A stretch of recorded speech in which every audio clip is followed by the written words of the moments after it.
Nigerian national anthem. Mr. Albert Congo raises the flag of the new nation. Nigeria, we hail thee, our own dear native land. Though tribes and tongues may differ, in brotherhood we stand. Nigerians home and proud to serve our sovereign fatherland. Our flag shall be a symbol that truth and justice reign. In peace or battle, honor and this we countersign. To hang on to our children, our banner we vouchsafe. Oh, song of creation, and this our one request. Turn bombs to build one nation, where no man is oppressed. And so with his commanded, Nigeria may be blessed. Thank you very much. You may please be seated.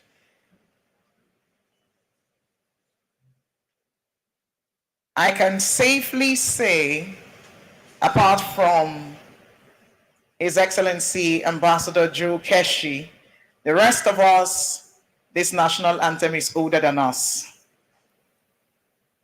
Please put your hands together for yourselves for being here again. Thank you.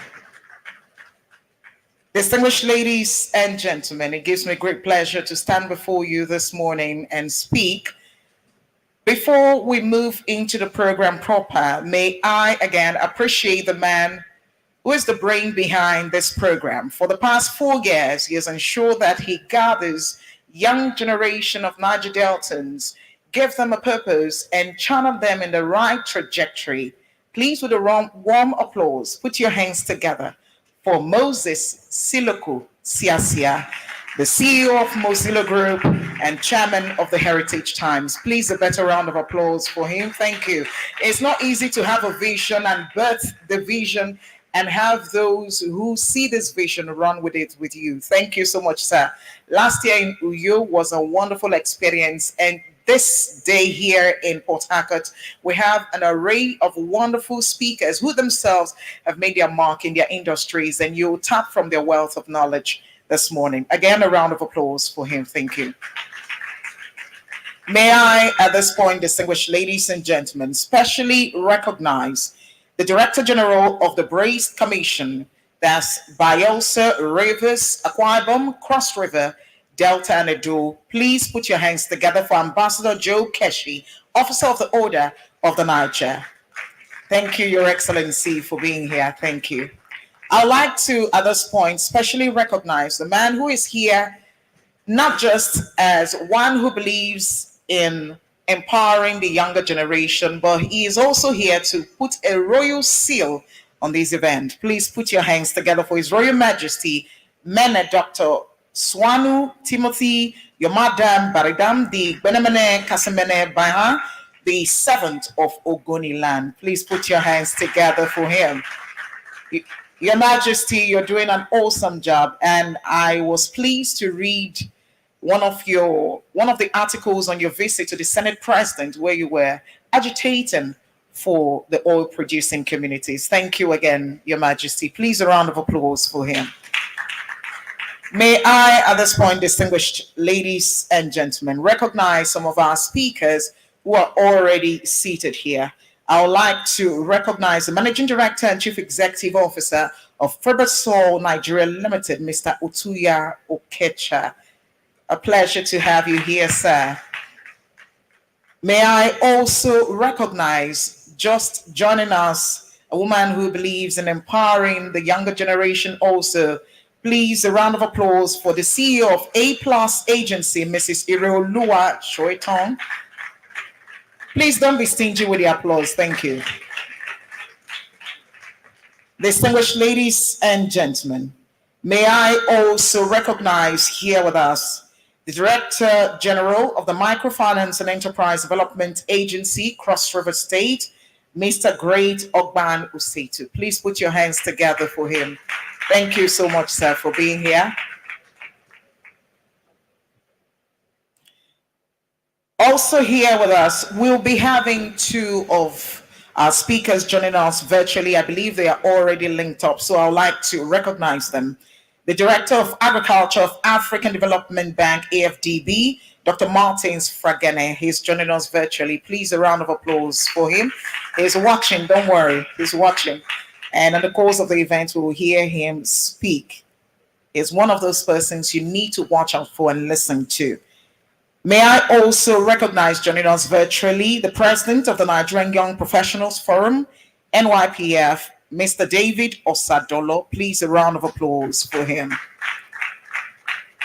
I would also like to recognize here with us the Managing Director and Chief Executive Officer of Dotum Company Limited, Temitokwe Runshewe. Please, a round of applause for him. Thank you so much for being here, sir. Distinguished ladies and gentlemen, we have here joining us some of our speakers, and some of them will be speaking for the second time here with us. May I recognize the Chief Executive Officer of Afrotropic Farming and Agro Services Limited. This lady is one to watch out for. Last year, she was our keynote speaker, and this year, she's one of our panelists. She's doing so much in the agricultural sector. Please put your hands together for her. Thank you for being here. All the panelists who are joining us on site, we have the CEO of Trust Luxuries Limited, Stella Trust, and Bridget Ibinabo Alabo. Other panelists are Bereni Dimma Feberesima, founder of Gigs and Devs. Please, a round of applause for them. Also joining us is Asawo Ibifuro, CEO of Sinfos Limited. Please, a round of applause. Of course, we'll have joining us also here the Chief Executive Officer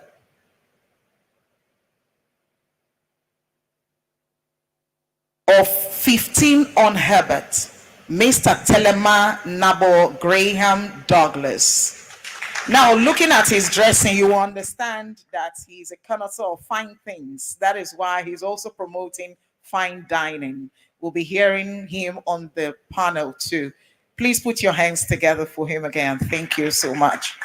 Distinguished ladies and gentlemen, more introductions will be done as we continue with the program. But would like to, at this point, thank you for your patience, especially those who were here before 9:30.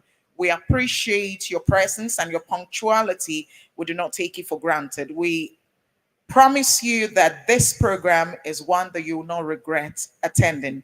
And instead, those who did not make it here will know that they have missed a lot.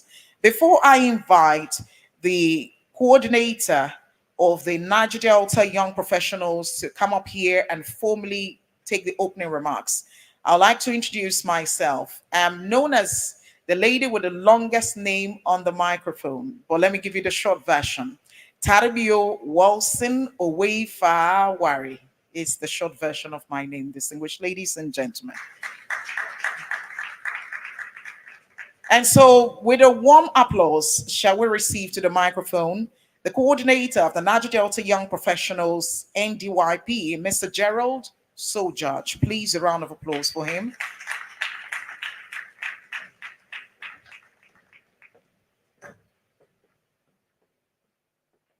Good morning, everyone. I would first of all apologize for starting at this time.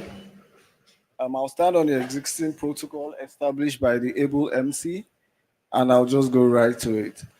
When we think of the Niger Delta, what often comes to mind is a region rich in resources, yet with several challenges.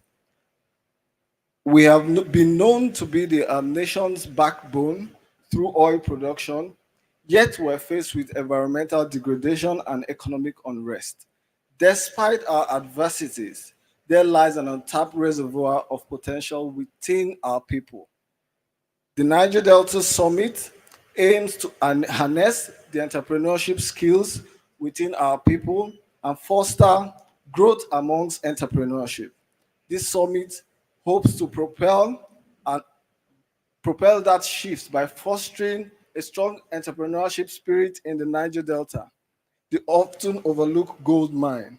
The fourth Niger Delta Entrepreneurship Summit is designed to do just that, with over 500 carefully selected businesses across the region.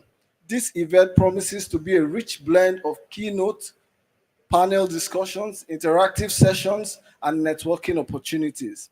We are thrilled to host an outstanding lineup of entrepreneurs, innovators, and business leaders who will share insights. I want to appeal to our speakers that as you share your insights and your success stories, you should also make out time to also share your challenges and your failures. Because as we learn how to do business, it's also important that we learn how not to do business so we escape failures. I want to also note that this initiative is purely a private sector driven initiative, but it creates a viable ecosystem for the private sector and the government to partner to grow entrepreneurship spirit in the Niger Delta region. Since the inception of the Niger Delta Young Professionals, we've empowered over 2,304 individuals through personal grants, the COVID-19 fund in 2020, the agri loan scheme by the CBN, and the NCDMB loans. Approximately 1,260 businesses have benefited, creating a cumulative total of about 6,000 direct and indirect jobs. This underscores the significant impact of our collective efforts and the potential to even do greater. This summit, we aim to lay a solid foundation for economic transformation, inspire a new generation of business leaders, and a vibrant network of support for budding entrepreneurship. Thank you for being part of this all-important event as we together chart a course of transformation together. Welcome, and God bless you all.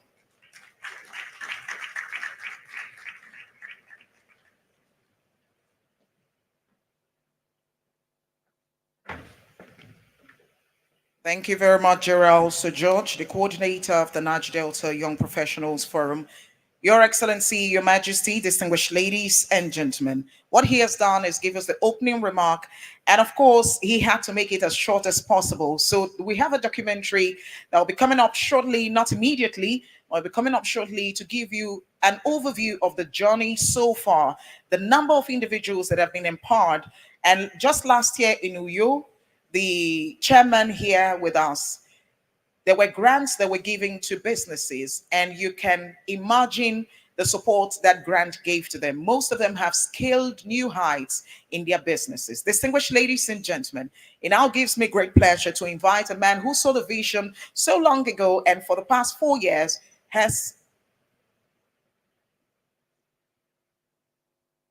for the past 4 years has been working hard with his vision. He's an innovative and dynamic African entrepreneur, a champion of social change, and a business leader. He's a chairman of Mozilla Group, the chairman of Heritage Times, and convener of the Niger Delta Msme Summit. Ladies and gentlemen, a warm applause for Moses Siloko Siasia. Okay, that applause is for me. Now, can you give him his own applause? Thank you.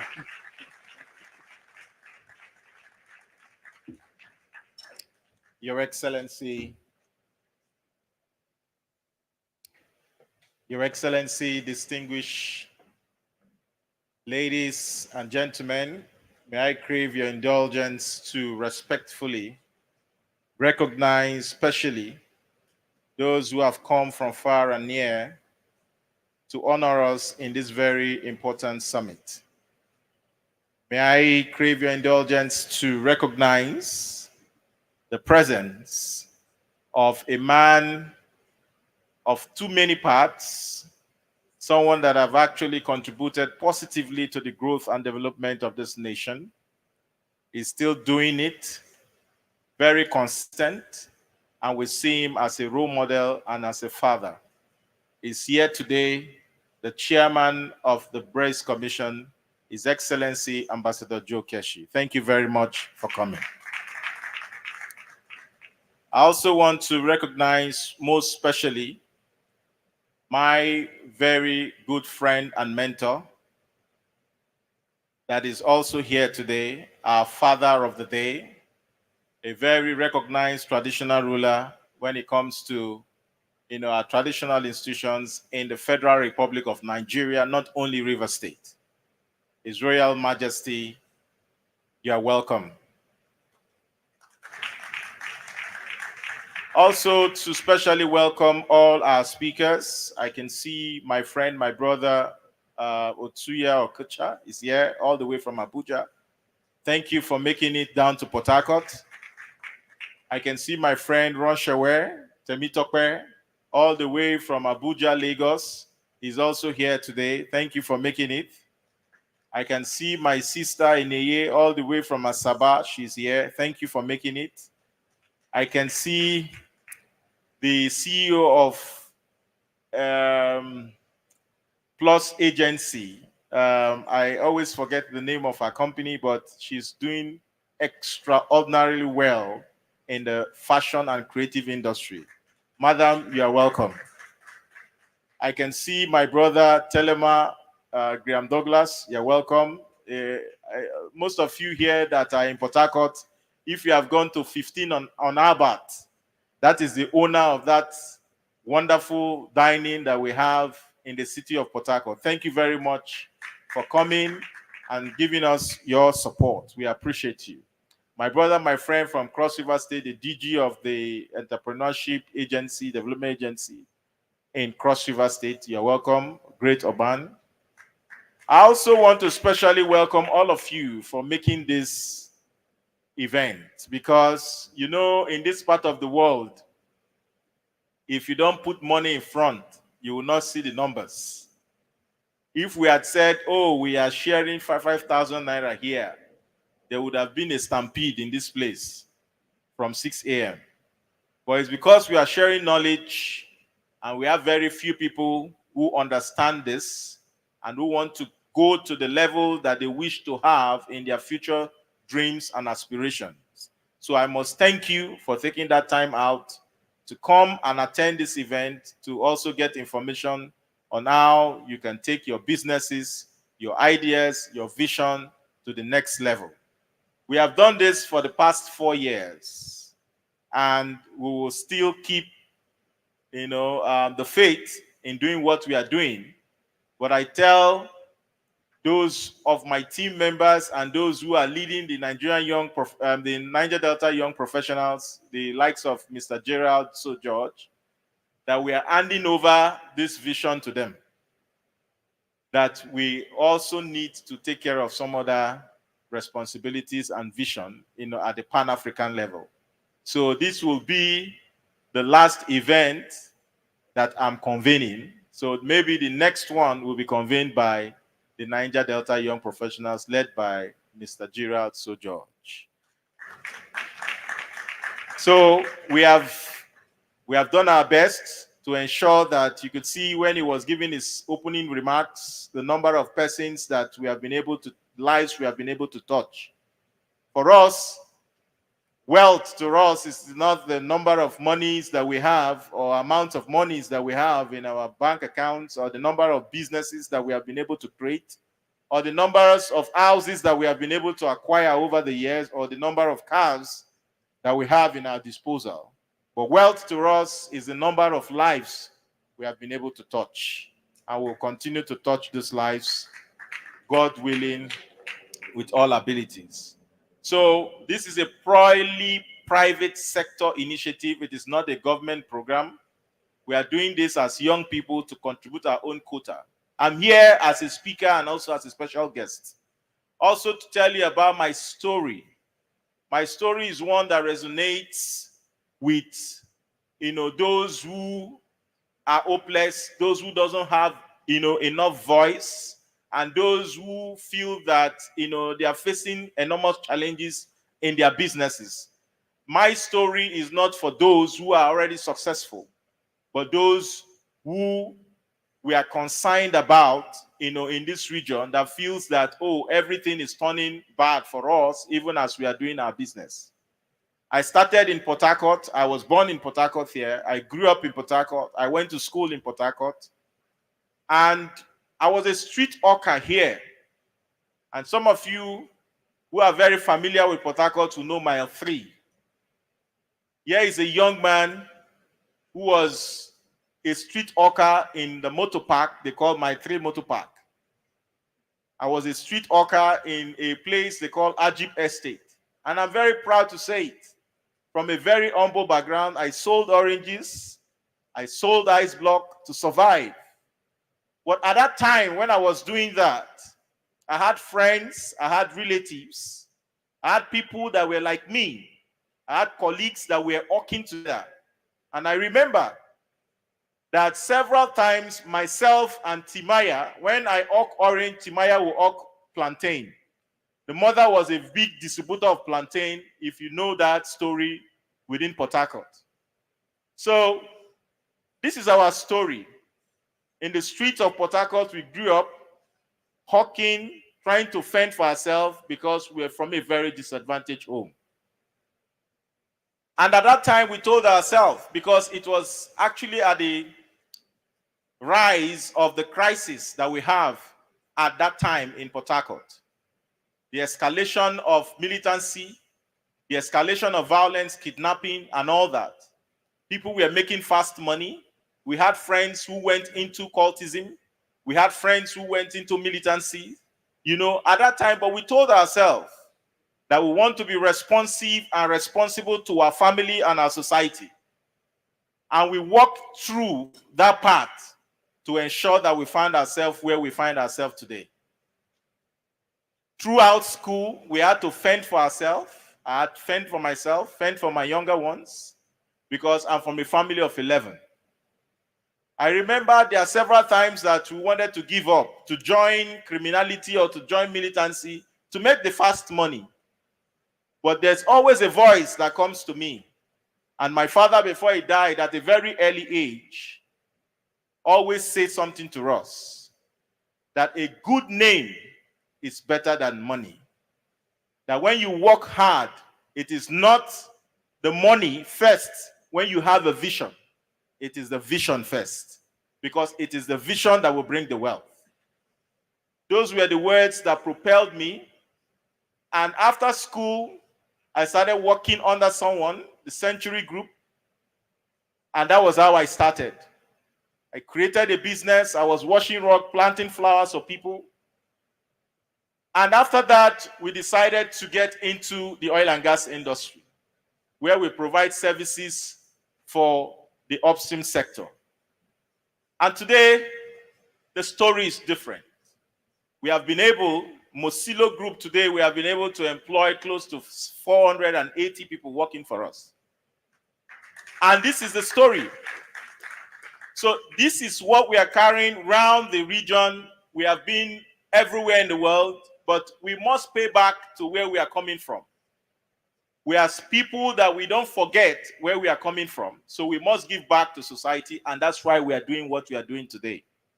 We created this platform several years ago, and today it has grown to be the Nigerian Young Professionals Forum, mobilizing a global network of young professionals, both in Nigeria and in diaspora. I championed that organization for 10 years, and it was only last year I handed over to a new leadership, because you must hand over. You find a situation whereby in this part of the world, this is our region, you'll see somebody who is 50 years, 60 years, is a youth leader. But, that is not in our principle. We had to hand over to the younger generation so that they will start from where we stopped and take over and also learn. And that's what we are doing with this platform today, from NDYP to Nigerian Young Professionals Forum. For 10 years, I headed the Nigerian Young Professionals Forum, I've handed over to Mr. David Osadolo, who is now the president of NYPF, who is going to speak with you today through Zoom. He's actually in Germany attending a conference, but he's going to speak with you through Zoom. And today, I'm also going to leave the NDYP to hand over to the young generation. And this is what we are doing to impact our world and impact our society. We started a Pan-African vision, which is called the Heritage Times. Today, we have been able to galvanize and harmonize over 46 African countries together to champion the new narrative and retell the African story. Some of you who have been following our works have seen that we've organized events both home and abroad. The last event, which was done in Kigali, Rwanda last year, we brought another event to Lagos this year. So this is the thing that we are doing to change our world, and we also have the private sector engagement where we are doing that to ensure that we create value to society. Now, most importantly, you are here. We have a lineup of wonderful speakers and special guests, people that will actually talk to you. When I was young, those days in Port Harcourt, I used to attend conferences and workshops. And one of the things that really reshaped my future and aspirations are those conferences and workshops I attended. To learn from speakers who are successful, to learn from brands who are top there in society, and to change the perception and the way I do things. And I believe that somebody here have come for the same thing. And it is my prayer that at the end of this conference, summit, you will go home with flying colors. You will go home with a word that will change the entire landscape of your business pursuits. So once again, I want to say that you are welcome. Don't be discouraged about the numbers that we have. We are not discouraged because we are not looking for numbers. We are looking for people who are very interested in taking their businesses and their aspirations to the next level. We live in a society, you will agree with me, that young people in this region have been nourished by generations of broken promises. We have leaders who are not concerned about things like this. When you go to the southwestern part of Nigeria, I will just give you a small narrative. There has been so many international interventions in the southwest of Nigeria for young people. I'm privileged to some. Recently, the MasterCard Foundation gave $25 million for the training of youths in the southwest part of Nigeria. But what is happening in the Niger Delta? This is where the economic mainstay of this nation is. The oils are flowing from Nigeria, from the Niger Delta in the entire country. And we are not creating value for our people. And most importantly, our young people who are seen as trustees of prosperity. Most of the champions of private sector engagement enrollment in the oil and gas sectors are from the southwest. Those who have benefited immensely from different interventionist agencies and contributions from grants and all that are from the southwest. Most from the southeast and also some from the northern part of Nigeria. But what is happening to us as a people from this region? Because we have leadership that don't understand that this is the best way to prepare our young people for tomorrow. I've seen a lot of leaders, I've seen a lot of stakeholders who have complained about the attitude of youths in this region.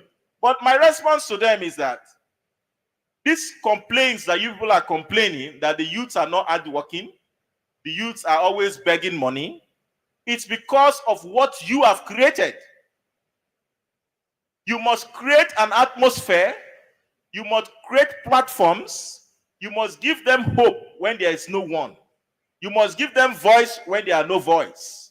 How many state governments within this Niger Delta region that will organize a yearly event, even a quarterly event, to bring young people together? But you see, in this region that we find ourselves, when you say you are a general or ex-militant, that's when those who are in charge, custodians of our future. Those are the kind of people they are interested to hear from.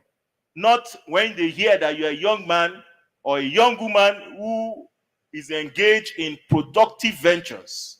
They don't want to take such kind of generation very seriously. But we, as young people that God has blessed, we have the idea that, look, the only way you can change society is to encourage people who are contributing in productive ventures. And that's why we are taking our time, our energy, and our resources to do what we are doing.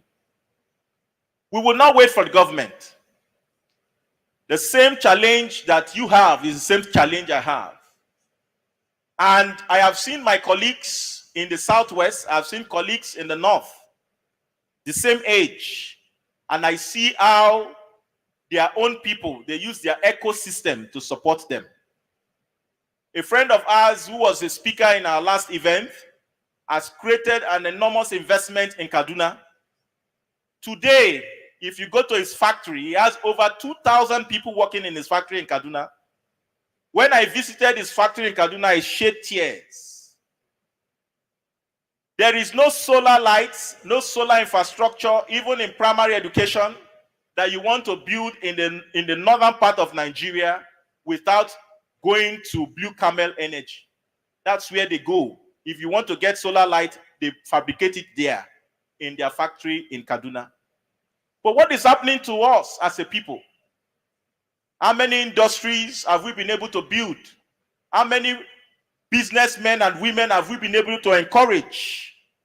How many grants have we been able to give, even at the state level? How many things have we been able to do for our young people who are engaged in productive ventures? Not ex-agitators. Yes, they have a role in society to play, but the most important people in society are those MSMEs, business owners. And that's the kind of persons that you people are. And that's what you represent. We will continue to advocate for you. We will continue to speak for you. We will continue to strengthen you. We have supported a lot of businesses. If we see that you are doing well, we'll give you grants. If we see that you need support, institutional support, we'll link you up to organizations that have supported us. We want to thank the NDDC. NDDC have remained consistent in supporting us for the past 4 years. We want to thank BOI. They've remained consistent in supporting us. We want to thank NCDMB, Century Group. They have remained consistent. You know, to pull these organizations together is a lot of work. To convince them to support you in what you are doing is a lot of work. So for them to support, we must say thank you to them. So I believe that those who we are leaving this behind for will continue to follow through this process to get this done. And in the next 5-10 years, we will see this platform to be one of the biggest in the history of Africa. So ladies and gentlemen, you are welcome. And I want to say that pay attention to all the wonderful speakers that we have. And I want to assure you that is a program that will help you for your future, for your business, for your aspirations, if you pay attention to what we are doing. Once again, thank you very much for coming, and may God bless you all for finding yourself in this platform and also honoring our invitation. Thank you very much, and God bless you all.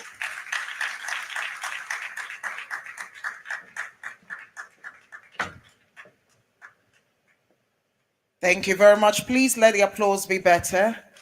Thank you. You know, each time I listen to him speak, you can tell he is passionate about the future of the younger generation. And even though he is saying he's passing the baton, we're going to hold you by your trouser. We're not going to agree. Because we still need to tap from your wealth of experience. And even though you're not an active player, you might not be the one standing here maybe for the next edition to speak as a convener, but then we will keep consulting you because we know that this vision you have is not one that can just go to sleep. It is one that will propel you to keep showing us the path to follow. You're like a trailblazer in this business. Please put your hands together for him. When you listen to his history from very humble beginnings, and by dint of hard work and sheer tenacity, he has gotten to where he is. And of course, ensuring that others who have similar experiences and even those who do not can build on the wealth of experience he has, and of course harness the resources that is latent in them. He said something that really captured my attention, and that is the advice he received from his father, that it is not the money first but the vision, and the vision will definitely bring the money. And that is a timeless advice that I have also adopted today. Please, a round of applause for him again. Thank you. Distinguished ladies and gentlemen, we have our speakers lined up, but if you check the program, for those who have the program, and if you do not have the program, please, you can download it.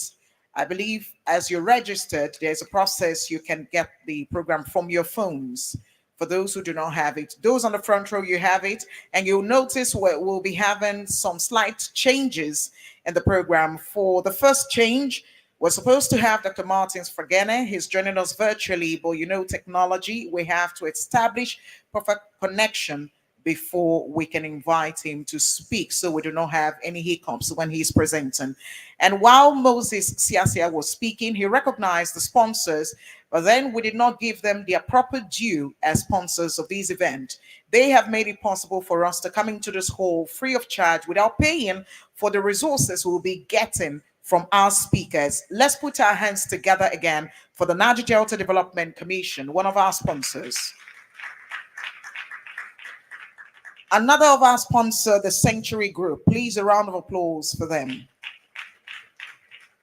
The Bank of Industry, BOI. Please, a round of applause for them. 15 on Herbert. Please, a round of applause for them. Afrotropic Farming and Agro Services Limited. Please, a round of applause for them. And of course, the Mosilo Group. Please, a round of applause for them also. And so, distinguished ladies and gentlemen, it gives me great pleasure at this point to invite our next speaker. We can call him the Matsuiz, and you will not be wrong. And despite being gifted in different fields, he chose leadership, business development, and he has decided to carve a niche and gain mastery in the telecom industry. Distinguished ladies and gentlemen, he has brought in tremendous input and collaborated with different telecommunication companies such as Airtel. Please welcome to the microphone, Mr. Otuya Okecha, the Managing Director and Chief Executive Officer of Fibersol Nigeria Limited, and one that I've started tapping his brain since yesterday till this morning. Please, a round of applause for him.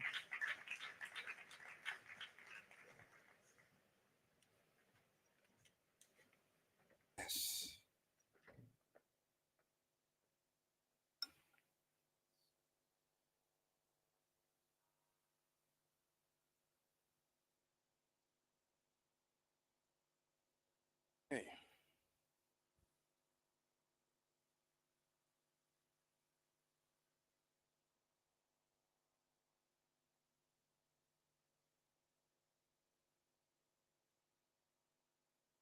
Your Excellencies, our Royal Father, distinguished guests, ladies and gentlemen, good afternoon. On this occasion of the 4th Niger Delta Micro, Small, Medium Enterprise Summit, permit me to begin by expressing my heartfelt thanks to the Niger Delta young professionals and the Chief Convener, a man of excellence, Mr. Moses Siasia, for inviting me to go beyond oil and to speak on the benefits of building a digital economy in the Niger Delta. Marcus Garvey, a famous Pan-Africanist, said, and I quote, "A people without knowledge of their past, history, origin, and culture is like a tree without roots," unquote. Garvey's quote inspires me to begin my address with historical insights. On Democracy Day this year, Bimbai Mutihiri Ekpeyong of Arise TV rightly stressed the importance of teaching history.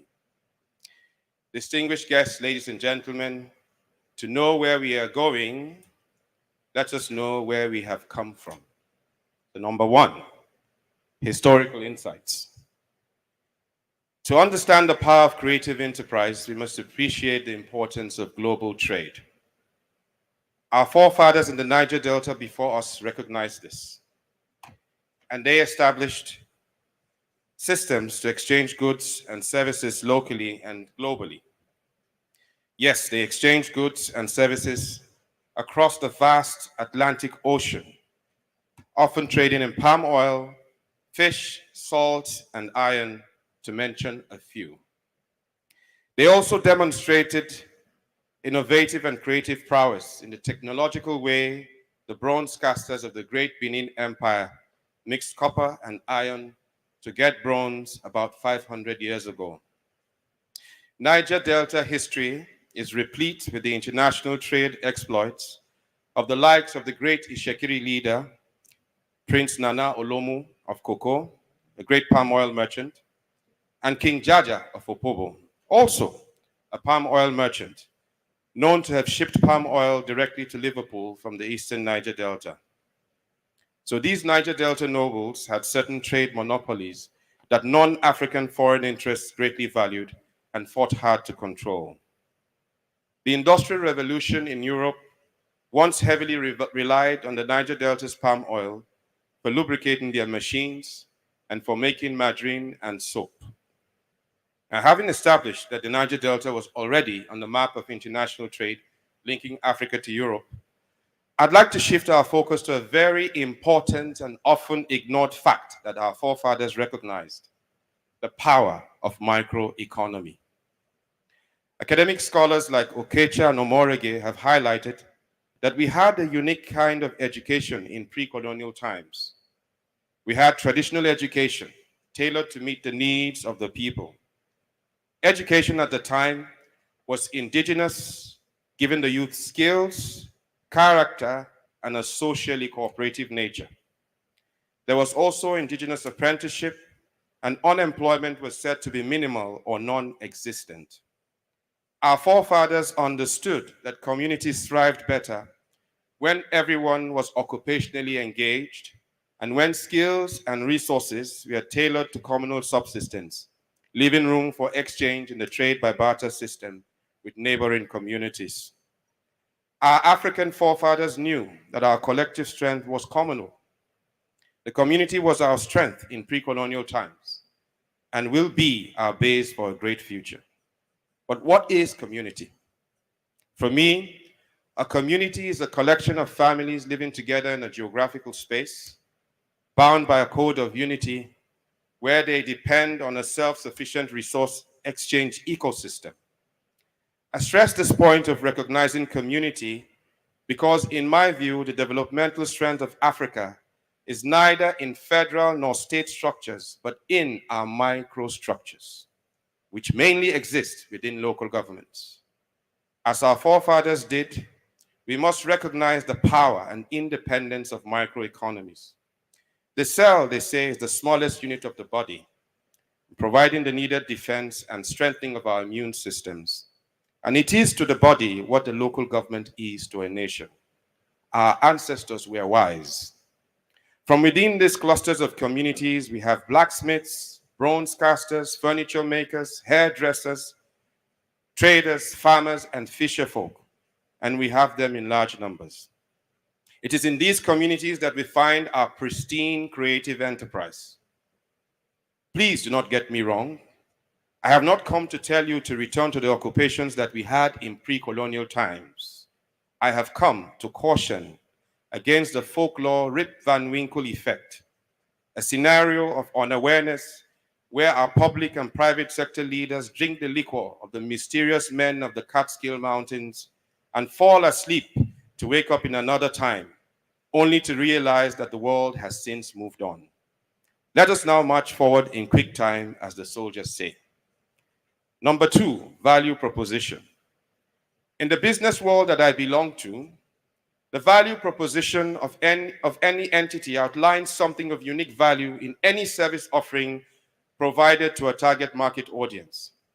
As we say in our pidgin parlance, Niger people sabi book well. And this craft is evident in the way the Niger Delta Regional Development Master Plan was drafted by our diligent technocrats. From it, we learn that we have about 5 distinct ecological zones and 40 distinct ethnic nationalities living on a landmass greater in size than that of Rwanda. From it, we learn that the 9 states of the Niger Delta collectively have a population size of slightly over 30 million people, which is more than the respective population sizes of 29 of Africa's 54 countries. There is strength in numbers, so the saying goes. And I know that for business people, when we see numbers, we see market potential, especially from the prism of a retail supply and consumption value chain. But there is much more than we can see. The master plan tells us that we have large rural communities and hamlets. But one thing worthy of note and vision is that over 60% of the Niger Delta population are below 30 years of age. The Niger Delta is indeed a youthfully vibrant region, a critical fact that should be considered in the development of strategy and formulation of policy for its economic advancement. Number 3, digital economy. Late Professor Gabriel Ajayi, the pioneer Director General of NIDDA, once said, and I quote, "Oil is a limited natural resource, but the human being, if well trained, is an inextinguishable resource," unquote. The world has witnessed a shift from the agricultural age to the industrial age and now to the information age, or the digital age, as some may prefer to target. But to make things simple, how many of us here know how the data moves in a digital economic ecosystem? For today, I would like to stick to the Tech Target's definition of data as information translated into a form that is efficient for movement or processing. So let's walk theoretically to get a basic understanding of how data moves in a digital ecosystem. To say you get a communication device, you subscribe to data on this device, you search for the Uber app on the internet, you download it, you key in your user profile details, and request a ride to Isaac Borough Park. A driver responds to your request and picks you up. You arrive at your destination, and to pay him, you ask for his bank account number. He says he uses OPay and he shares his details with you. You go to your online financial institution app and you search for OPay and you type in the driver's account number. You then click send on the amount you owe him and voila, that's it. Ladies and gentlemen, in the theoretical process we just went through, we defined a basic digital economic ecosystem beginning with digital identification. For example, when you register your profile online, you get identified, you get ID'd. You are buying when you request a service through the app. The response by the driver indicates services, and the last part done when you arrive at your destination shows electronic payment for the service rendered. However, for this payment to sail through, there had to be digital connectivity, linking all financial institutions involved, yours, his or hers, and the Uber digital platform. We have theoretically presented a simple stack model for state governments of the Niger Delta to adopt, where all residents are digitally registered, digitally identified, where all ministries, departments, and agencies can have data exchange platforms that ease service to the public with centralized billing and payments platforms synced with external electronic payment channels. Ladies and gentlemen, this is the power of a digital economic ecosystem. So how many of us here have Instagram accounts? And I'm pretty sure that during the COVID-19 pandemic, most MSMEs depended on WhatsApp and Instagram, such online platforms, to communicate. Imagine how enabling the environment could be if paying for government services like licenses, renewals, taxes, and utility services did not require any in-person interface or those long queues. In all the examples given, you would agree with me that data moves to make things happen. Data is our new oil. Number 4, and the last one, strategy. Without the internet, we cannot digitally and seamlessly move data. Therefore, no internet means no e-commerce. Seamless digital data exchange requires internet connectivity. And for us to have internet connectivity, we need to have robust and pervasive internet infrastructure to support the digital economic advancement of the Niger Delta. The landing of the 45,000-kilometer To Africa undersea cable in the Niger Delta in February this year should excite us all. According to Jane Munga of the Carnegie Endowment Foundation, undersea cables have the potential to bring high-speed internet to all because they are connected to telecommunication networks of countries across different continents and carry 95% of global telecommunication traffic. So such information superhighways are the key to the Niger Delta's future play in a global digital economy, and explains why the landing of an undersea cable in Akwa Ibom State, the first of its kind outside of Lagos, is something to rejoice about. Another example is the Google-built Equiano undersea cable that landed in Lagos in 2022. It's projected to reduce internet prices by 21%, boost GDP by 11.1 billion US dollars, and create 1.6 million jobs by 2025. IFC projects that the internet economy will make up to 5.2% of Africa's GDP by 2025, contributing 180 billion US dollars, and will contribute up to 712 billion US dollars to the continent's economy by 2050.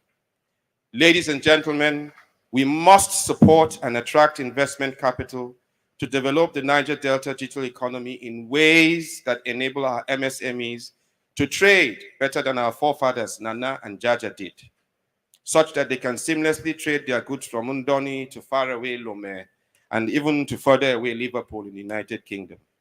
In this regard, I have a few recommendations, 7 to be precise, and they are as follows. Recommendation 1. MSMEs should embrace the safe digital technology platforms to reach local and global audience. Recommendation 2. State government should work with local and international IT firms to accelerate the full adoption of e-governance by ministries, departments, and agencies, and institute digital literacy and upskilling plans to support this measure. Recommendation 3. The Niger Delta Development Commission, NDDC, and state governments should address digital literacy and upskilling in the Niger Delta ecosystem through creative tech hubs.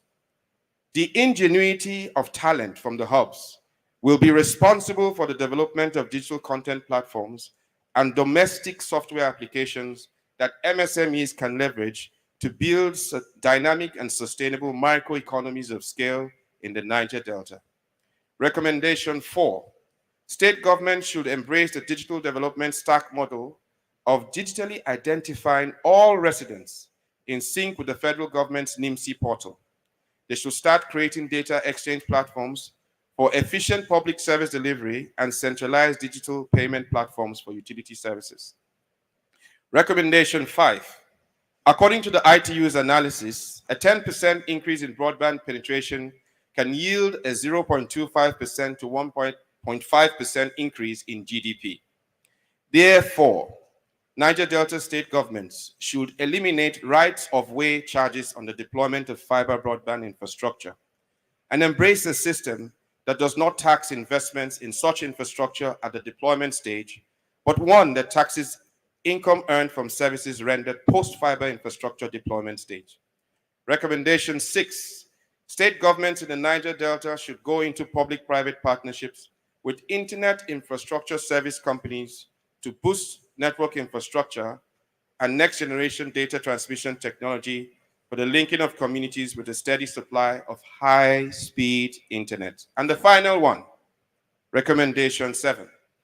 The Niger Delta region, through the NDDC, state governments, multilateral development institutions, and the private sector, should without further delay establish its own Niger Delta Digital Innovation and Creative Enterprise Initiative, a modified version of the federal government's $618 million iDice initiative, with a target to create tech hubs, startups, and jobs for the Niger Delta youth aged 15 to 35 years, This NDICE initiative should additionally target to boost internet infrastructure and digital inclusion in the Niger Delta.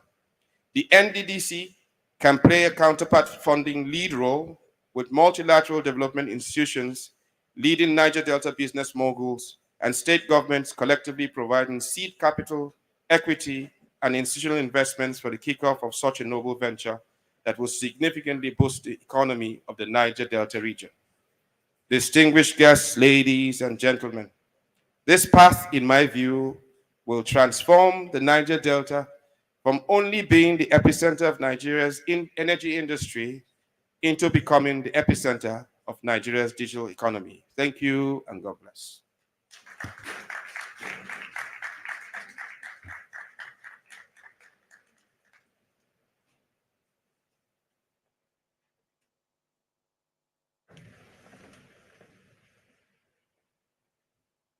Thank you very much. Please, a better round of applause for him. Thank you. 7 recommendations so far. And thank you for taking our time, not just identifying the problems, but giving us the recommendations, 7 of them in number. Distinguished ladies and gentlemen, before we move to the next item on the program, I would like to recognize here with us Professor Silva Opwala Charles. Is the president of Garden City Premier Business School. Please put your hands together for him. Thank you so much, sir. He's been here with us for some time. He was here way much earlier. Thank you so much, sir, for being here. And we also have here in the hall joining us the Nigerian Association of Small and Medium Enterprises. You're welcome. Please put your hands together for them. The members are seated here. And so, distinguished ladies and gentlemen, we'll take that video for just 3 minutes. And immediately after that, we will have joining us Mr. Fregene. The video, please, on the journey so far.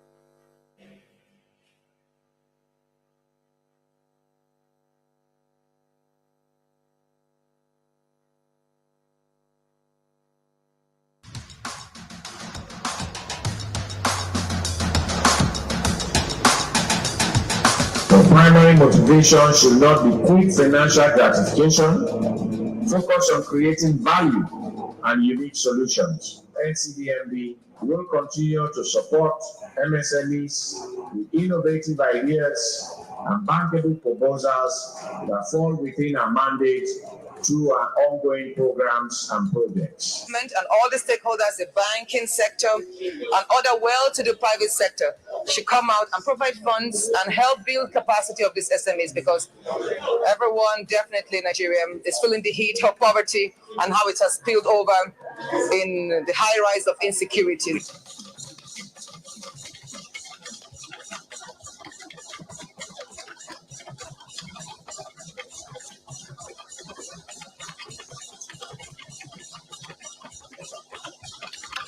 Less than 6 months, we scaled a 1,000 plantain suckers farm to a 10,000 plantain suckers farm. I'm so happy that I have this platform. Thank you so much. God bless you. I'm grateful particularly for your grant to us. That helps us to give another 100 people 50,000 naira. Currently, my business is worth 480,000 naira in assets, 100,000 naira working capital. We also have a staff strength of 4, and we've trained over 50 persons already, free of charge. Deliberate investment in yourself. The challenge with young people, including me, is that we spend much of our time pursuing things that will not add value to us, but we feel that it makes us relevant in the society. If you subscribe to mentoring, if you associate with the wise, if you banish the garden of fools, if you rise above entitlement mentality, the sky will be too near to be your limit. Within yourself, create a change and do what you can do, and try to keep up the statements that will consider need be on the platform or the internet until one day maybe the oil and gas companies will also look into. Putting sentiment when you're doing a money business can crash the business within 24 hours. All the executors can exhaust the 50,000 that is made available to each of them, and then there is no one living without a free product from the organization. What is to us and my team? It's not the amount of money we have that we have made, it's the amount of lives we have been able to touch. On behalf of the Nigerian Young Professionals Forum, we have identified what you are doing. You are a role model in this society. And on behalf of myself and the leadership, we present this grant of 500,000 naira to Tibe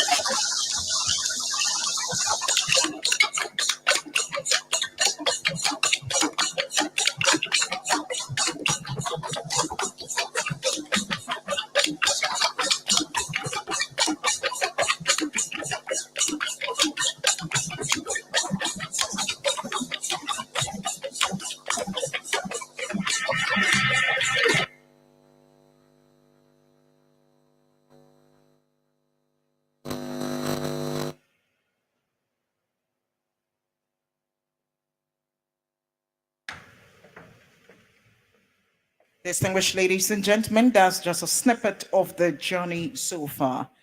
It gives me great pleasure at this point to invite an advocate for human capacity development. Her agency is not just training young minds, but also channeling their energy to creative trajectory. She's one person that if you call her the creative's creative, you won't be wrong. I'm talking about the Chief Executive Officer of A Plus Energy, Mrs. Irolua Shoiton. Please put your hands together for her as she comes. With so many trainings under her belt,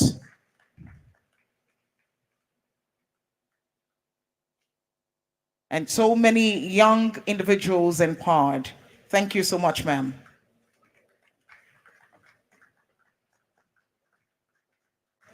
Good morning. Good morning, distinguished ladies and gentlemen, Your Excellency, our Royal Father, all distinguished guests, the powerful, great youths of the Niger Delta. I greet you. And I find this a huge privilege to be here this morning and to be speaking to you about how to build a sustainable creative economy in the Niger Delta beyond oil. I'd also want to say thank you to my brother Moses Siasia for making this platform available to me today. I'm not sure if they have my video. I have a video to play, but I don't know if they have it, but I'll just go on till probably I'm notified that it's ready to be played. So I start with a story. I remember when I decided to get into the creative sector through fashion. It started as, as young as when I was 8, 7, thereabout. My mom told me that I was fascinated with the way she was sewing at the time. So she would always take our clothes and put it together. And she said, whilst I was growing up, I was so fascinated at how the machine moved. And I would always ask her, how does that thing move like that? And that was where it started. Nobody actually taught me to sew. Every time when I was on holiday, I would, rip my clothes off and put it back together with a sewing machine. And I think whilst I was in school, I decided to, push this further. And I took a course in Italy and then in London before I came back to Nigeria. And when I had to move or relocate to Port Harcourt, I think what inspired me to kick off A Plus Agency was the fact that when I came, I was looking for a tailor to make my outfits, but I didn't find any who could use patterns, to sew. Everybody was using freehand. So that for me became, something I wanted to do. So I put together first off a group of designers and tailors that I had met whilst I was, around for about 6 months.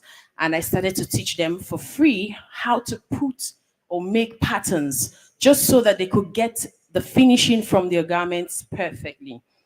And I've been asked to speak today about how do we build a sustainable economy in the Niger Delta beyond oil, using the creative sector as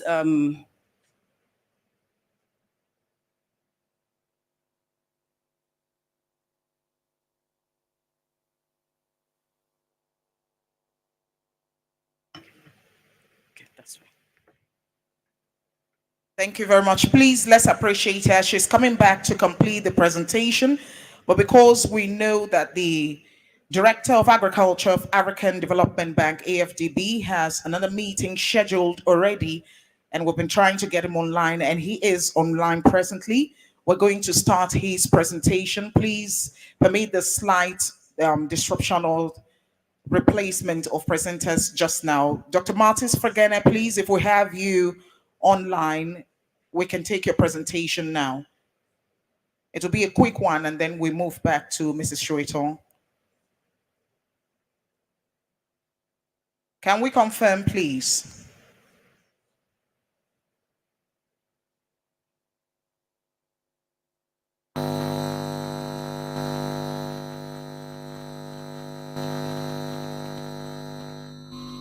Dr. Martins, can you hear me?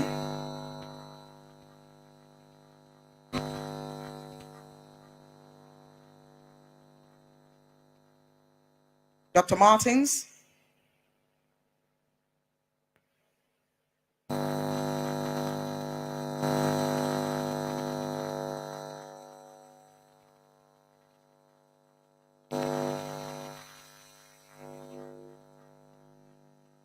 Okay, if we have Dr. Martins Fregene, if you can hear me, sir, please, would like to take your presentation now.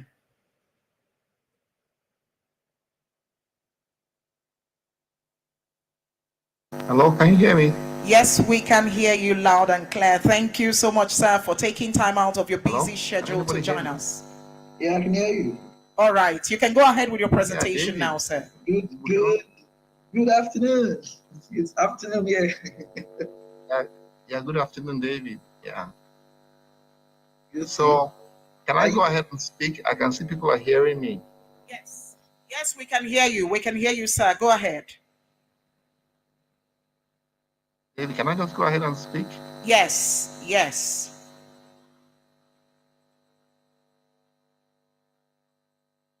You can go ahead, sir. We can hear you loud and clear here.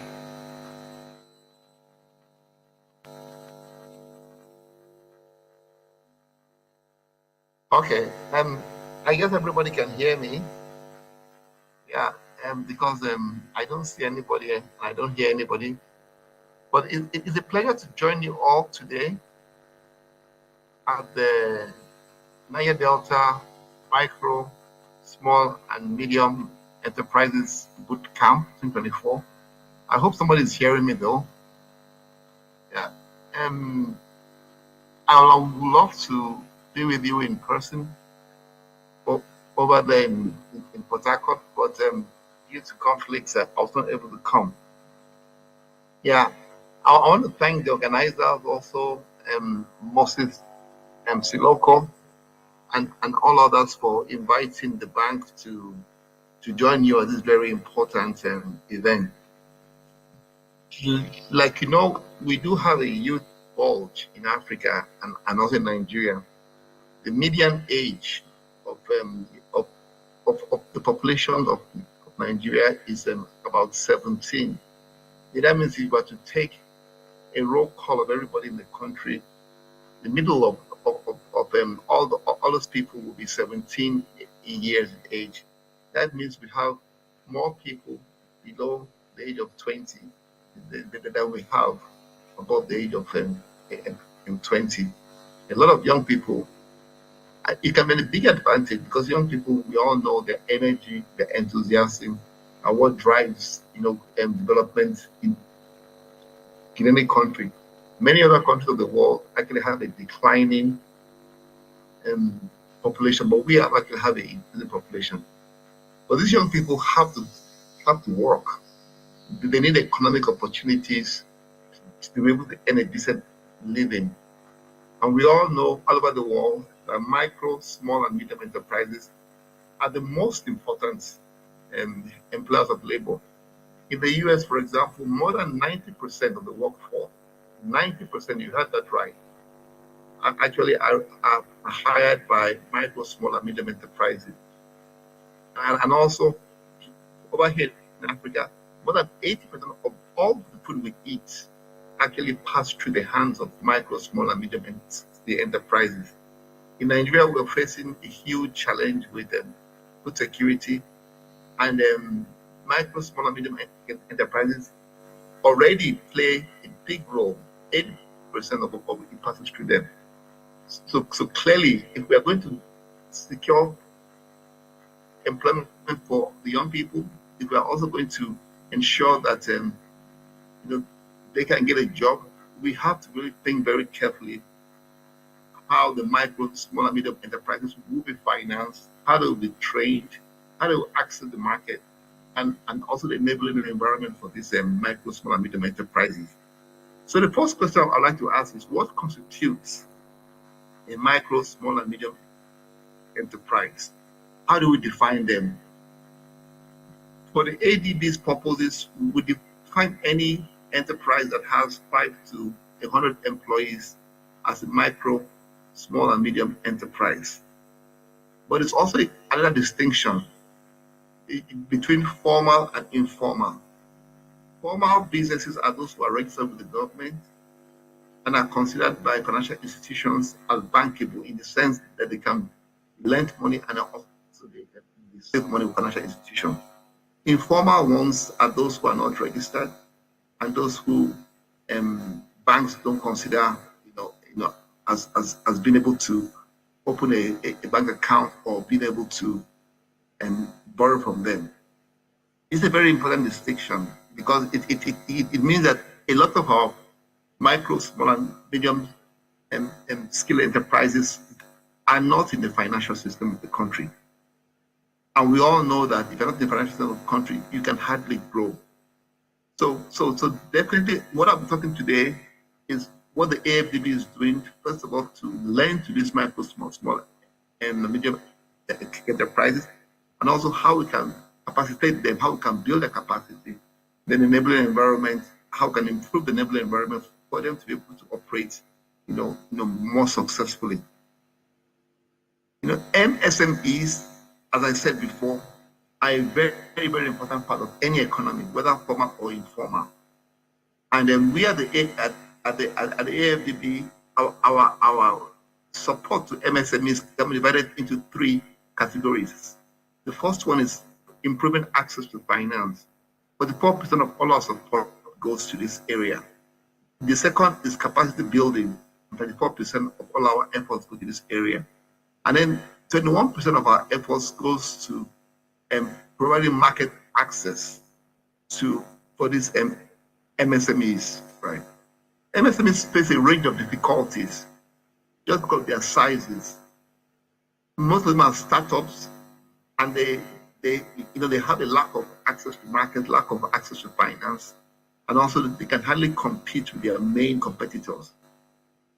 On the other hand, they also need access to skills, technology, and also how to get around bodies and regulations. Many banks in Nigeria consider these MSMEs as difficult to lend to because the small loan size that they require. Credit risk is also a major problem because of the absence of functional credit bureaus. Unlike in the US, where every company, actually has a credit rating, and based upon that credit rating, can easily go to a bank and get money. In most of Africa, there's a lack of functional credit bureaus and lack of audited financials by these MSMEs, and lack of clear tax records. And this makes it very difficult to lend these SMEs. But we at the African Development Bank have approached these problems through financial institutions. Number one, we have lines of credit to many banks in Nigeria and outside, especially banks that focus on SME lending, banks with track record on SMEs lending. Some of them are FCMB, others are Sterling Bank, others are Access Bank. We have lent lately more than $66 million to these banks to on-lend to SMEs. Secondly, we have provided what we call credit guarantees. Sometimes banks are willing to lend, but they are afraid that the SMEs might not pay back, and they also require collateral that SMEs don't have. We have credit guarantees where we offer the banks partial credit guarantees to cover 50% of their losses if the SME does not pay back. These credit guarantees, the most famous one is what we call AFAWA, or Affirmative Action for Women in Agriculture, whereby we cover up to 70% of losses of banks that lend to MSMEs that are owned by women. And here again, we have FCMB participating in Nigeria, Sterling Bank, Access Bank, and many others. These credit guarantees also are very, very important in the agricultural value chain, especially for small agro dealers and also small seed companies, where we also cover, the risk of lending to them by banks. Yeah. Our partial credit guarantees is something that we're really proud of because it has really helped many MSMEs to access finance. Next now, I'd like to talk about is capacity building. As I said before, MSMEs require skills, especially in the new areas of digital. They also require skills in marketing, they require skills in financial management. We provide technical assistance, again, through financial institutions to support MSMEs who are their customers. It ranges from workshops, training workshops, to digital apps that actually provide training for these MSMEs as they try to access finance. And thirdly, is create an enabling environment. For MSMEs to grow, they need to be able to manage the regulatory frameworks of many countries, often very burdensome. And they also need to, there's also infrastructure deficiencies that they need to overcome to enter the market. We recognize here that enabling the environment can be a major obstacle for MSME businesses. We have launched programs with government, especially for infrastructure. For example, we build market infrastructures so that MSMEs can easily display their products, and they can also easily find things like refrigeration for perishables in many countries. We also have an extensive range of interventions in the business environment, especially as it relates to regulatory environments, whereby we encourage governments to provide some incentives for MSMEs to be able to enter the business area without having to deal with very expensive or very cumbersome regulatory systems. Lastly, I'll talk about access to markets. MSMEs are at a natural disadvantage when it comes to market access compared to larger firms. They have smaller distribution networks, they are less established brands, and they have scarce marketing resources. We at the bank, have approached this through two primary ways. The first one is they actually support to the SMEs through training, helping them to understand and also to conduct market studies, market surveys. And then lastly, we have also provided, support to organizations for technical assistance to SMEs. This technical assistance for organizations, for example, several business linkage programs, and then several NGOs to actually help to train the SMEs and enable them to access markets. Yeah, I'd like to thank you all for listening to me. I have to move on now because I have another meeting. I told most people I have another meeting at 1 o'clock. But it was a pleasure speaking with you today. And then I wish you all a very successful boot camp.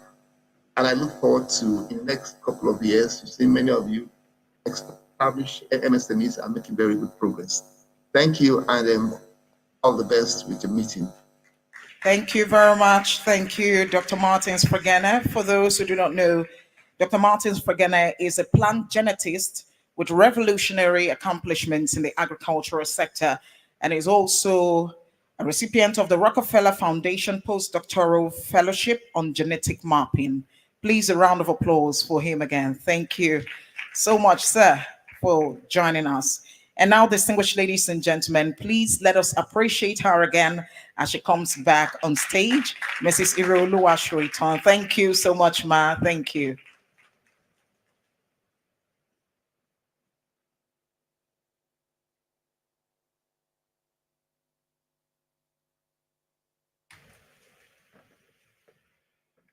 Thank you. So I greet you once again. I think I continue from where I stopped. When I got to Port Harcourt, I saw that there was a need to train some of the designers and tailors I had encountered on pattern making. So we started with a free class, and we had good results. I think the first one we had over 50 fashion designers who had come together to learn about patterns, and it was quite interesting to see what they were able to turn out with in 2 weeks. I think we have grown from that and we have evolved as an organization. And we now are a TVET organization which is focused on technical skills. We're focusing we're focused on teaching fashion, culinary arts, beauty, and hair. I think in the last 6 months, we have been able to train about over 500 Ogoni youths in fashion, culinary arts, and beauty. And that project was really interesting because it was across various contractors, but we had some of the best participants come from our organization, and it was really interesting to see. I've been in the creative sector, and one of the things, and I've been in Port Harcourt, I've been in Niger Delta, I've had to interface from youths in Edo, to youths in Delta, to youths in Bayelsa, youths in Port Harcourt, in Rivers State, and it's been really interesting to see that there are people who actually want to learn. Because contrary to what a lot of people say, I mean, it's sad because if probably this event was done in Lagos or anywhere else in the Southwest, we probably would have the numbers, but engaging with the 500 plus Ogoni youths, I realized that if we engage the youths properly, there are those who really want to learn and who want to use what they have learned to do great stuff. I'll start with talking about the Niger Delta and how that it sits. I mean, we've heard all the speakers talk about the fact that it sits on enormous resources. Aside the oil, we have human capacity, and that's one way we can build wealth as a Niger Delta, as Niger Delta state. I believe strongly that if we harness the human capacity we have here, we'll be shocked what we can do with it. When it comes to music, I mean, I love it the Port Harcourt way. I don't know about you. We have the fantastic comedians. I've listened to some of the comedians from here, and I'm literally under my seat because we have people who are very brilliant. We have beautiful Niger Delta creatives that have left Rivers and gone to do big things across the world. And I believe that there's so many budding entrepreneurs, MSMEs who are here, who, if they have the right capacity, if they have the right tools to build wealth, they can do great work. And I believe strongly in the Niger Delta. I believe strongly that we can do so much. I'll start with talking about the wealth that the creative economy has potential to do. In Nigeria, the creative economy is poised to hit a projected revenue of 100 billion by 2030. That shows that there is so much capacity in the creative sector. And I think that if we position our youths in the Niger Delta to get a lot of this wealth, we will be able to pull up a good chunk of that. The creative sector has the potential to generate over 2.7 million jobs by 2030. The the creative sector is one of the most rapidly expanding sectors, because I mean you can see that the creative sector has so many career pathways that can be gotten from it. And I believe strongly that some of the key factors we need to look at, if the Niger Delta is going to have to create abundance with the creative sector, if we must build a sustainable, prosperous future for this region, we need to diversify our economy by creating a framework for prosperity. First, we must look at promoting policies for sustained and inclusive economic development. We must look at human capacity development by improving access to quality education. And I say that I want to tell a story. Some years back, Macy's had contacted us because we had a program called Dive, and Dive was basically to look at how we can help creatives in Nigeria sell their goods in the US. And they had contacted us afterwards and asked us to send them a list of fashion entrepreneurs that they could work with, offtake some of their products. But sadly, the ones we sent did not meet their requirements. And that's basically because the quality of the product didn't meet the standard that was required. That was one. The second thing was that most of the entrepreneurs did not have the capacity to fulfill the orders that were required. And if they even went to the banks would not be willing to give them the funding. So these were two major issues. We couldn't fulfill that order that Macy's had.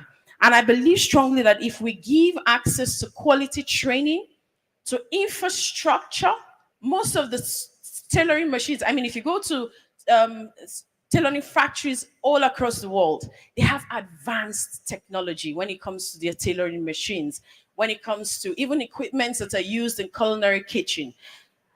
If the government, or if we as an ecosystem can find a way of improving the education of each creative, giving them the training that they need to be able to create products at that level, at a global level, it becomes easy to trade beyond borders. So I believe strongly that one thing we would need to really look at is the capacity development of our people. We need to look at ways to foster innovation. We need to look at ways we want to create an enabling environment for MSMEs to thrive. When it comes to the policies, when it comes to equipment funding, I think it's something that we need to look at. We need to look at how we can create access to market opportunities for creatives. In February this year, the Nigerian Promotion Council had contacted us to say that we're looking for some entrepreneurs to send to the US for the magic show. The magic show usually will cost about $7,000 US, and ideally, a designer is expected to cough that out of their funds, but honestly, they can't afford it. But the sad thing too to say is that when we had sent out a lot of the people in our collective, we found out that we didn't have designers who were fit for that show. So I think that NEPC is doing a great job to creating access to market. I'm sure that there's so many other organizations who are doing a great job at creating access to market. The question I have for most of the MSMEs here is that, are we ready for a global market? Do we trade? Do we work on our businesses? Are we thinking, do we have a vision for a global market? And it starts with, first of all, thinking it, and then creating the framework in your business, or the structures your business needs to be able to align to that. And also looking for ways to ensuring that your product meets the global standard. It's important that we start to think globally, even though we're running our business locally. But there's so much opportunity, there's vast opportunities for us to be able to create wealth within our environment and outside our environment. The creative sector has a world of opportunities, and I'm not sure if my slide is being shown, but if you look at it, we have fashion, design, architects, artists, culinary artists, music, photography, film. Film would be categorized into animations, the actors, the directors, the videographers, and all of that. That shows you that there's so much career path that most of us can take when it comes to the creative economy. The World Bank estimates that the creative economy will create 1 million new jobs in Africa alone by 2030. That says something to us. If we start to put in the necessary work to ensure that we get trained, ready to be part of those people who will get the best out of, the best jobs, I think it would make a whole lot of sense to do that. I will look at a few case studies. London, for example, is one of the cities in the world that uses the creative sector as a major driving force for their economy. London has 8.5 million people. London has built a strong economic base with the creative sector. I mean, most times when we're traveling, one of the things we look forward to is shopping on the streets of of London, right? So they have been able to do that so well. In the last 20 years, the creative sector in London has been the fastest growing sector in that city. It employs over 697 million thousand people in, and 1 out of every 6 person has a job in the creative sector. The creative sector has been able to grow and has an output of about 21 billion annually for the city of London. And I think that strongly, if we start to look at, and I think the focus for London isn't just, is more of films and fashion beyond any other thing. And that just shows us that there is also an opportunity for us in the Niger Delta to take out of that huge deposit of wealth. We look at also in Spain, we look at how that San Sebastian was just a simple fishing city. They started off as just a village that was into fishing, but now is known as one of the culinary centers of the world. They have the best Michelin chefs there. They have fantastic festivals that, brings in so much funds into their economy. And I think strongly that if we start to look at film festivals, we start to look at food festivals, we look at the different festivals that we can use to attract tourism into our cities, I think that would help the creative sector. It started first as just people coming together to see what they could make out of their meals, but now they are telling a story beyond just cooking food. They're telling a culinary story. We look also in Argentina, which is one of the capitals of the Latin America. But one of the things they have been able to do very well for themselves is use the creative economy to drive employment and to drive high earning jobs as a city. Every year, between 12,000 to 14,000 enterprises are born in Argentina. That's a big number, to be honest. And they're ranked as one of the top entrepreneurial cities just because the government has looked at how they can use the creative sector to create wealth. I believe strongly that if the ecosystem in Nigeria or in the Niger Delta starts to look at how can we create wealth from where we are. We have great musicians, we have great comedians. How can we create an enabling environment for these people to thrive? It will be worthy.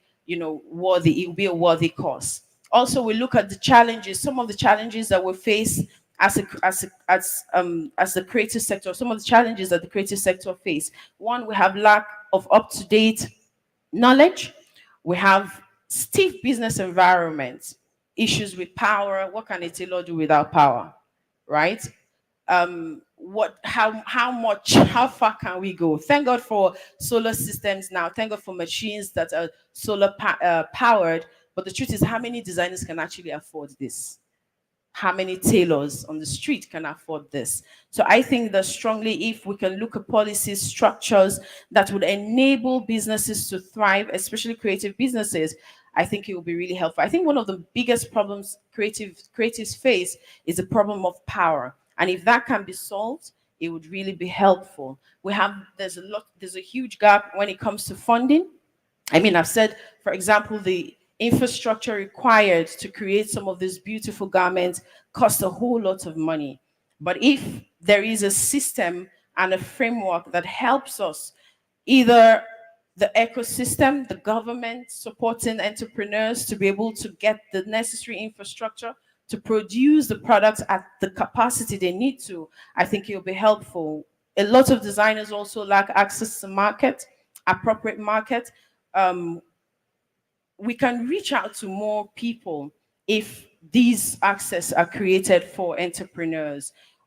For us to build a sustainable creative economy, we need to create the framework that helps us as a people, as government, as stakeholders, as individuals, to take the initiative to be able to get the creative sector to where it needs to be, or the creative economy, entrepreneurs to where they need to be.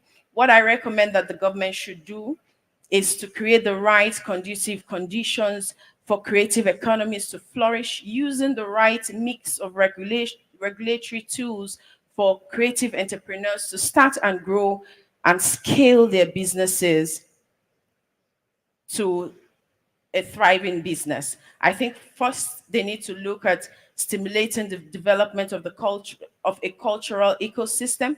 They need to look at bridging the prevailing knowledge gap with entrepreneurial and creative ecosystem.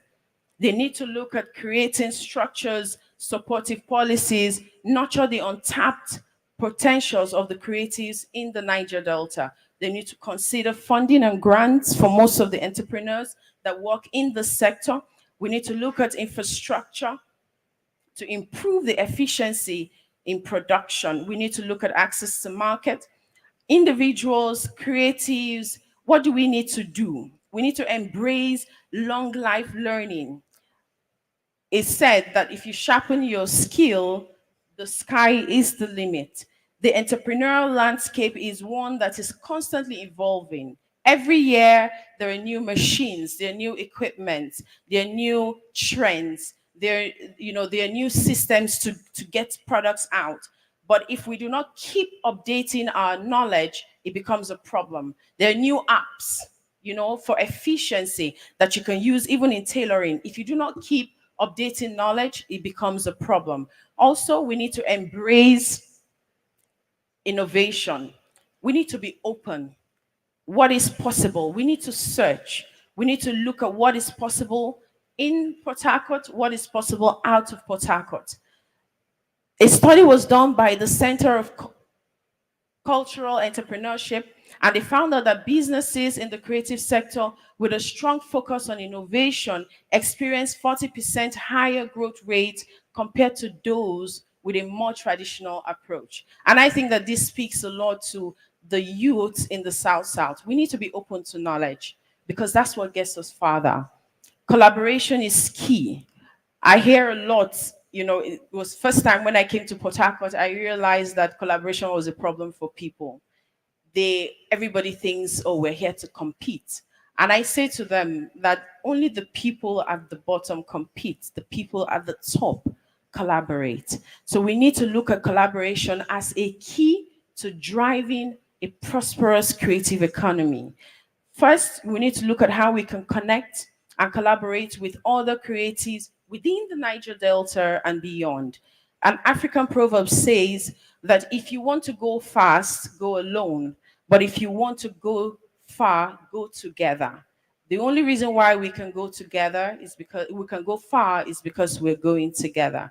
According to a research or a survey by the International Federation of Arts Council and Cultural Agencies, they said that 85% of the successful creative businesses report that collaboration was a key factor that played out to them succeeding. So if we start to look at how can we collaborate to create more impact, I think it helps, our work easier. I remember talking to two entrepreneurs at different times, and I said to them, both of you have qualities. Why not look at a partnership together? Because I believe that you have something that she needs, she has something that you need, come together and collaborate to build a strong brand.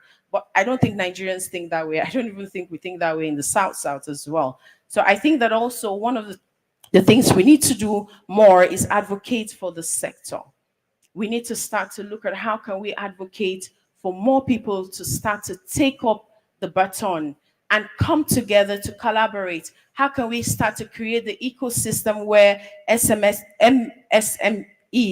can start to collaborate together to create an impact? The creative sector is a mechanism to build the fabric of economies and offer large employment if properly harnessed.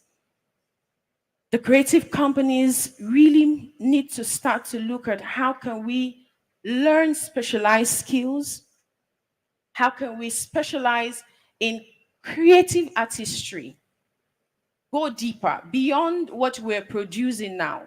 How can we match up with the global standards so that we can start to play big? We need to look at the different ways we can raise capital together. Rather than I do it alone with 1,000 naira, can I come partner with somebody who has perhaps 2,000 naira and we build something that is sustainable? We need to start to look at how can we use collaboration to grow. That's one of the things China did so well. I've been in China, and one of the states where I went to, they had so many factories. But when I had to engage with one factory and I had to go to another factory, they said to me, "Oh, if you're working with this factory, you can't work with us because we're together. It's an ecosystem." So we were confined to working with just that one factory because we had engaged them. We wanted to split production, but they said, "No, we won't take your jobs. You have to work with this factory." And I think that that's the power of ecosystem. If we can be really sincere, with ourselves. So I would recommend that for us to build a sustainable creative economy, we need to look at collaboration. We need to look at result-driven organizations like the NDYP. We need to look at organizations that are doing great work to see how we can come together to build the ecosystem that creates that support. And I must commend Mr. Moses Siasia for doing that by putting this together. We must look at how to improve the quality of the people. Honestly, the people cannot produce beyond their capacity. If we must increase capacity, we must look at how can we start to improve the quality of the people so that each citizen is productively engaged.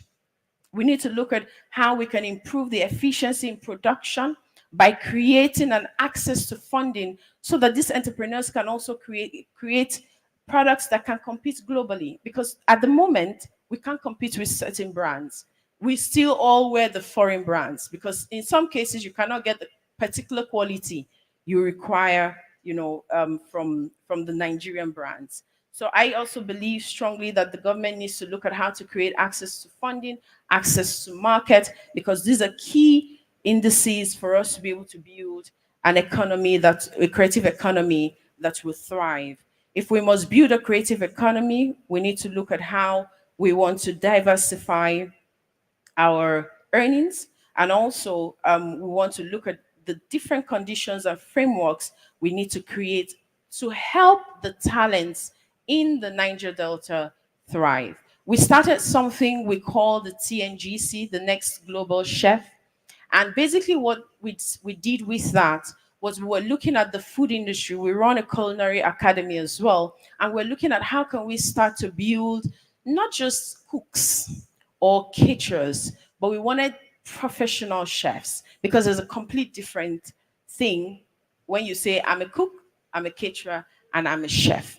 And we created a program that was supposed to create an awareness of what does it really mean to be a chef? Because sometimes we just think, oh, once I can put food together, I'm a chef. We had to break that down to the young people, and that was greatly attended by, we had over 1,000 youths, attend that event, and it was remarkable.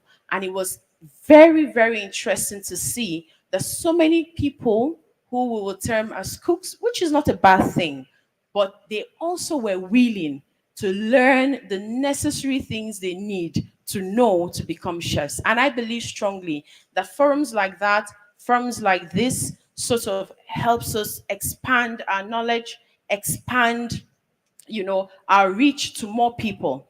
And with TNGC, what we have been able to do is to gather young people to show them the career path they need to go through to becoming professional chefs. We've been able to put together these programs. We have, for example, a free pattern making program we hold every now and then, just to show tailors that, okay, there's a better way to make your clothes, there's a better way to cut your patterns, there's a better way to have the great finishings that you need.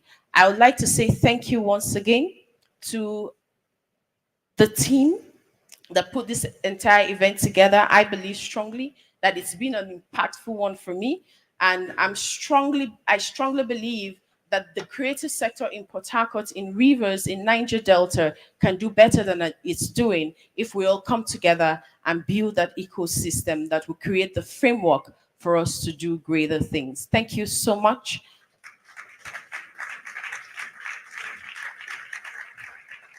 Thank you very much, ma'am. Lua Shoitong, that's the Chief Executive Officer of A Plus Energy. To put a face to what she has been saying so far, we have a 2 minutes documentary that will play shortly. But before we play that, I would like to recognize here with us the political advisor and head British High Commission, Port Harcourt, Mr. Fortune Godson Alfred. Please put your hands together for him. Our next speaker is already here and gearing to go. Let's have media play that documentary for about 2 minutes so you get a real idea of what she has been saying here on the stage. Thank you so much, ma'am. Please direct your attentions to the screen. 1% of the global GDP, these are the numbers generated through the creative economy. It has also significantly employed young people, with women making up about half of these workers. Let's not forget the global digital economy, which was valued at $16.6 trillion in 2023 and expected to reach $32.9 trillion by 2028, which further implies the limitless potential of these sectors. In Nigeria, the impact and influence of these sectors are heavily felt in music, art, fashion, culinary arts, and more. The digital economy contributed 33 trillion naira and 2.4 trillion naira in tax revenue in 2023. The creative industry is projected to contribute over $100 billion by 2030, according to the Minister of Culture, showcasing their vital role in economic growth. As A Plus Agency, we are dedicated to empowering creatives with the skills and resources they need for a sustainable future.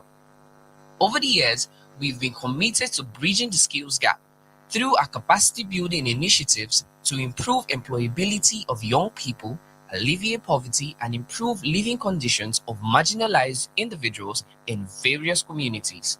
Our social enterprise programs has trained budding creative entrepreneurs, fresh graduates, marginalized youths, widows, and vulnerable communities.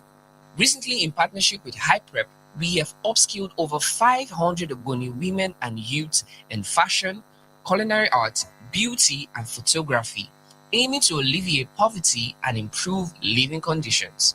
Our next Global Chef initiative, powered by our Culinary Arts Academy, promotes the culinary arts from the Niger Delta, positioning Nigeria on the global culinary map. Through our Fashion Academy, we are leading the way in sustainable, innovative fashion through initiatives such as the Sustainable Design Expo, which promotes eco-friendly fashion and preservation of our cultural heritage. Join us in building a sustainable creative economy in the Niger Delta beyond oil and creating a brighter future for all. Thank you very much. Thank you. Please, a round of applause for them. While she was speaking, she said, if we're ready for the global market, how many of the MSMEs here are ready for the global market? If you've been thinking about breaking it into the global sphere, can we see some hands in the hall, please? Please raise them. When it's like this, you haven't made up your mind. But when it's like this, wave it very well, like you are shouting hallelujah. That is one way of commitment, is a way of putting it forward that, yes, my mind is globally projected. Distinguished ladies and gentlemen, we're moving straight to our next speaker. He did not just study entrepreneurship in emerging economics from the Harvard University. He eats and breathes entrepreneurship and is molding other young minds to toe a similar pattern.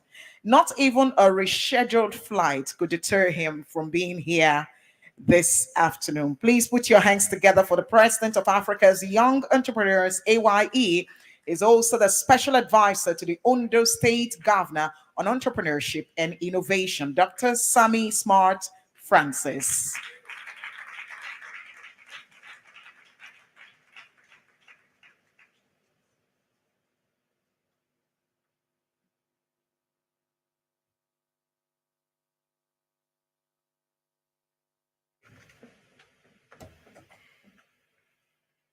Good afternoon, everyone. So, if you noticed, I went to the bathroom.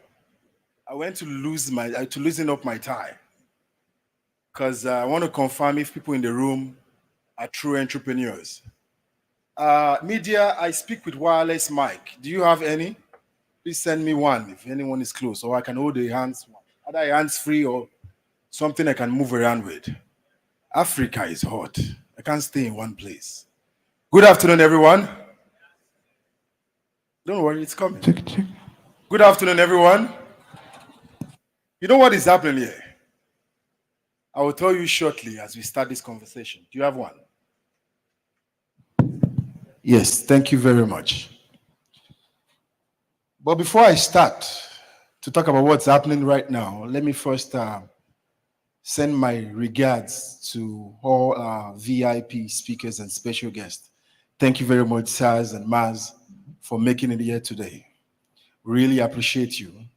And to the convener, Moses Siasia, I hope you can hear me from where you are. I understand that when you do events, you'll be everywhere. But Moses is a strong pillar. Oh, he's here. Thank you. Moses is a strong pillar when it comes to human capacity development, when it comes to MSMEs, when it comes to young professionals. Please, let's put our hands together for him. Do you know why you're clapping like that? Do you know why you're clapping? Wait, stop the clap. I'm here with you. Don't worry. I went to lose my tie. It isn't a joke. Watch. Do you know why you're clapping like that? You still don't understand the atmosphere where you are. You don't get it yet. It's cold. It's calm. What's happening? Don't interrupt me. You don't play any. When I finish, you can play the citation. I think that was a omission from the media. But you don't understand the power of events. And life is about events. Honestly, I missed my flight yesterday. They rescheduled the flight yesterday again. I've been running up and down airports like a madman. Do you know why? I came here just because of one person. One. Even in the gathering of multitude, I only speak to one. And you might be that person. Now, some of you have made an appointment with destiny today. That is why events happen. Why some of you are here like the normal conference thing. Let me come, sit down and clap. That whatever happens, we just do it no matter how it goes. Once again, good afternoon. Do you know why you are still cold? The reason why you are like that is you don't understand that the universe responds to those that react. That's how it works. The continent we had is enough forces enough that does not want you to survive alone. Talk less of the way you are still cold. The fact that you're a good Christian or a born-again Muslim, let me say it that way, does not make you cold. Africa is what? And it takes an aggressive energy to make things happen. Good afternoon, everyone. Now, let me explain something carefully. When I say I came for one person, everywhere I speak, I pick 10 mentees. 10. And when we mentor you, I'm not one of those mentors that will teach you how to fly. I will help you fly. I'm not one of those that will start telling you, do this, without pushing you. You know what I mean by pushing you? And I'm here to look for that 10 mentees as well. And do you know how we get them? To those that react. Good afternoon, everyone. Please, I don't know if you have ushers in the room. If there are ushers or protocol officers, please raise your hand. I need your help. Someone here has marked dates with destiny, and it's for that person that I came. Kindly help me find those ones that react, so that we can make things happen. That is why events happen. Events don't happen so that you come and listen. Those times don't pass. It happens to connect, network, and this transformation. Good afternoon, everyone. I see you, that guy wearing yellow. When I finish on this stage, come and meet me. I came for you. There's 9 people more. You don't understand what is happening. You think I just came here and Moses gathered us to sit down and do what? The universe will change only when you react. But I will tell you something shortly. My topic today is the fall of the Naira, the rise of the entrepreneur. The fall of the Naira, the what? The rise of the entrepreneur. And as I start, I will first teach you something. When I say entrepreneurs, I want you to respond by saying arise. If you know how to react with it, you will react with it. And if you're one of those 9 that is left, then you understand what I'm saying. Entrepreneurs! That guy wearing black tie. Now, you will start complaining that, where are the ladies? Where are the women? The universe does not see that. Oh.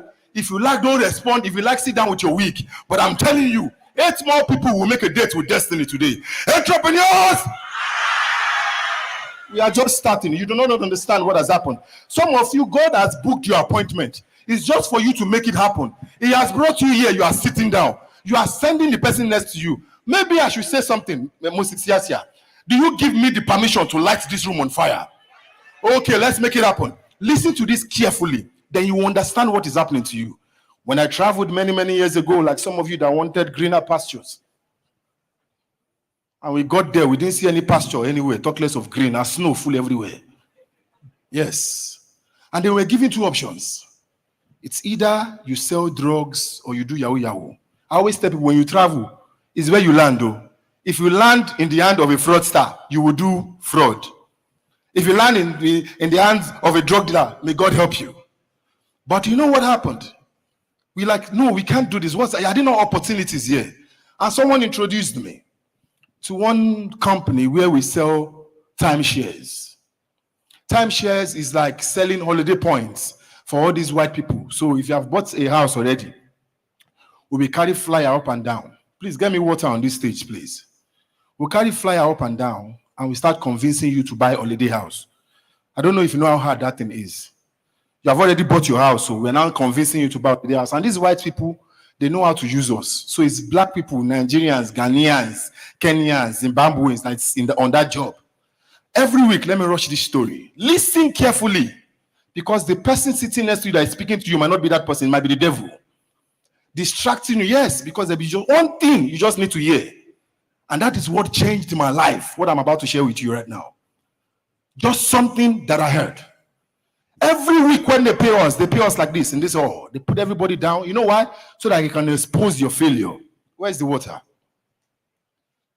So that they can expose your failure. And every week when they pay us, the highest person gets maybe $10, $15 in a week. They pay $3 per card. But there is this guy, a Nigerian guy. His name is Paul. Every time they pay us, Paul lives with $1,000, $2,000 every week. In the same job that we are all doing, and we are getting $10, $20, sir. I started wondering. But when I got into the company, they told me, Paul, where they use jazz. Paul don't carry juju come from Nigeria, so he used juju to talk to those white people. So every time I've been wondering that, this guy, and they are paying us. Have you ever spent somebody else's money before? We have all done it now. Don't you understand what I'm saying? Like somebody win $10 million, then you're not thinking, if it's me, I'll first buy a car, then I'll buy. You've done it before. That's what I used to do every Saturday when they're paying us.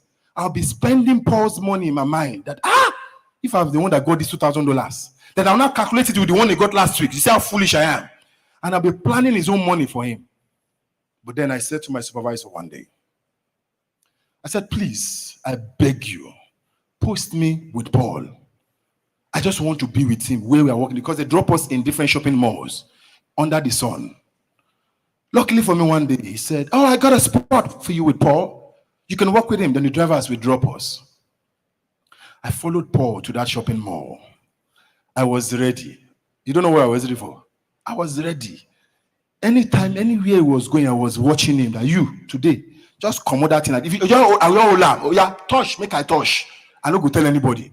Just put on your tongue, make I put for my tongue. Cut soap for me. Oh, because I'm a Christian, you don't want me to confess. I will confess. Some of us don't hide the way to success anymore.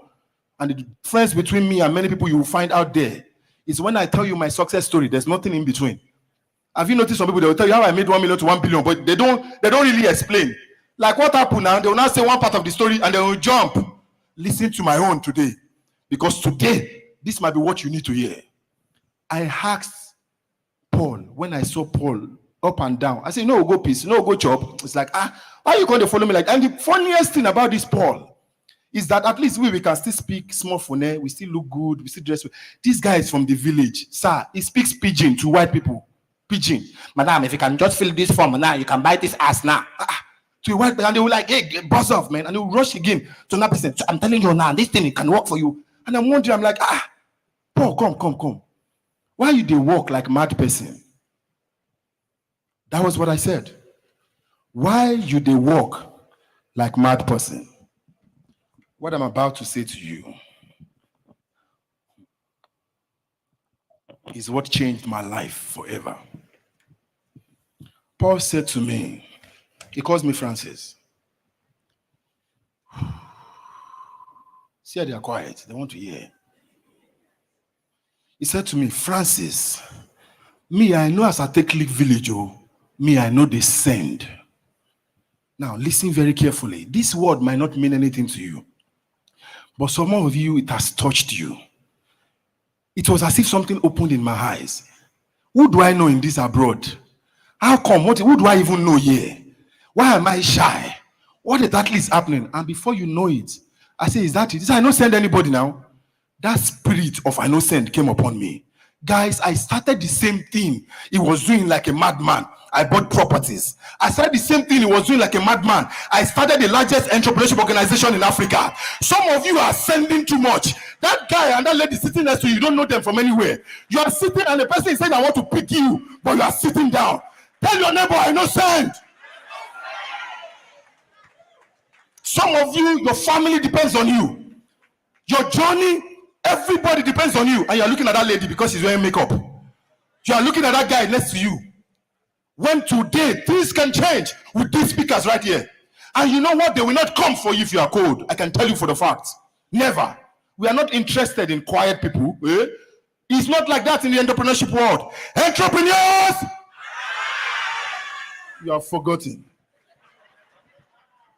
Have you wondered, why is it that when things are bad, some people are making it? How come that the naira is falling, but some people are making money? What is happening? How is it happening? And that is what I'm here to share with you today. You know, I want us to look at it critically. I said earlier that you are the one that can change the economy of this country. You are the one that can change the value of the naira. And when things go bad, as an entrepreneur, it's a good opportunity for you to rise. Even in the Bible, Jacob dug the well when there was famine. So there are some smart things that can happen to you when things are wrong, when things are bad. But the thing is that you've got to understand, how do these people do it? Let's look at Uncle Ben's rice. Uncle Ben's rice started during World War II. There was war. Currently in Nigeria, there's no war. And your complaint is everywhere. Today, you know what Uncle Ben's rice is? In 1880, I think, in Atlanta, do you know that Coca-Cola was launched because of depression? There was depression in the land. And somebody said, how can I invent a drink that will be refreshing, that will just make everybody feel okay? That's the Coca-Cola we are drinking today. This same Coke, they have a fact or maybe an evidence, either real or fake, that where Jesus could not get to, Coke has gotten there. That was what happened in that movie, God Must Be Crazy. Have you watched it before? Because of a brand, an entrepreneur. What is happening in Nigeria, I beg you and I beg you for God's sake, MSME Day, open your mind. It's an opportunity for you. This is the time when billionaires are made. You see, while you were complaining about COVID, do you know how much I made? While you were complaining about COVID, do you know how many entrepreneurs made? This is another opportunity for you. All you need to understand is that difficult periods put a demand on our creativity. It begins to expand your mind. Oh, you haven't noticed? Haven't you noticed that it's when you're about to finish your money that you start planning? Talk to me now. Why are you quiet? You haven't noticed? That when the money was 10 million, you didn't, it was just spending. But when it's not getting to 500,000, you now remember that, I need to plan. As Nigeria is going, a great opportunity for you to plan, a great opportunity for you to rise. Entrepreneurs! That guy wearing white, you're the third person. Now it's going to happen. But as I said before, some of you are too proud for success. Yes, you are too proud for it. You don't understand. I spoke recently and I spoke about a topic called the beggar's money. A beggar has no shame. There are some things you can learn from a beggar. Haven't you noticed? A beggar has no fear. My securities, they'll be chasing beggars like this. No, don't touch it. Even there was a time my escort vehicle, they went to stop that beggar. That beggar would not even answer them. Was just knocking my glass. A beggar has no fear. Some of you are too scared. You are wondering, if I stand up. Entrepreneurs! That lady wearing white inside. That is my own appointment. I didn't come to speak. I came to fetch people. The right people that have been waiting for the right platforms. See, there's a difference when you come to an event. And there's a difference when you take advantage of an event. Am I speaking to you? Nigeria, you need to arise. Forget about all these things they are saying. Forget about all these complaints. Let them complain. It's a distraction. It's an avenue for you to push and penetrate the market. As a government, as a country, we need to understand that this economy right now gives us the ability to start thinking out of the box, to think production, manufacturing, innovation, creativity, and of course, technology. Entrepreneurs. No, who is that one that said it quietly? I need you. You are the one. Take it like that. You are following me spiritually. You are number what? 4, right? There's even still 6. If you miss this today, I don't know what you will say when you get home. But I'm here with you and there's still 6 more. Are you checking for me at the back as well? Now, listen to this. We are in a day of innovation and technology. They are complaining that Nigeria is bad. Do you know how many people are making money online? Now, when people say online, they start thinking, Moses, they start thinking of Twitter, TikTok, twerking. No. I have people that are connected and they are getting paid. Guess what they are doing? They are listening. You don't know there are platforms they can pay you just to be listening. They will pay you for the number of hours you listened. Do you know that there are platforms that will pay you for what they call off-site perimeter surveillance? You will be here and you'll be watching factories in another country and they will be paying you for doing their security. You are there sitting down. You are still thinking that the job is in Port Harcourt when things are happening online. You see, right now, they say a fool at 40 is what? A fool forever. That was then. When our fathers used to be 80, 90, 100, 120 years. Now that people die at 50, a fool at 20 is a fool forever. A 20-year-old will show you where the money is. Oh, you don't know that? I have a guy in this country, 22 years old. Even me, it like to make a beggar for money. You don't understand. Legit money. Things have changed. It has changed. The universe has changed. Failure to adapt is failure to exist. If you don't follow the trends, what am I doing? Why will I be online? You see that online is where things are happening. People are not selling things anymore. They are selling themselves. Even before I buy your brand, I buy into you. And that's why I'm looking for that person right now. Where are you? Entrepreneurs! That lady wearing pink. 5 left. You take it like that. 6. That's how it happens. You think that the miracle is in the church. Big mistake. Big mistake. Church is to worship. Mosque is to worship. This is where business is done, Moses. Am I lying? It's where it's done. And that's why I used to wonder, some people, they will go to church, they will say, church no sweet today. Because they're even expecting their own church worship to play. If you've done that before, you know yourself. Because you're expecting that, you're forgetting that music is not for you, it's for God. So many of us go there to be entertained. Many of us want our prosper to say, you will prosper.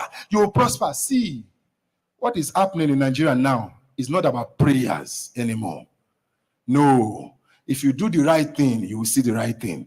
And that is the message I've got for you today. Now, as I proceed, we've seen people that have made money and how they've made money during crisis.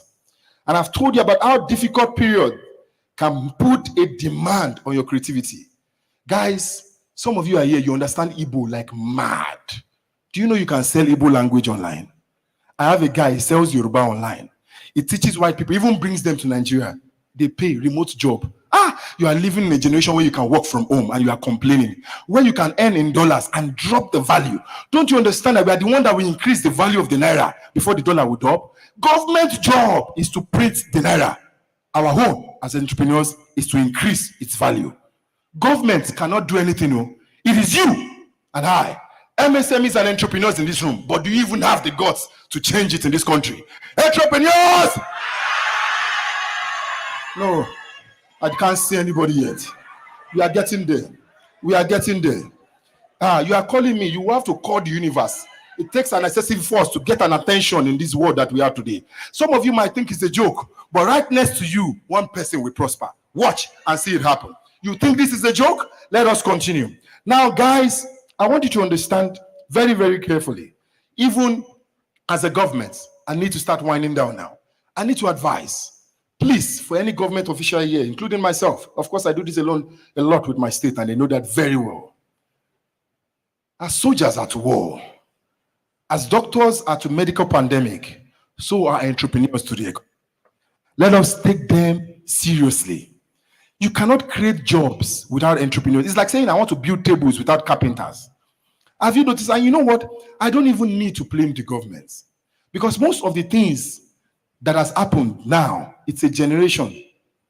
There was a time, even when I first brought the organization into Nigeria many, many years ago, some people do not even know the term entrepreneurship.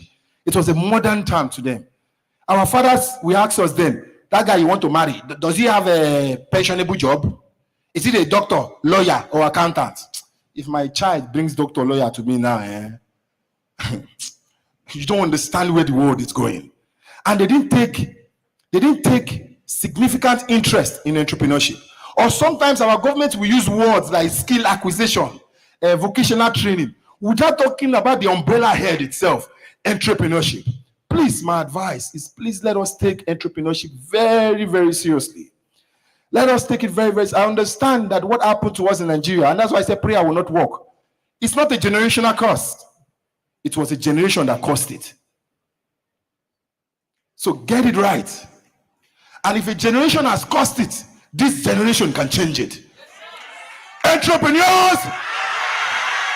That lady at the back, the last lady wearing glasses and wearing blue. How many left? 4. Oh, you are waiting for number 8. Okay, let's see what happens. Please understand that our generation can change it. Those generation forgot that, see, let me tell you a fact. Listen carefully.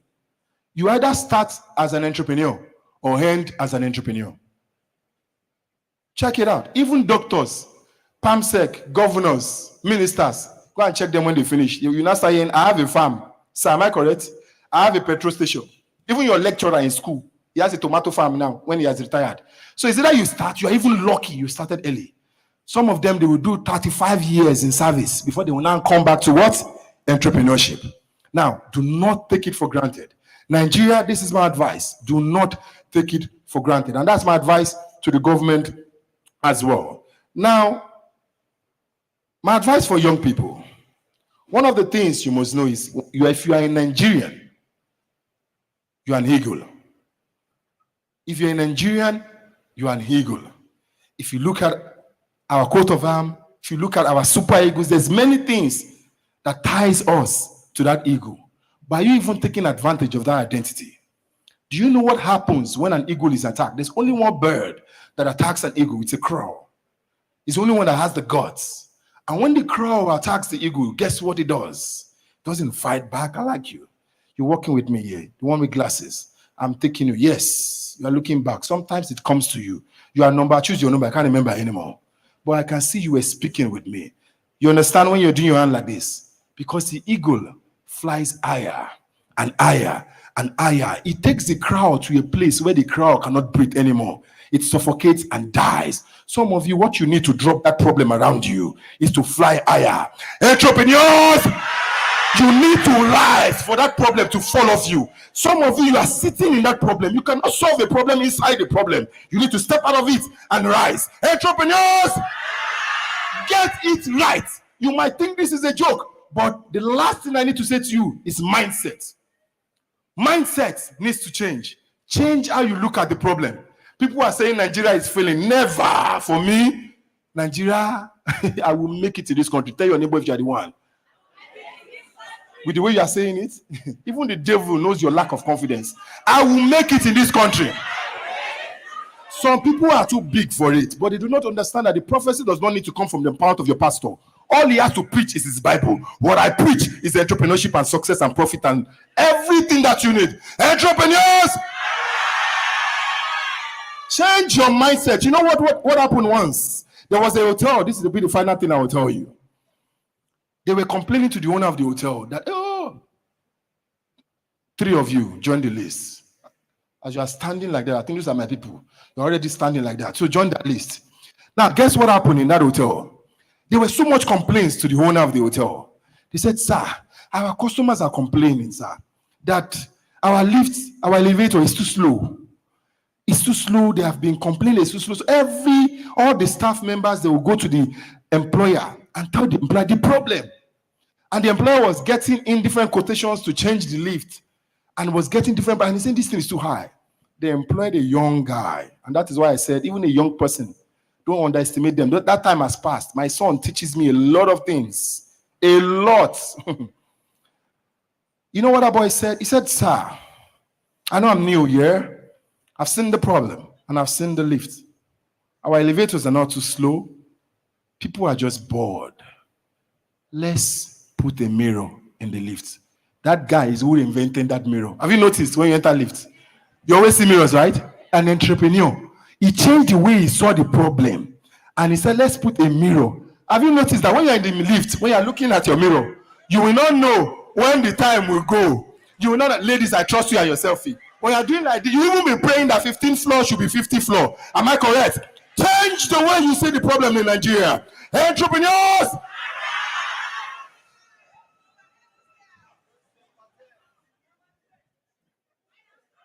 Is there only one number left? Then what I'm about to say is for you because this is the last thing that I'm saying. This is the last thing that I'm saying. Hey, with what has happened here today, I hope I have been able to show you that you don't live here with the renewed hope, but with a renewed mindset. That you understand that no matter what happens in Nigeria, you will rise. That you understand that no matter what the enemy has said with your forces and the prophecy on your family, you will rise. And as Paul said, that you will not send anymore. If you are that last person that I'm waiting for, I am done speaking. Entrepreneurs!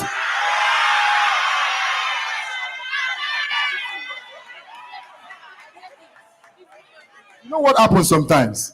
Because you see 2 people, you think that the slot has finished. That is what happens to some people. Entrepreneurs! My name is Msme Msme, and I am nothing without God. Thank you very much. Thanks for your time. Every one of you here, just follow me as I'm going to drop your number.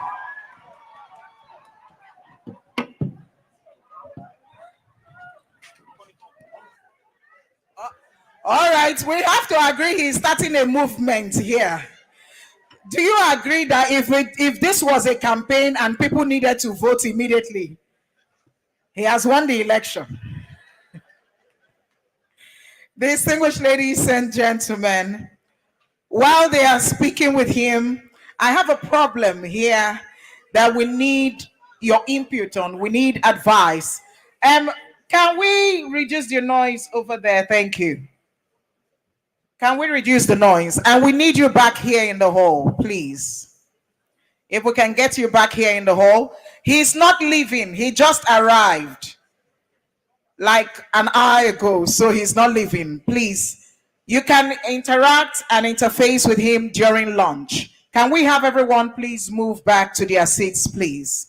Thank you. You have enough time to network during lunch.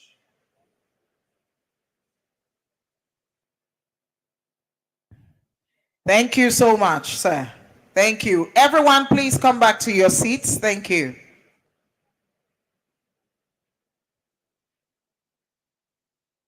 If I'm contesting for an election and I have you as my opponent, I have to make sure that the car you enter does not get to the venue. Distinguished ladies and gentlemen, okay, I have something I need you to help me. You need to give advice. All of us here, I believe, are entrepreneurs. either at the medium or micro or small stage, and we have those who have done so well in their businesses. So you should be able to give advice, but then we'll decide if it's worth your time, the advice you give. There's this young man, he inherited 6 million naira from his late mother. And so he didn't know what to do with it. He approached his cousin, and the cousin advised him, since he was not a graduate yet, to use 1 million to settle all his educational issues so he can graduate and go for NYSC. And he was also told to use another 1 million to get a land that will appreciate over time. And the remaining 4 million should be kept in fixed deposit pending when he's done serving, and then he can think about what to do in terms of business. And you know, the cousin thought he was giving a very good advice to this young man who had just come into 6 million from his late mother. But then a month later, the cousin discovered that the boy had used 4.5 million to buy a new vehicle, a Highlander. He was in a self-contained. He has moved out of the self-contained to a 3-bedroom flat. And then the remaining one he used to please the other members of my gender. And so within 2 or 3 months, of course, you know that the Highlander is a Tokumbo. So the gearbox, and they'll tell you, oh, it's just this little place, just hold it a bit and it will be better. But then it didn't get better, and he sold the vehicle he bought for 4.5 million for 1.9 million. You agree with me that when it comes to vehicle, the moment it leaves the stand, it depreciates in value. You can buy a vehicle for 20 million. And the moment you drive it out of the car stand, you come back to the same people and tell them you have an emergency and you need to return the vehicle. They'll price it for half the price you bought it. That's the truth. And so he sold it for 1.9 million. And we thought he would have received some sense. Maybe had it been I know him, I would have given him But he didn't listen. The 1.9, he continued in his profligate lifestyle. And as I'm speaking to you, he has 200,000, and he says he has learned his lesson and he needs to know a business he can do with the 200,000. Please, any advice in the hall? It's a serious matter. He needs advice how to use the 200,000 for a business. Okay, if we can give somebody the microphone, someone wants to answer what they can do with the 200,000. Let him do what? Let him bring the 200,000.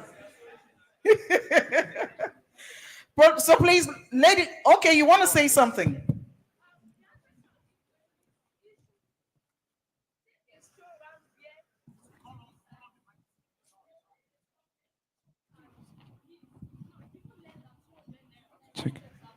Okay.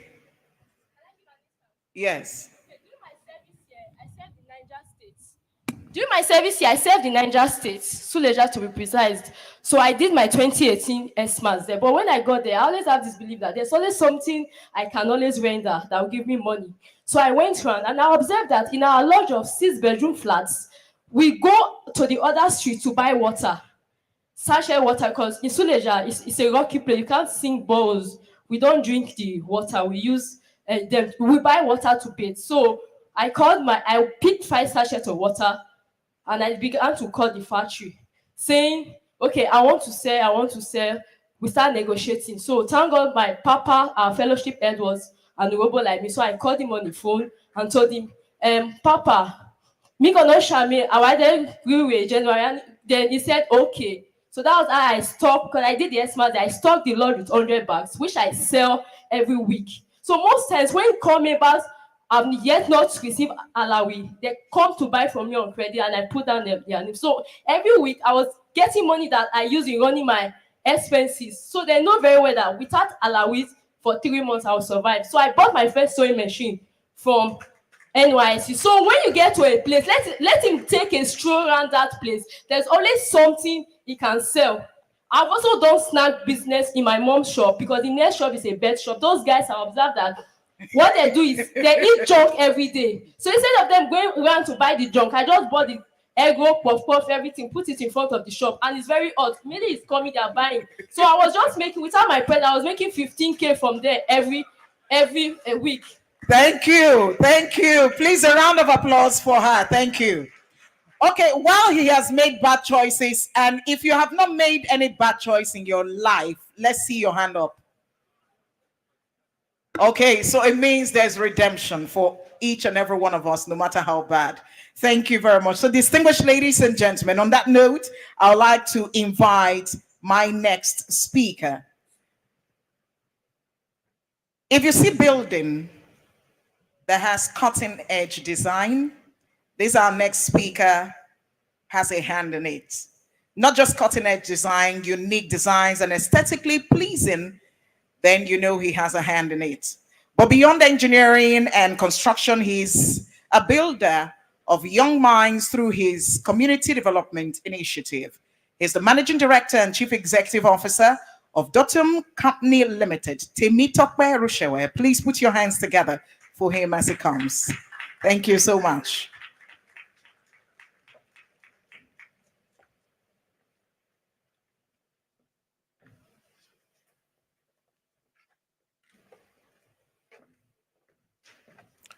Good afternoon, ladies and gentlemen. Good afternoon, ladies and gentlemen. This afternoon, I'd like to acknowledge the presence of the guests and special speakers who are here. Thank you for coming. And also to acknowledge the convener, Mr. Moses Siasia.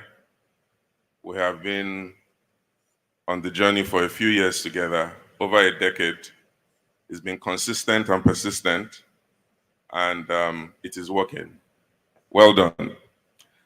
This afternoon, we're speaking to entrepreneurs and micro, small, and medium enterprises. And before Dr. Smart came up, it was my intention to focus on the people who are actually either entrepreneurs or budding entrepreneurs, people who desire to become entrepreneurs, and see how we can together take you on the journey to become better.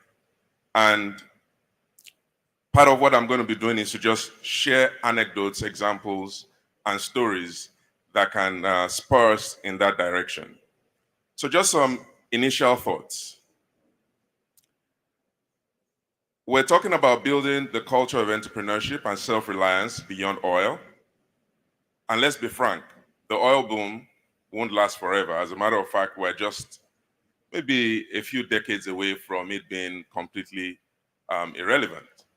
When we look at examples of people who are senior in oil, when we talk about people like Saudi Arabia, they currently generate about $450 billion outside of oil. I want that to sink very well. So whatever they are generating in oil is there, but they currently generate $450 billion outside of oil. And they are developing cities and programs that are completely behaving as if the oil doesn't exist. And I think that is where we need to be going as a country and as a region. The good news is that the Niger Delta region is a rich region, very fertile, a lot of bright minds, fantastic soil. The ground is fertile. And that is what we need to be looking at. What are the lessons that we need to be pursuing in trying to achieve our goals as entrepreneurs? First of all, I'll say every one of us here needs to begin our journey from where we are. Any of us who has ever done any mathematics, they always say there's a concept in mathematics that says you start from known to what? I can't hear you. Known to what? That is the way mathematics work, and that is the way life works. So you are here at any level in your journey, you need to start from known to unknown. That is, where am I presently? What skills do I have presently? what can I do presently? Who do I know presently from where I am to where I'm going? But you need to have where you are going. Now, I'd like to see a show of hands. Anyone here who is doing any sort of business? You are doing any sort of business. All right. A show of hands again. Anyone who employs between 1 to 5 people in your business. Another show of hands. Anyone who employs between 5 to 50 people in your business. Okay. 50 to 100. 100 to 500. All right. Fantastic. So, everyone here is on some sort of journey, and where you are is a fantastic place to start. What is the mission that you have as an entrepreneur? What is the reason? I've heard, talking about the creative industry, I've heard comedians, you hear them speak all the time. They will say, this comedy, well, when they've made it now, what got them into it, they'll say it was hunger. Hunger can be a good thing and a bad thing, depending on the direction you take it. Where you are now, the direction you need to go is dependent on how hungry you are. Everyone, if you are, I think I also need a mobile speaker if it's possible. Everyone, if you are a believer and you've read the Bible, you remember when the prophet visited the widow of Zarephath. He asked the widow, what do you have in your house? The widow first thought, I'm a widow, I have nothing. No, the prophet said, no, go and check again. There is something you have. And after she thought about it, then she said, oh, there's one jar of oil somewhere. And the prophet said, that's it. So what am I saying? For everyone present in this room, you have something. I would like you to tell your neighbor, you have something. Say it again, please. Every one of us has something. There's a skill, there's a mind, there's a talent that has been deposited in each and every one of us that we are to use to get to the next level. And I'll tell us a story. When I was introduced earlier, they spoke about us being into construction. That is what I do. I build houses, bridges, infrastructure, and all of that. A few years ago, and this is why events are so important, and it all depends on what you do with the events. When you come to events, you come to get information, knowledge, and what you do with that information is what determines what happens next. The second part that happens at events, which is very important, is that you get to meet people. So a few years ago, I think that must have been 2012, I was invited by a friend of mine to an event where they were doing the groundbreaking of a new district in the Federal Capital Territory. The minister was to do the groundbreaking, and that region or the district, if you're familiar with Abuja, you know we have different districts. There's Maitama, there's Wuse, there is Kantakwe, and at the time, they were going to do the groundbreaking of a new district called Kantakwe District. And that was going to be a district done by through public-private partnership. So the government was providing the space, a private developer was going to come, develop the entire space with their money, and they were going to recoup their investment through sale of land and through charging service charges. So a friend of mine was a younger brother to the private developer who was going to do the district. And he came and said, oh, Tokwe, what are you doing? There's this event. He sent me the invite. And I was like, okay, fine. So this is important. Events are very important. You cannot sit in your house and expect entrepreneurship to happen in your house. You've got to move out of where you are. And this is very important. I tell people all the time when they tell me, oh, you know, things are not working, I'm here. I tell them, you are not a tree. You can move. Move from where you are to where things are happening. Move. And I like to congratulate every one of you who is in this room this afternoon because you made a move coming here. All right? So I attended this event and they did the groundbreaking and all of that was going on. But in every event, like I said, you get information and you meet people. And then my friend introduced me to a friend of his. And my friend said, oh, you're into construction? I said, yes. He said, oh, we're building one small, club in the center of town. We need someone to just, do the roads. Like, oh, fine, no problem. Next day we went to the site. I measured it, gave them bill. Long and short of the story, we got a transaction. But that is not where the story I'm saying is going. So we did that for the gentleman, and he was so impressed with how we did it, he became a friend. And he said, look, Tokwe, anytime I have projects in Abuja, I'm going to call you because I was so happy with what you did. And year 1 went, no call. Year 2 went, no call. Year 3 went, no call. Year 4 went, no call. And then, but I kept in touch. And then one day my phone rings and it's this guy. He said, look, I promised you I was going to give you something to do in Abuja. Nothing has come up, but I have something in Lagos. Would you be interested in working in Lagos? He said, yes. And they sent us the bill. We prepared the bill and we submitted it. I tell you the truth, I did not believe that what the bill said was actually, all right, to put in context, the project he gave me the first time in 2012 was around 7 million naira, right? When he called me 4 years later, the project he sent me the bill for was almost 1 billion. So I did not in any way, shape or form believe that that guy had the capacity to, develop such a project of such scale. So, well, I filled the bills and submitted it. They selected us, and I still was, thinking, okay, well, let me wait for the catch. What's the catch? And then he said, okay, send in your advance payment guarantee. We did. And he said, oh, we're going to advance you 20%. I said, what? That I calculated it. That's 100 and something million. 200 and something million. Where did you get that kind of money from? A couple of days later, he sent in the money. Now, we did that. I started working in Lagos. We built a hotel for them. And the hotel was ongoing. And, this is another lesson, dedication, hard work, putting everything you have. Because guess what? I'm telling a story here, and I want you to see where it's going. So the beginning of the story, a friend invited me to an event. I don't know, somebody might have invited you to this event this afternoon. And I came, I didn't know what to expect, but in there, I was introduced to someone. So this talks about, being personable, meeting people, and being able to speak about what you do. I tell people all the time, you cannot be into fashion, you cannot be into cleaning, you cannot be into petroleum, and nobody knows what you do. The soul of entrepreneurship is sales. What did I say? The soul of entrepreneurship is what? You've got to be able to sell yourself. People need to know what you do. So I attended the event, just like everybody. But in the course of conversation, I was able to tell a number of people that I built. As a result of that, I did the first one. But that was not all. Or I was invited for the first one. But that was not all. I did the first one, how? Very well, to a point that the client said, anytime I have a project in Abuja, I'll call you. He didn't, but what did I do? I kept staying in touch.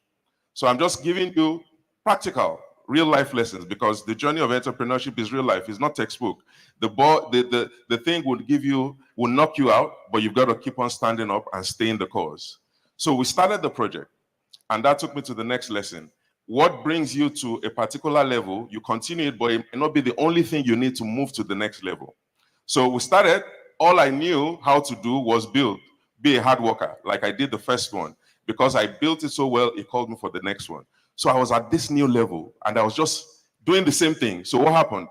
I'll be the first person on site. 7 a.m., I'm already on the site. I did nothing else. 7 to, there was no light. I will be on the site. We delivered, we were doing the work. But I was doing nothing else. I was not selling. I forgot.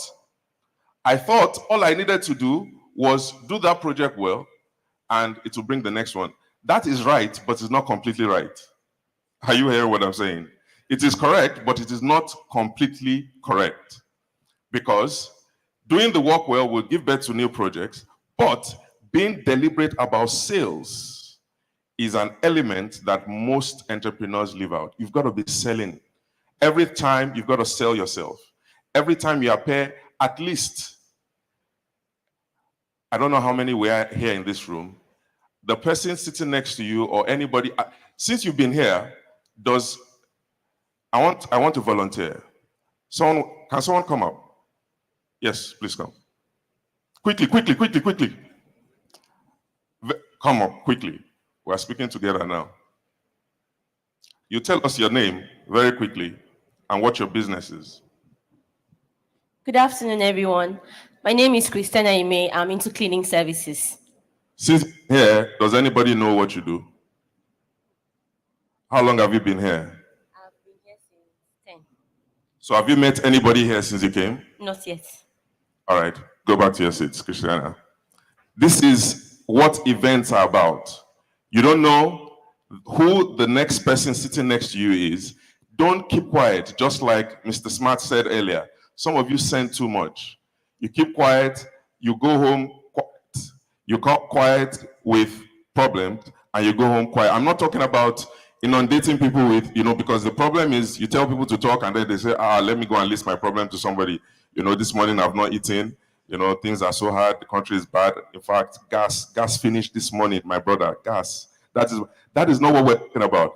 Be a person of value. Let people know the value you have to offer, because there is somebody who needs that value. Now, she does cleaning. There's probably somebody who needs the service. My brother here runs a fine dining restaurant. He probably needs the service of a cleaning business.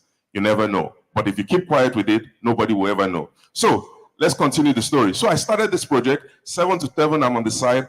The first person, the last person. That is good, but it was not complete. A few years into the project, a few months into the project, the client had difficulty with payments. So the project stalled, and the project ended up stalling for about 2 years. But guess what? Because all I was doing throughout the time I was in Lagos was just go to site. By the time the project was stalling, I was like, so what am I going to do next? Like, there was no project to go to next. My belief was just do the work well before, somebody else will come, you get the next project. But now I was in the middle of this project has stalled, and there was nothing else to do. By that time, I had gone to Lagos, I rented a place, I had a car. Guess what? I unrented the place. I sold the car, and I returned to Abuja and started again. And it taught me a lesson. And the lesson is a very important one, that as an entrepreneur, you must be selling as if you have no business. Sell as if you are not doing anything. As in, sell as if you are at ground zero.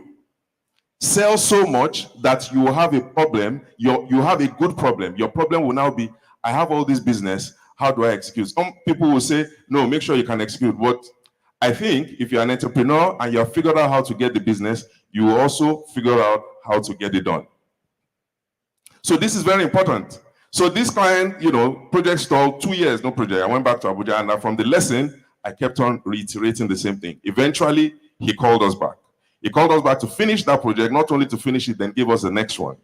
And then we started. But this time, when I go back to Lagos, I don't get sense. So I was selling and selling. I was not sitting on the side. Now, you have to know the stage your business is. I was still operating as a one-man business when I should be operating as a business. By the time I came back, I now employed people that could stay on the side. Started putting systems in place, because that time, the first time, when they are delivering cement, I will be there to count. Nobody's stealing my 1 bag of cement in this place. I will be there to count the cement. When they deliver iron rod, I will count it with them, because I was operating as a one-man business. By the time this opportunity came the second time, I was no more counting cement. I was no more counting iron. I put people there, yes, put systems in place to try to eliminate the problem I saw, but I was now focused on my job as a business owner, which is to look for new business. Now, we got onto the next project. While we were doing that, one of the guys who I met on the first project that was stalled called in the middle and said, oh, we really like how you did that project. We'll call you for the next one. And then we did the next one, and the next one, and the next one. So what am I saying? From that event I attended in Abuja in 2012, today in Lagos, we're doing about 20 projects from that one event. And I tell you, at least 70% of the projects we're doing is directly or indirectly from that first meeting in 2012. Right? So don't belittle any event. And this takes me to my next point. I tell people all the time, you need to be the right person, and you need to be in the right rooms. You can be the right person and be in the wrong room. Find yourself in the right rooms. Some of the right rooms you will pay for, some of the right rooms they will be free. This is a right room and was free. You are here. Don't sit at home. There are events you can attend. If there's anything that I've learned, event can spoil you. You will hear information and you would meet people. They are both as important. Now you're getting information from me, but I expect that after I have said what I have said, before you leave here during lunch, you'll be interacting with people. And I am instructing, because I'm the one holding the mic, that you listen to everybody who comes to speak to you. And make it a point to make sure anyone you sit beside or you have lunch beside today knows what you do. Don't go home without making sure they know what you do. If you have business cards, exchange it with them. When you get home, having exchanged the business cards and people exchange with you, send a text, send a WhatsApp. Oh, my name is Stopwell. I met you at MSME event today. It was a pleasure to meet you. This is what I do. I just wanted to keep in touch. And you just don't know where that will take you. Are you with me? Number 2 point I'd like to make this afternoon is that we are now in a global village. Start local, but think global. Start what? Local, but think global. That's your business. Like Mrs. Shreto mentioned earlier, it can just be about anywhere from where you are. From the comfort of your room, you can be operating in the US. There was a lady I met who I met her and I said, what do you do? She said she's an executive assistant.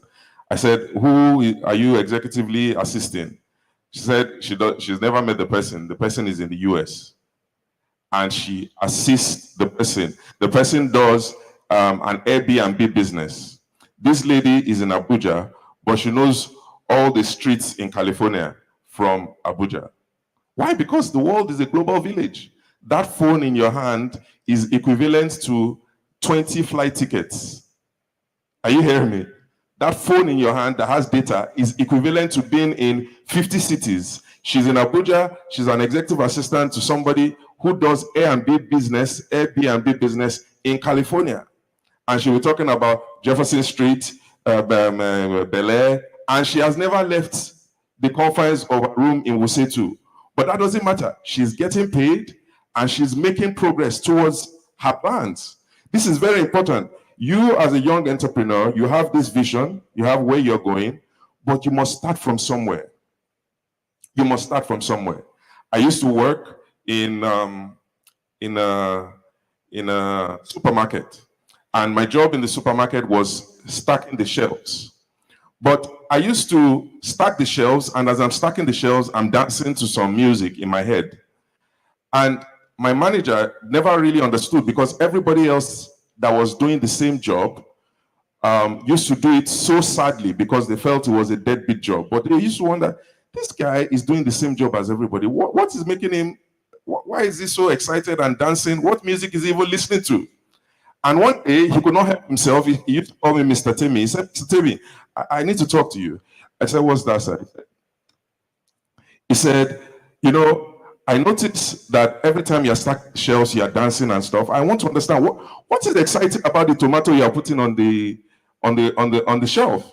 And I said, look, I know you're seeing tomato, but I know that this thing I'm doing is only for now. I'm not going to be here forever. So for the joy of what I can see myself going, it didn't matter what I was doing presently to get me to my next point, because that money was enough to buy some produce for the business I was doing. I was selling car parts, I was selling computer parts, but it was from the money that I was getting from working in a supermarket that I bought the first produce that I started selling, and then made some profit, and then started selling cars, and then made some profit, and started doing. So now, after that, I did that job, and then I started doing home delivery from the produce of the supermarket, delivering to people. What is the point I'm making? There's something in your hand that you can do from where you are.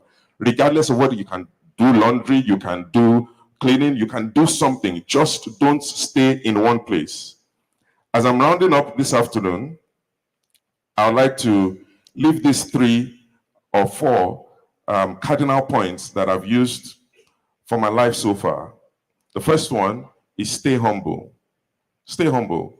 And this lesson I learned from my mom. It doesn't matter what it is, stay humble. Whether you are on 100,000 person or you're 100 billion. Stay humble. Number two, stay hungry. In the same vein, whether you're 100,000 or you're 100 billion, stay hungry. Never come to a point where you feel I've arrived.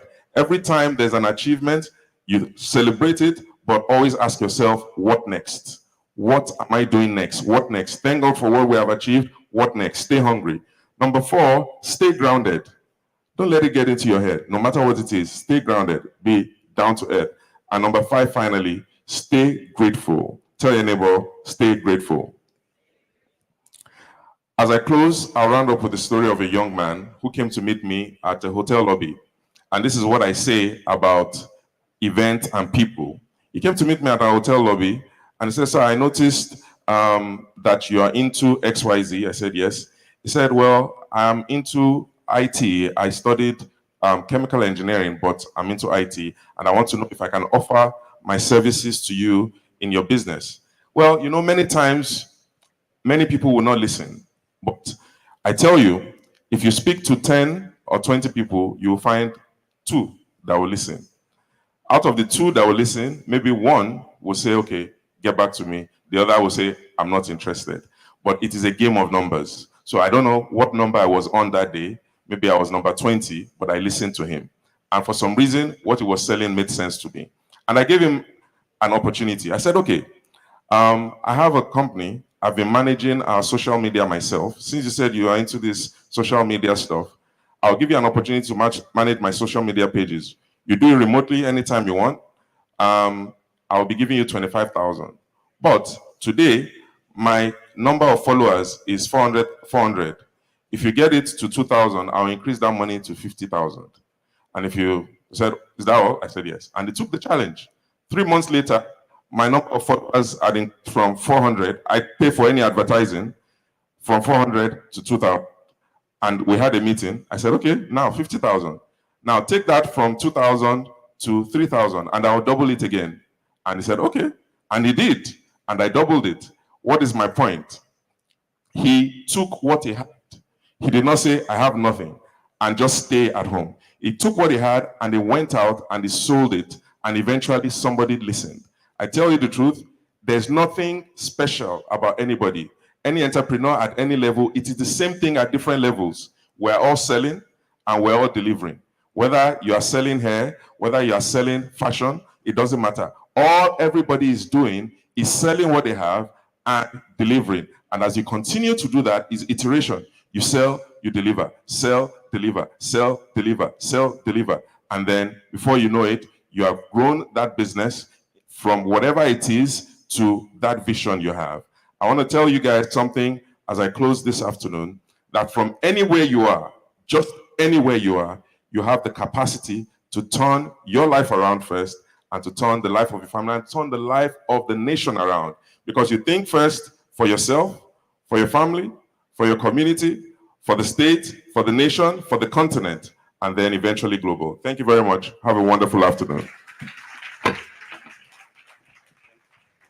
Thank you so much, Temi Tokwe. Thank you. Distinguished ladies and gentlemen, with the presentations done, we're moving now to the goodwill messages from partners and sponsors. I would like to, on this note, invite, without further ado, the Royal Father of the Day, His Royal Majesty Mene Dr. Saunu Timothy Yamadam Baridam, the Gbenemene Kasemene Baha, the 7th of Ogoni land. Please put your hands together for him. And for the goodwill messages, we're just giving 2 minutes each, even though he's our Royal Father of the Day and he has released his royal blessings. Thank you, Your Majesty. Thank you. Thank you so much, my friend and my sister. My friend and sister that said that her name is very long, but she make it very brief by giving us the name she gave. But I want to tell you, my name is the longest name in the face of the world. If I tell you, you will not live here because it will take a very long time for me to finish it.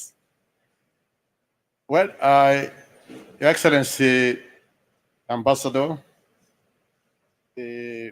my good friend, Siasia, and every other speakers that has given us a wonderful speech this evening. Mine is just to remarks. First of all, let me thank the organizer for this wonderful gathering of our people. We're just making a joke and we said, if this place was a place that the governor is coming today, you will see a lot of people that is going to, fluster the whole of this place. And that is why it is easy for any government to call the youth on the streets for them to do protests. And you see a lot of people that are there. Because why? People do not know the importance of time. We're here today because we've taken to ourselves to use the time appropriately. And I tell you the truth, those of you who have taken this time to be here, you have a lot of things to go home with. Knowledge, they said, is powerful for business, innovation, serving, foundation for creative problem solving and strategic decision. In today, business, if knowledge is not there, you'll end up doing nothing. And that is why it is important that you come to this gathering today to acquire this knowledge. And I believe completely that because you've gotten knowledge from a lot of our speakers here today, who has pushed you up from where you were before to the next level, I believe that as you step out of this place today, you will be knowledgeable enough to know where you stand in your life. Niger Delta, as you said, was a place where we all believe in selling, farming, and even fishing. But how many of us today are still doing that? Everybody has left that shore and believe in politics, where nothing come out of issue of wrong investments of your time, and you get nothing out of it by the end of the day. How many people has been killed because of protests that fetch you nothing? You see, people has fly all the way to this place from their various domain to give you this knowledge. And so it's very important to get this knowledge to yourself and start from somewhere. Unfortunately, I am not your speaker. I'm only giving you a remarks. If not, I would have also tell you a story about myself. What has happened as a young boy that was born into a royal family. And then after 3 years, I lost my mother in a family of a wife of 20. You should understand what you would get from that kind of family. Everything was there, but was the thing going around? No. And so I took a destiny to myself and went out of the comfort of my home to this Port Harcourt here. And I began to walk in the buka, a prince walking in a buka. Not a serious buka, the one that was under the flyover. In those days in Port Harcourt, there was a buka under the flyover before they clear it. I was walking there with a diploma in my hand. And it was there that I met a man that said, I'm going to employ you. You work here intelligently. I'm going to employ you with Modern Marine. And I started working in Modern Marine. And from there, I got another man who said, can you work in a bank? There's a job in a bank. I said, yes. I went for the interview, took first, and I began to work in Bank of the North. I was there, grew up from a clerk to a manager, and I was there when the family called me to come and take over this tool.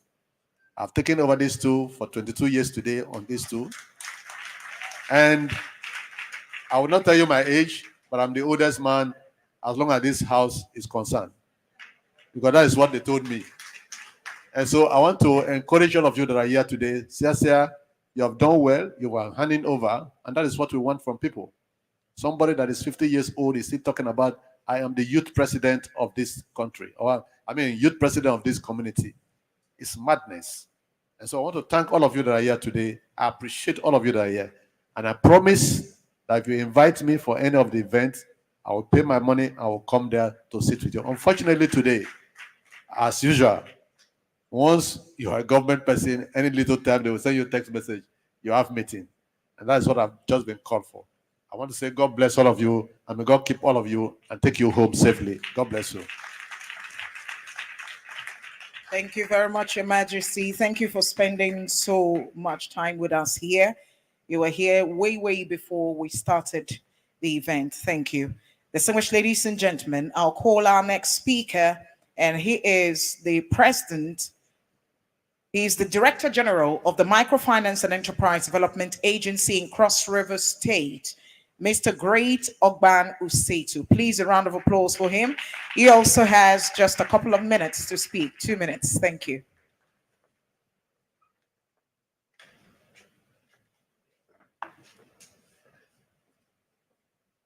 Good afternoon, everybody. Please permit me to stand on the already established protocol. My name is Great Ogban. I'm a family or a member of this Niger Delta young professional. I'll start by saying a big thank you to Mr. Moses Yasia for always putting this up for us in this region. I was at Ikotekpene last year for the last edition, and it was very impactful. So it gives me great pleasure and delight to stand before this distinguished audience and captain of industries, government officials, key players in the MSME sector, not just in Niger Delta region, but in Nigeria, to deliver this goodwill message. I'm particularly excited about this prospect the event holds in stimulating the MSME sector and empowering the next generation of entrepreneurs in this region, especially at this time where the government is doing everything to empower youths, stimulate the economy, and invest in the sector. As Director General of the Cross River State Microfinance and Enterprise Development Agency, we have a mandate to facilitate the growth of sustainable and well-structured micro, small, medium enterprises through capacity building, infrastructural support, access to reliable finance, and business development services. The mandate is intended to promote the sustainability development goals, which is the goal number 1, no poverty. Goal number 2, zero hunger. Goal number 8, decent job and economic growth. Goal number 9, industry, innovation, and infrastructure.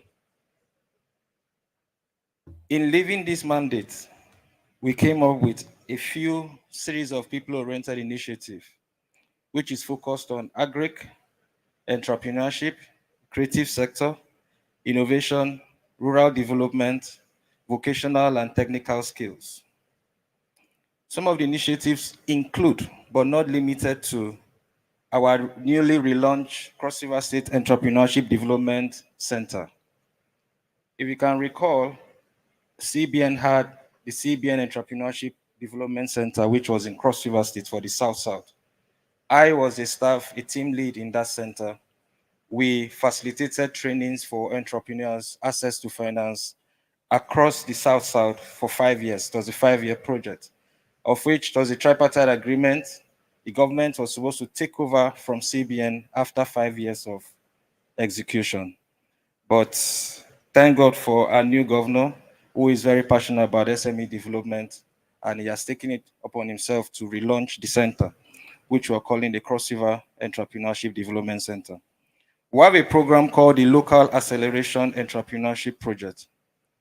This is targeted to the persons in the rural areas to accelerate whatever they are doing, focused on women and youths. We have a program called the Retiree Entrepreneurship Development Initiative, READY.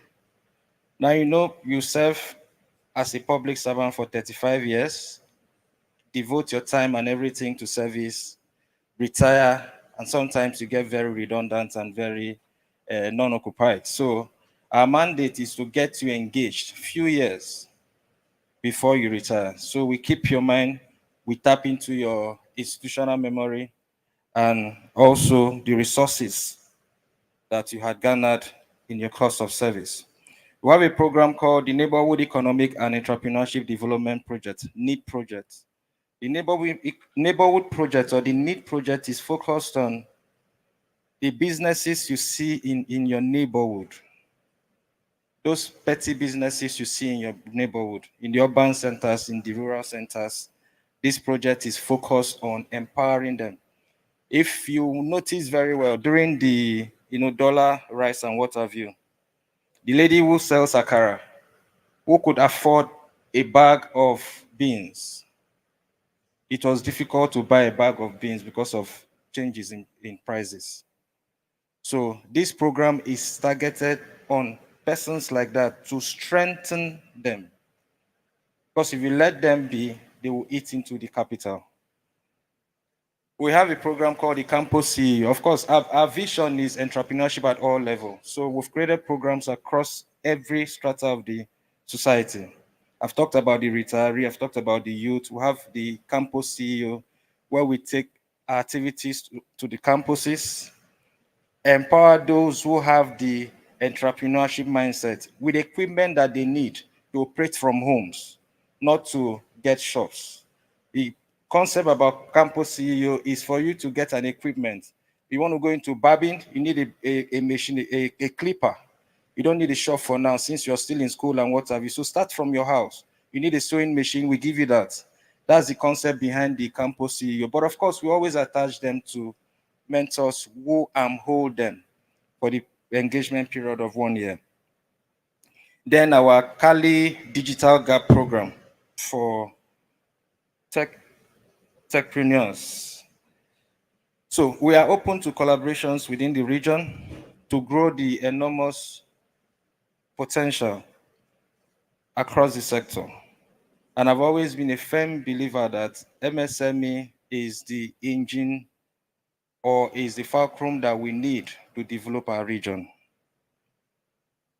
Once again, I would like to say a big thank you to Mr. Msme for always putting this up. And I would like to also make this appeal that we would like to have the 5th edition in Cross River State.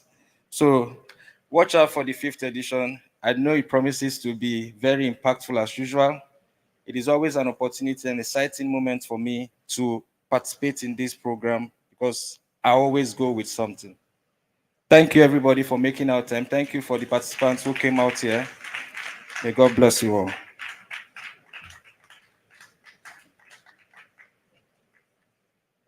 Thank you very much. Please let the applause be better. And for those of you who do not know, Mr. Great is referred to as the Mr. Enterprise. And he earned that moniker because of his strides in entrepreneurship. Please, a round of applause for him again. Thank you. Next, I would like to invite to also speak for 2 minutes the Chief Executive Officer of 15 on Herbert, Mr. Telema Nabo Graham Douglas. Please put your hands together for him as he comes. Thank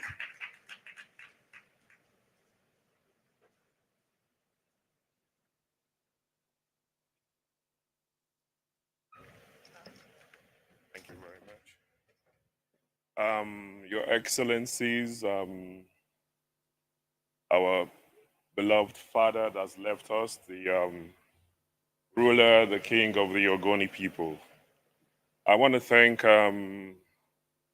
Siasia for having this event. When I saw the advert popped up, I said, I have to put a call to this fantastic gentleman to show him what love is to my Niger Delta people and for us to support ourselves as they do in the Southeast and Southwest. The Niger Delta, especially River State, is a blessed land. When I mean blessed, we're blessed with enormous opportunities, potentials for people, young ones to grow, to show skills they have, to create opportunities for themselves, for their families, and for their loved ones. You know, today we're all gathered here, seated because of the MSME, which is vital in our economy. River State is blessed. We have waters, we have land, we can produce whatever we need to sustain our economy here and our families. But it's a shame because everyone, all the youths are involved with either political toggling or things that can't give them no benefits. You know, we run businesses in River State that little things as much as, i.e., what we eat every day, fish or king prawns, we have to go all the way to Cross Rivers. They get it all the way from Cameroon. Meanwhile, we have young ones that we can empower to fish these things out. A young lady came out that she's a cleaner. Do you have an idea how much cleaners earn in the world? I went to school abroad. I sent myself abroad. I cleaned. I washed pots. They were like 7 foot. I had to take a ladder into a pot to wash it. I know how much I made. So back to development in the Niger Delta, we need to encourage everyone here that has come to acquire one skill or to do one thing to help themselves in small, medium-term businesses. The opportunity is enormous. River State is a virgin state for business. Whatever you do, I'll tell you the secret. The secret is passion. Just have passion and follow your passion. If you sew, if you sweep the road, if you cook, if you make clothes, if you build roads, the key is passion. Because moving forward, the world today relies on people who have skills. Skills they can do with their hands, skills they could think about to manufacture and grow the economy. Mr. Moses, I want to thank you for this opportunity. It's beautiful. It's broadened the horizon of people young here. They're happy. A couple of them have met people that will move their lives forward. Thank you, our Mr. Ruswin. Thank you very much for the energy you brought in here. I love it, and with everybody you've collected their numbers, I'm going to support you to make sure they get a better place in life. Thank you very much, everyone. Thank you. And that's what partnership is all about. Thank you so much. Distinguished ladies and gentlemen, our next goodwill message is coming from the Foreign Commonwealth and Development Office. And to give us that goodwill is the political advisor and head British High Commission, Port Harcourt, Fortune Godson Alfred. Please, a round of applause for him.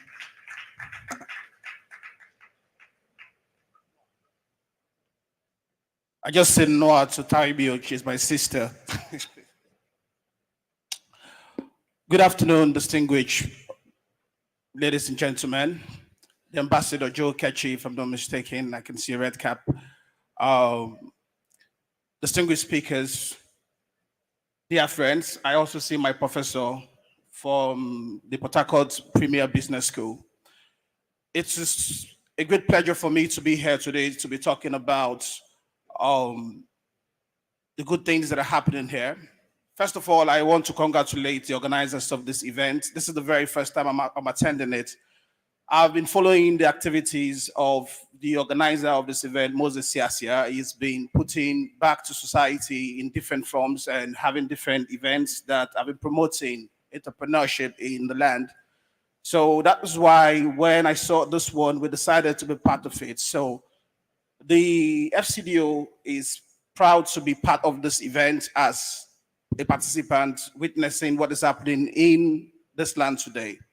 First of all, as an individual, I'm someone that has lived in this land for some time, so I'm not new to the activities and the viral nature of the people of the Niger Delta. So it is good that today we are here talking about entrepreneurship and marking this day. While we're talking, I just saw Ari Pobini, another person in the same space that has been contributing to entrepreneurship development. I have listened to the various speakers, and I'm very, very inspired, so to speak. Yes, I'm inspired that nobody will leave this place the way they came. They say that in church most of the time, but in reality, it's true. If you leave this place today and you don't learn from the fact that someone in the past have attended an event like this, and from there, he gained so much in terms of business flow, and over 70% of his business comes from that, then you're missing a point.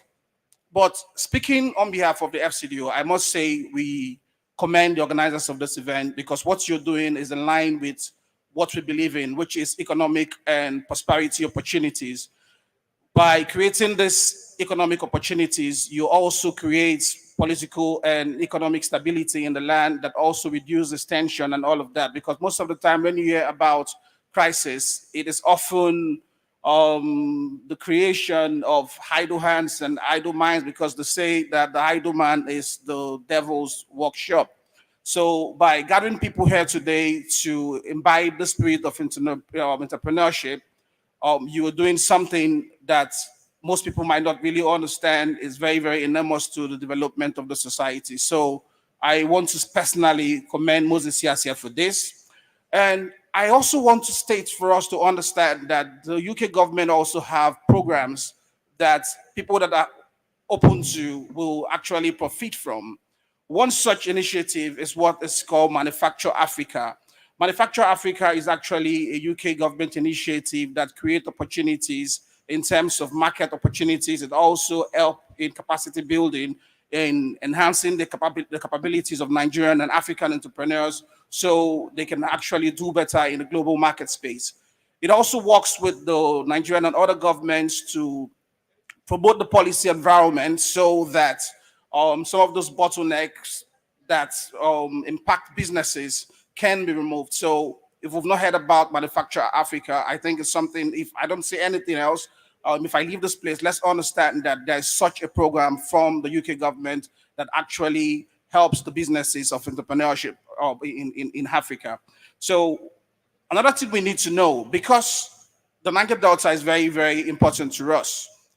Prior to now, many people that want to get their visas around this neighborhood used to travel to either Lagos or Abuja to do that. But today in Port Harcourt, there is a visa office not very far from us here, just at Hotel Presidential. So you can go there, and that eases the way the ease of doing business somehow by easing your ability to move around. In order not to take our time and to stay within that 2 minutes range, let me end by saying that what has been done here today is something that will stand in the annals of history. When we look back, let us also reflect that our future trajectory starts from this place. Just as one of the speakers have said, you shouldn't leave this place without connecting with at least one person. Even if it's just one contact we leave this place with, we must have achieved the purpose for which this gathering was inaugurated or convened. Thank you very much for your time. Thank you very much. And now we'll take the last goodwill message. And then we have a comedian here, is one whose business it is to make us feel lighthearted. And so we'll give him a brief time before we move to the remarks by the guests of honor. His Excellency has been very patient. Sir, we applaud you. We appreciate you. Thank you for your time. I'd like to now invite, he's joining us virtually, the president of the Nigerian Young Professionals Forum, NYPF, Mr. David Osadolo. Do we have him online now, please? Can you hear me? All right. All right. Yeah, good afternoon, ladies and gentlemen. Good afternoon, David. Can we please increase the volume? Can we please increase the volume? Can we please increase the volume? Can you hear me now? Yes, sir, we can. Hello? We can hear you. Can you hear me? Yes, sir. Can you hear me? Hello? Yes, sir, we can hear you. Can we have him on the big screen, please?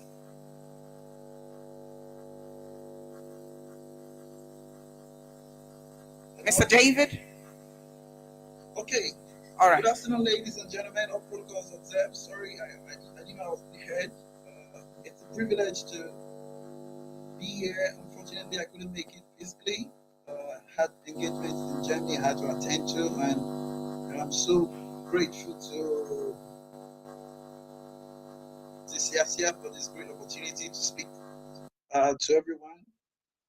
At the Nigerian Young Professionals Forum, one of our cardinal objectives is building micro, small, and medium enterprises. And over the last years, I've spent my time, studying nations who had great economic growth, and I've seen, a deliberate and aggressive investment in micro and small, medium enterprises. And, I always, when I get the chance, advocate to government that we must try as much as possible to, be deliberate and aggressive about it. Because you see a situation in Nigeria where we have about 50% contribution to our GDP from MSMEs, whereas you have countries. I was just doing the study of Germany SME in the last 2 months. Germany has 81% contribution to their GDPs from SMEs. They spend deliberate time in promoting SMEs. And after the post-COVID period, they sat down and said, okay, how do we ensure that after COVID, SMEs continues to grow? And in tune with what we have at NYPF, it drew out 2 programs: strengthening opportunities and reducing burdens. And for we at NYPF, that's majorly our core objective: creating opportunities and improving opportunities for young professionals.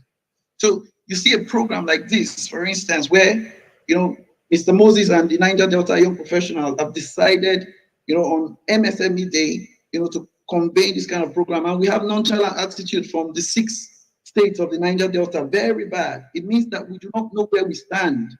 A situation where our middle class has been totally, ostracized. We now have the rich and the poor. Our poverty level is going up. We are draining as a nation, and yet we do not take the matters that we're supposed to take seriously.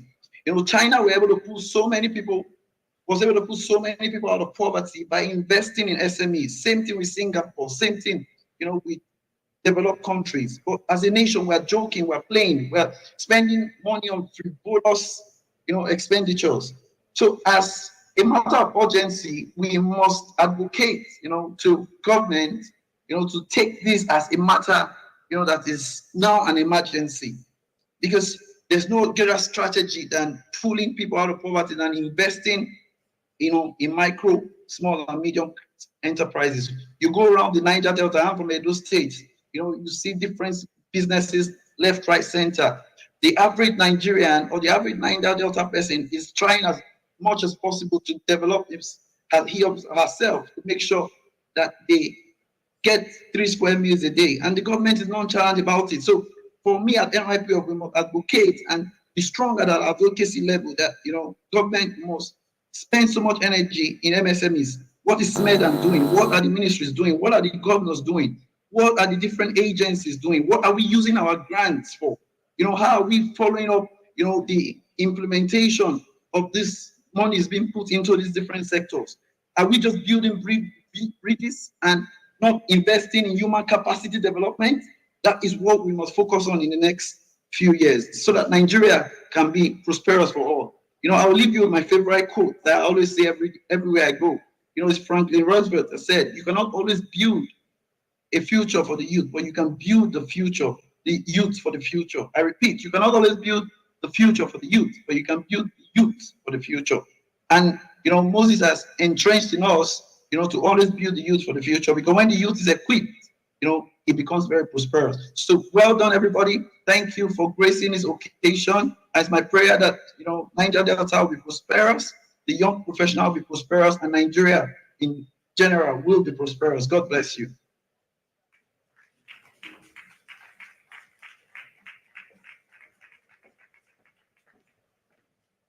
Thank you so much, David, and thank you for sticking to the allotted time. Distinguished ladies and gentlemen, he is a creative and he's been in the entertainment industry for a long time. Join me in welcoming to stage Arinze Baba. Please, a round of applause for him.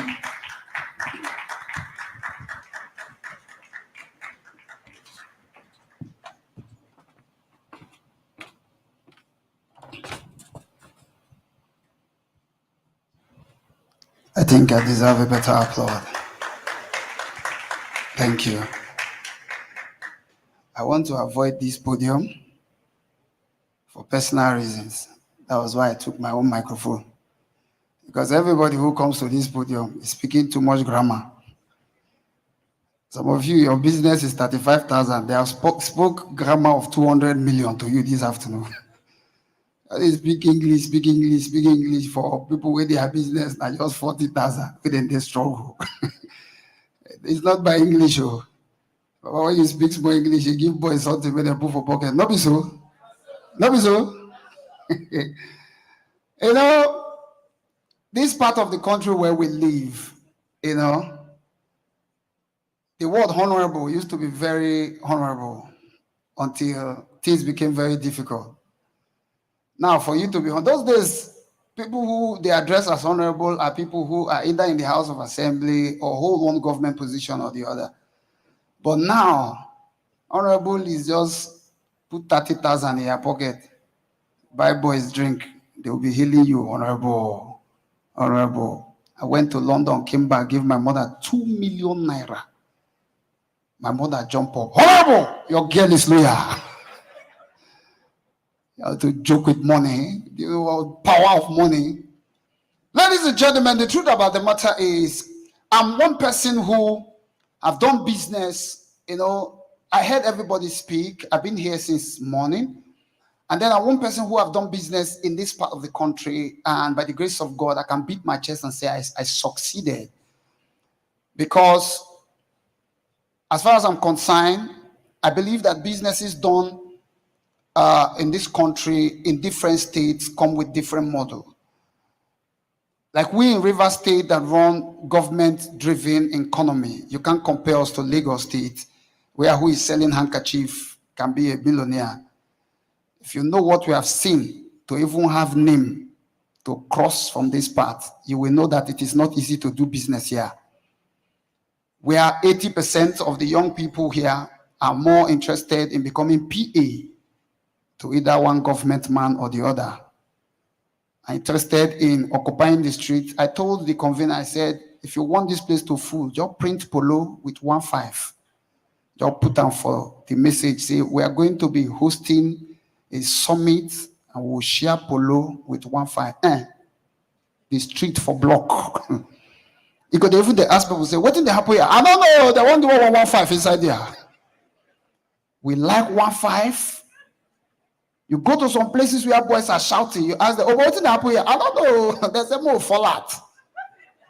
Fallout can't do anything. You don't know. This state that you will just stay. I'm talking about River State because this is where I live. There's a kind of voice you need to even have in this state for you to pass through. Ah, boy, we done now. It's in the apple. Ah, boy, they say that they do summit for there. No one more. As they know one more, enter inside. When they finish, they go meet us far outside.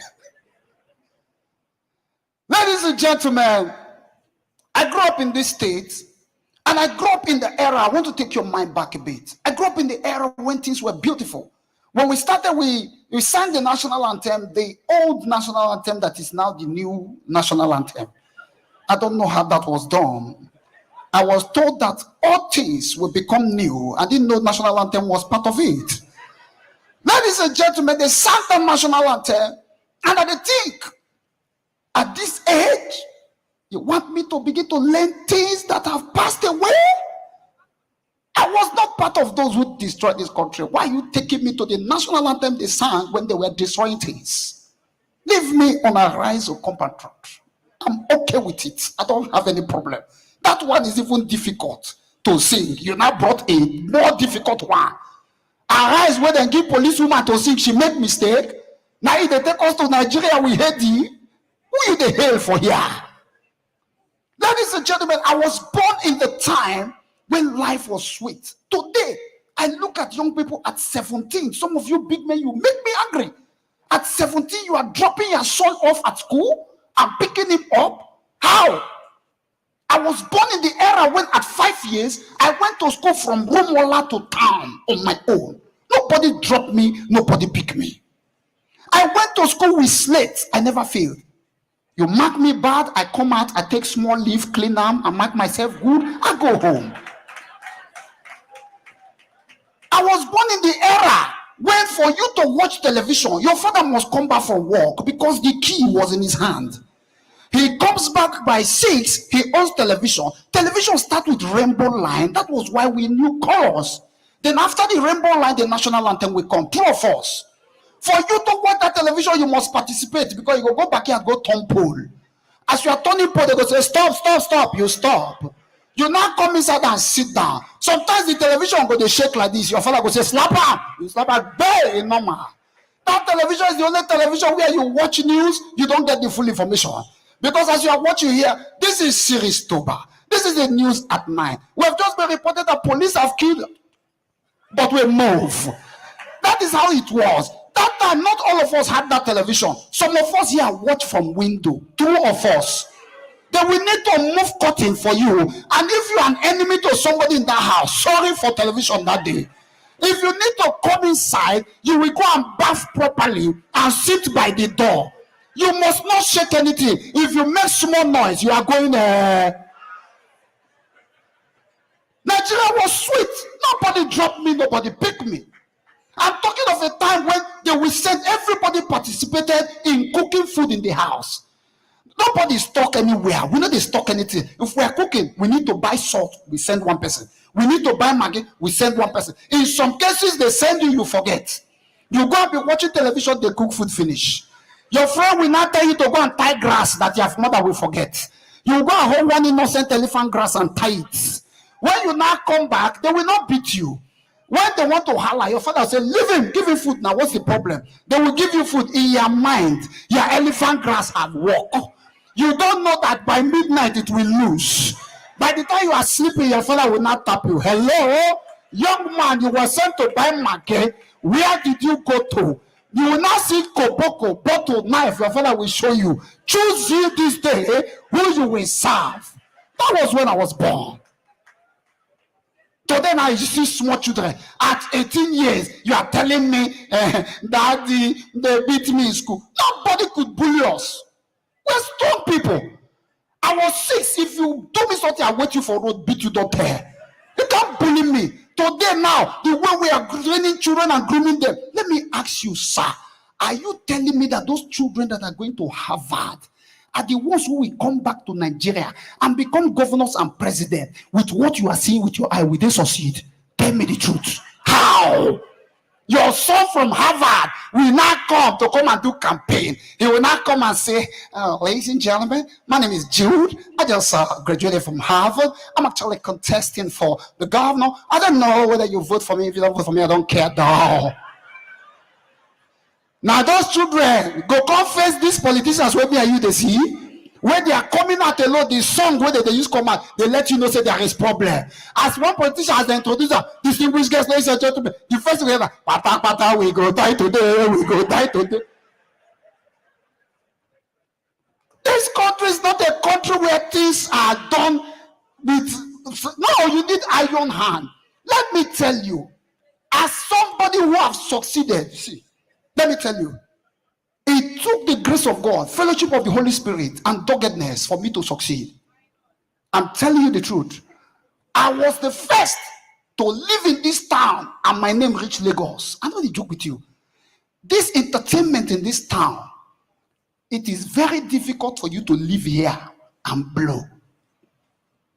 For the first ever big entertainer that we ever had from this divide of the Niger is Jim Resloxon. Jim Resloxon, he had to go to Lagos to blow. Duncan is one person that has lived here, but if he do let's say one blow, he come down. He come down. Bonner, everybody. You know why? What we do here is not what we are supposed to do. We need to. Most of you here are the problem. I tell you. You go to the internet, I put content out, you know, go watch them. The moment you see Wike and Sim face, you go there, you go see 397 million views. Meanwhile, I go post skits, I go they see 12 views. What are you looking for, Wike? You want problem? Or you want me to start by, it's like what I would do now. If I shoot skit, I remove my face and put wiki and sing face, so that by the time you click am, you go don't see me the show before you go off, but it don't count as view. Let me tell you, it is very rare in Lagos you see politicians gather so much crowd, especially on the island. You know why? They are all busy. This is the only town where in the afternoon, broad daylight, 5 million youth, they occupy streets. They don't even know what thing they occupy for. That is because they are not engaging themselves in positive things. Bro, these people, when they want to share money, they will kick you out. When they want to bring problem, they will drag you in. Be wise. Bible say, be. Ladies and gentlemen, I must thank the convener. God bless you, Mr. Moses. What you are doing, this is the 4th edition, and this is my first time of being here. You know, I've sat back and I've taught a lot of things. We need people like you. I went to the same school with you, and it was a now local school. But you see, local school don't produce people where they do things for people who go international school to sit down, they listen. It doesn't matter whether it's local or international. Just put your head down.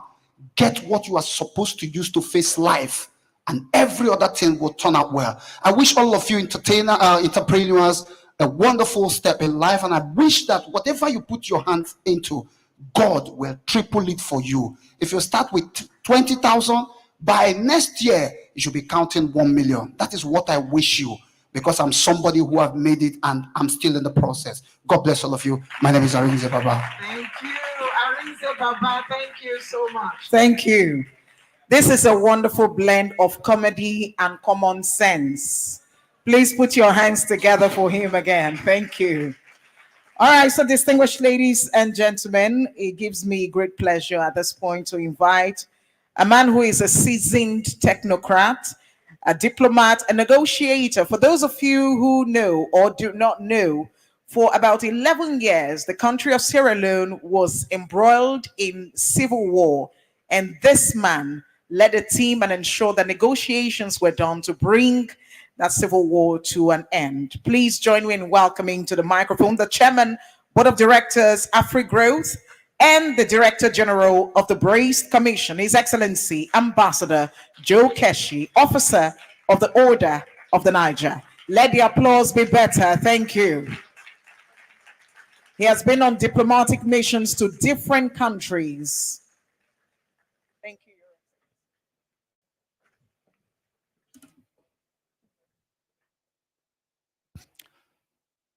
A very good afternoon, distinguished ladies and gentlemen.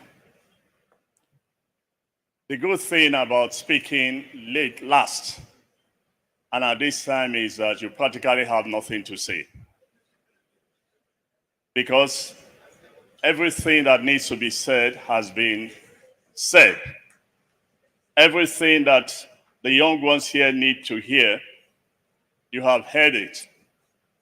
What is left is for you to go back home and begin to figure out how you have to change your life, or how you have to make your businesses, work or grow.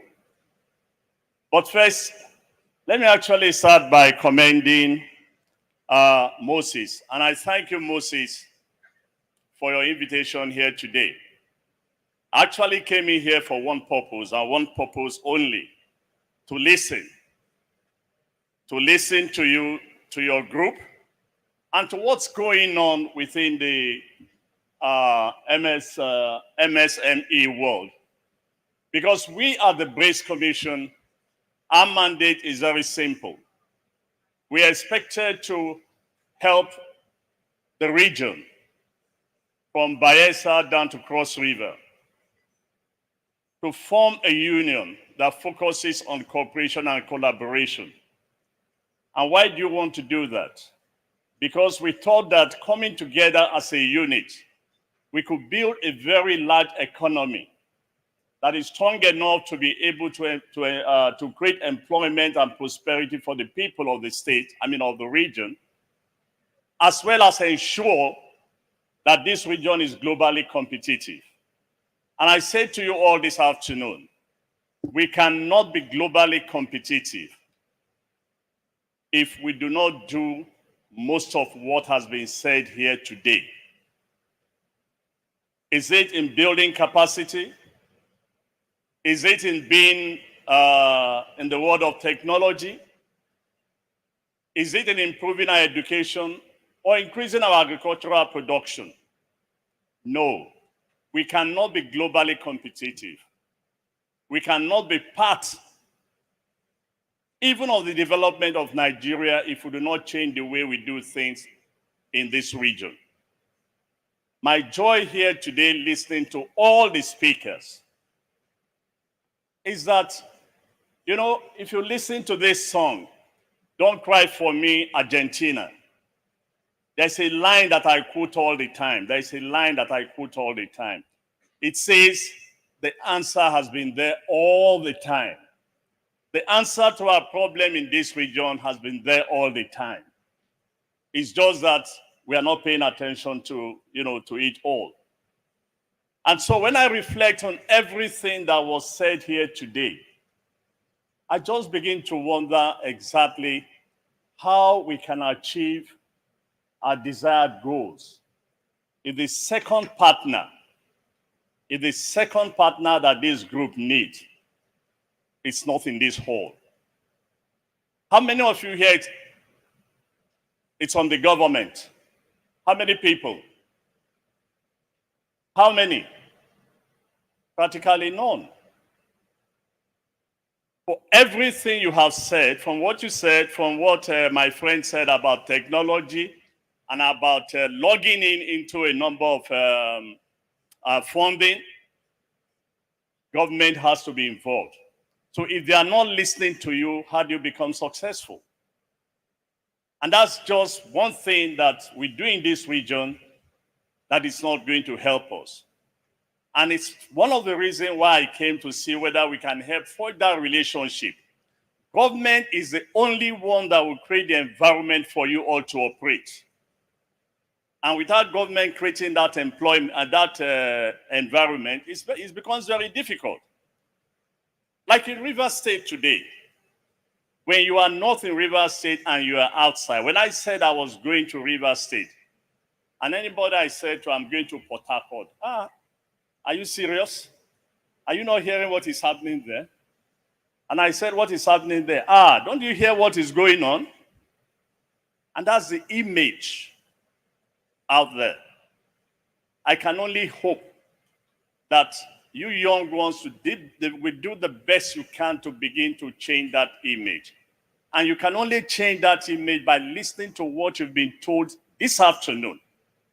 Because everything you need to hear, you have heard it. Let me tell you, I always say to people, the difference between my generation and yours. In fact, your generation is luckier than mine. In my time, nobody organized such events for us. No. But we had enough people to inspire us to become what we are today. And today, many of the speakers have done their best to inspire you. And my hope is that you will take what you've heard and try to work on it.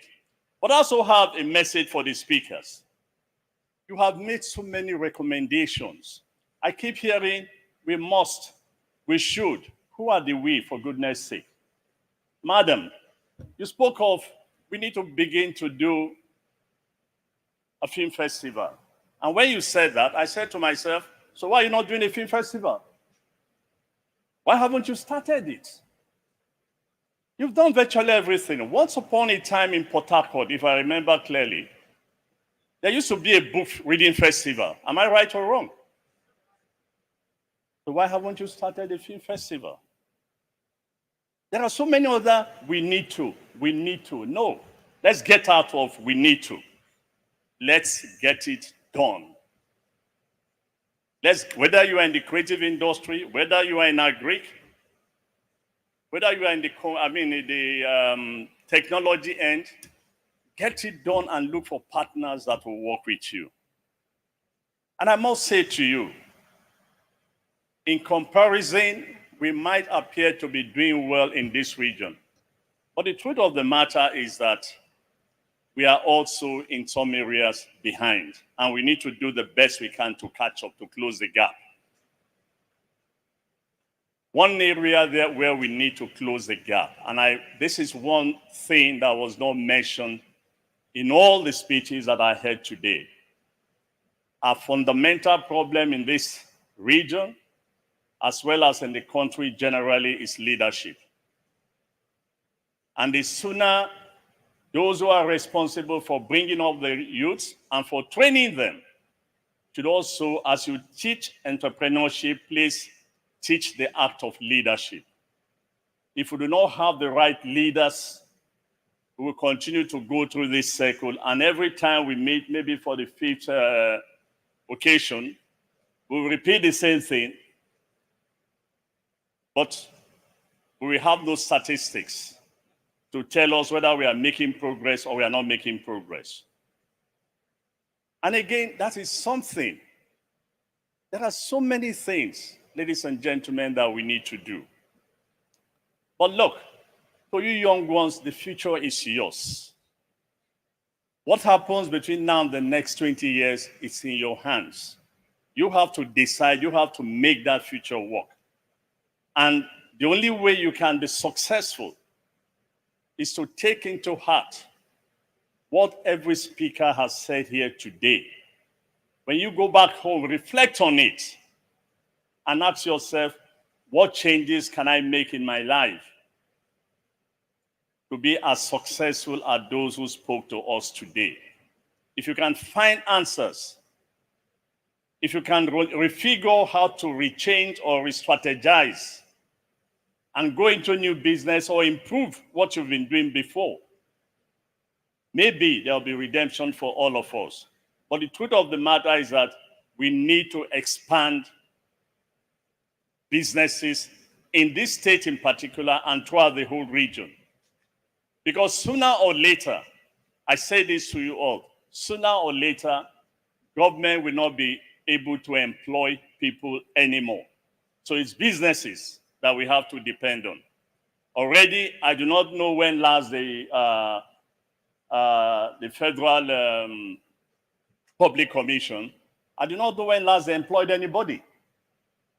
I don't even know whether the state governments are employing. So you can see, my generation was those who were trained to be employed by government. But you might not find employment and you cannot depend on government. So you have to do what? You have to develop your own businesses. And today, you have been lectured. You have been educated. You've been given all the tools. You heard the experiences of those who have been in business and who have been successful. The rest, as they say, is in your hands. May God bless you all, and hopefully we'll also see. And again, Moses, I thank you. And I thank all the speakers for the inspiration you've brought to this event today. I look forward that when we meet, whether in Calabar or anywhere, we should also be able to say, between now and next year, how many new businesses has been created in the region? That would help us tremendously. Thank you very much.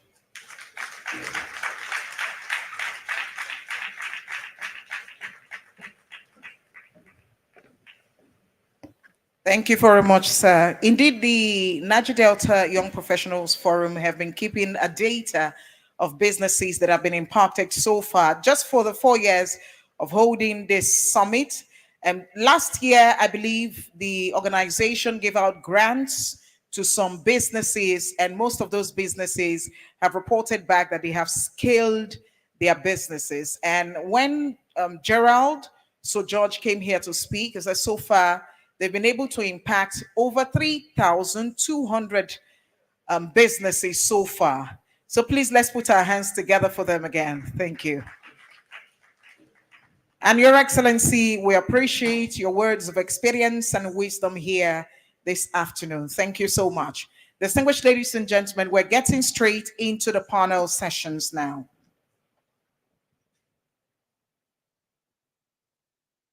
All right. Okay.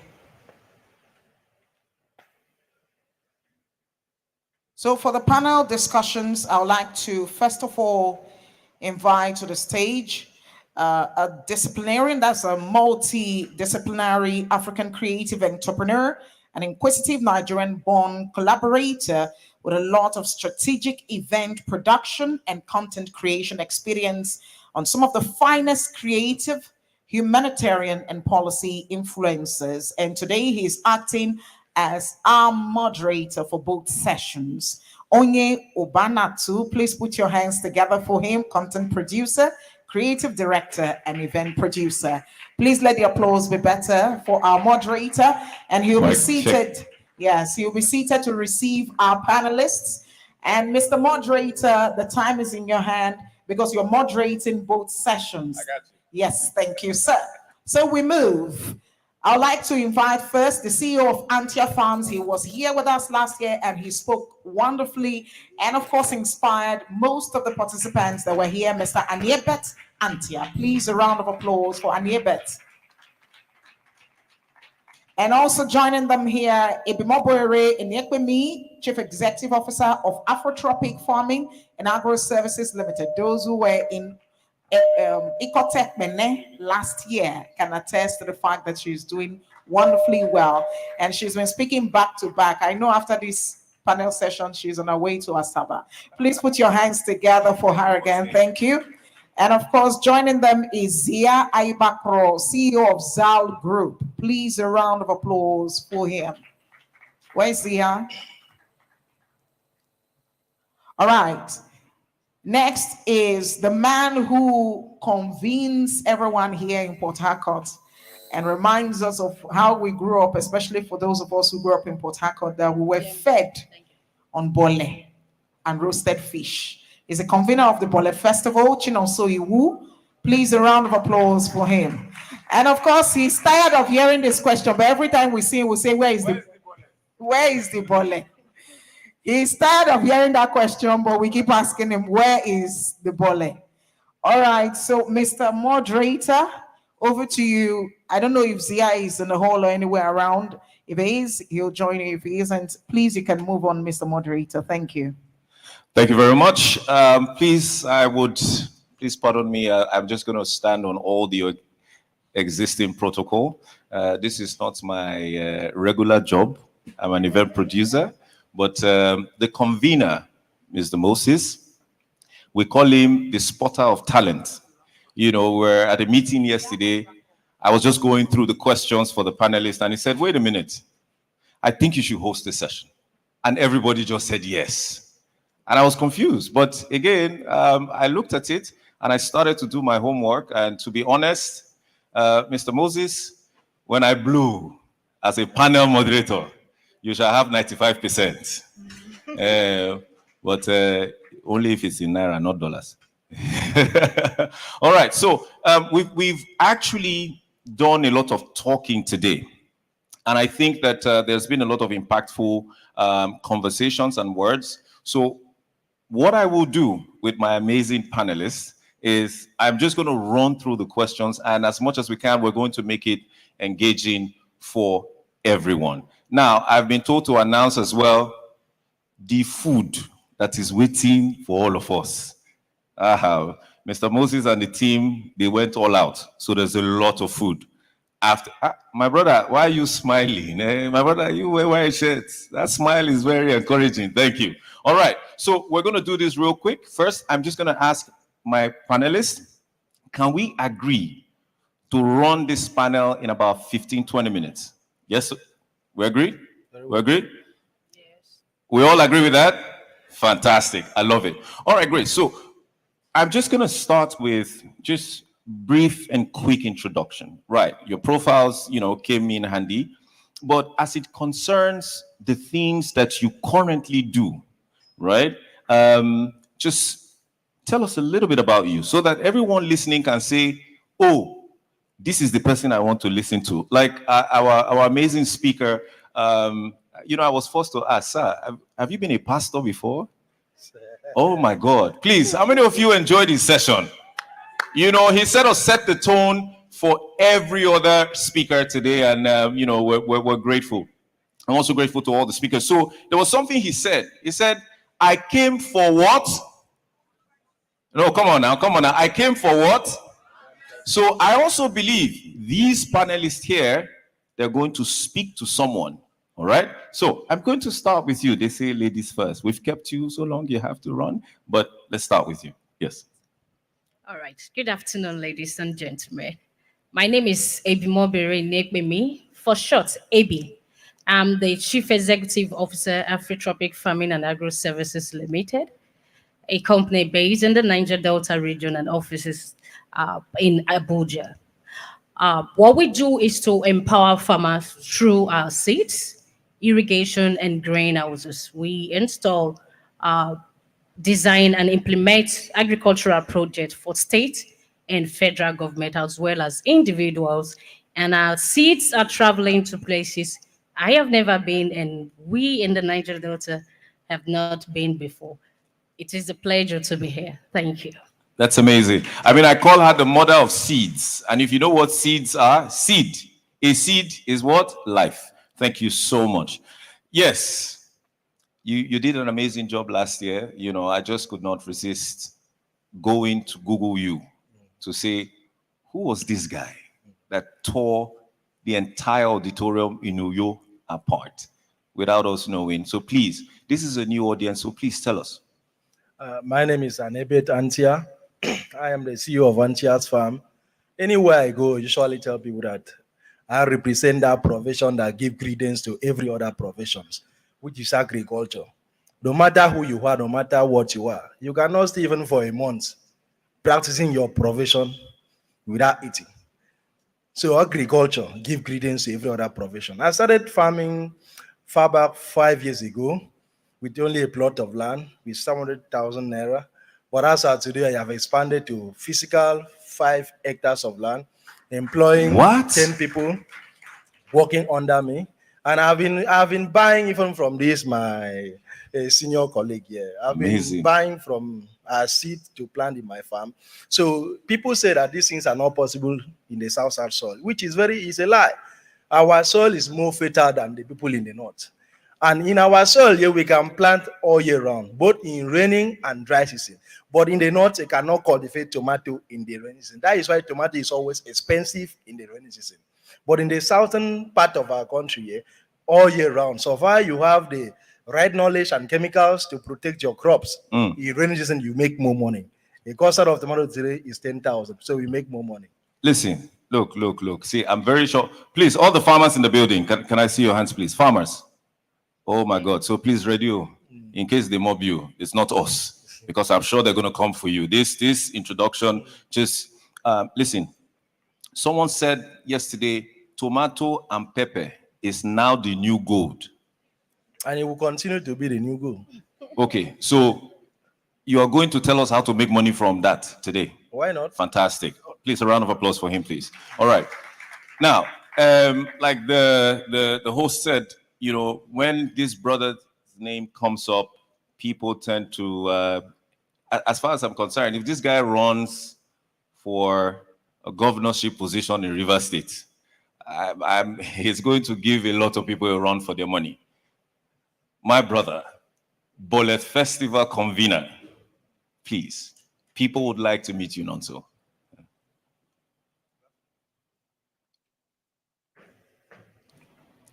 There we go. Is it on? All right. Good afternoon, ladies and gentlemen. My name is Iwo Kenneth Chinonso, but they call me Nonso. And I'm in the business of making people have fun. I'm a creative that always pick up the challenge of doing what they say cannot be done. That is what I do. So for Bole Festival, we bring people to eat, play, connect. That is our slogan. Thank you. Fantastic. I love it. Now, I know somebody will be listening to watching this panel session and be saying, wait, Nonso, why is Nonso on a panel session that is talking about agriculture and food? Now, I'm about to connect this. Listen, for every time you host Bole Festival, right? Sometimes I ask myself, the amount of plantain that leaves the farm and the marketplace every single day you host the event. I'm trying to connect it, right? And as far as I'm concerned, and I think my brother Annie and Abi as well will agree that agriculture, the success of agriculture thrives on partnerships and collaboration, right? So, Nonso, I'm just going to start this question with you.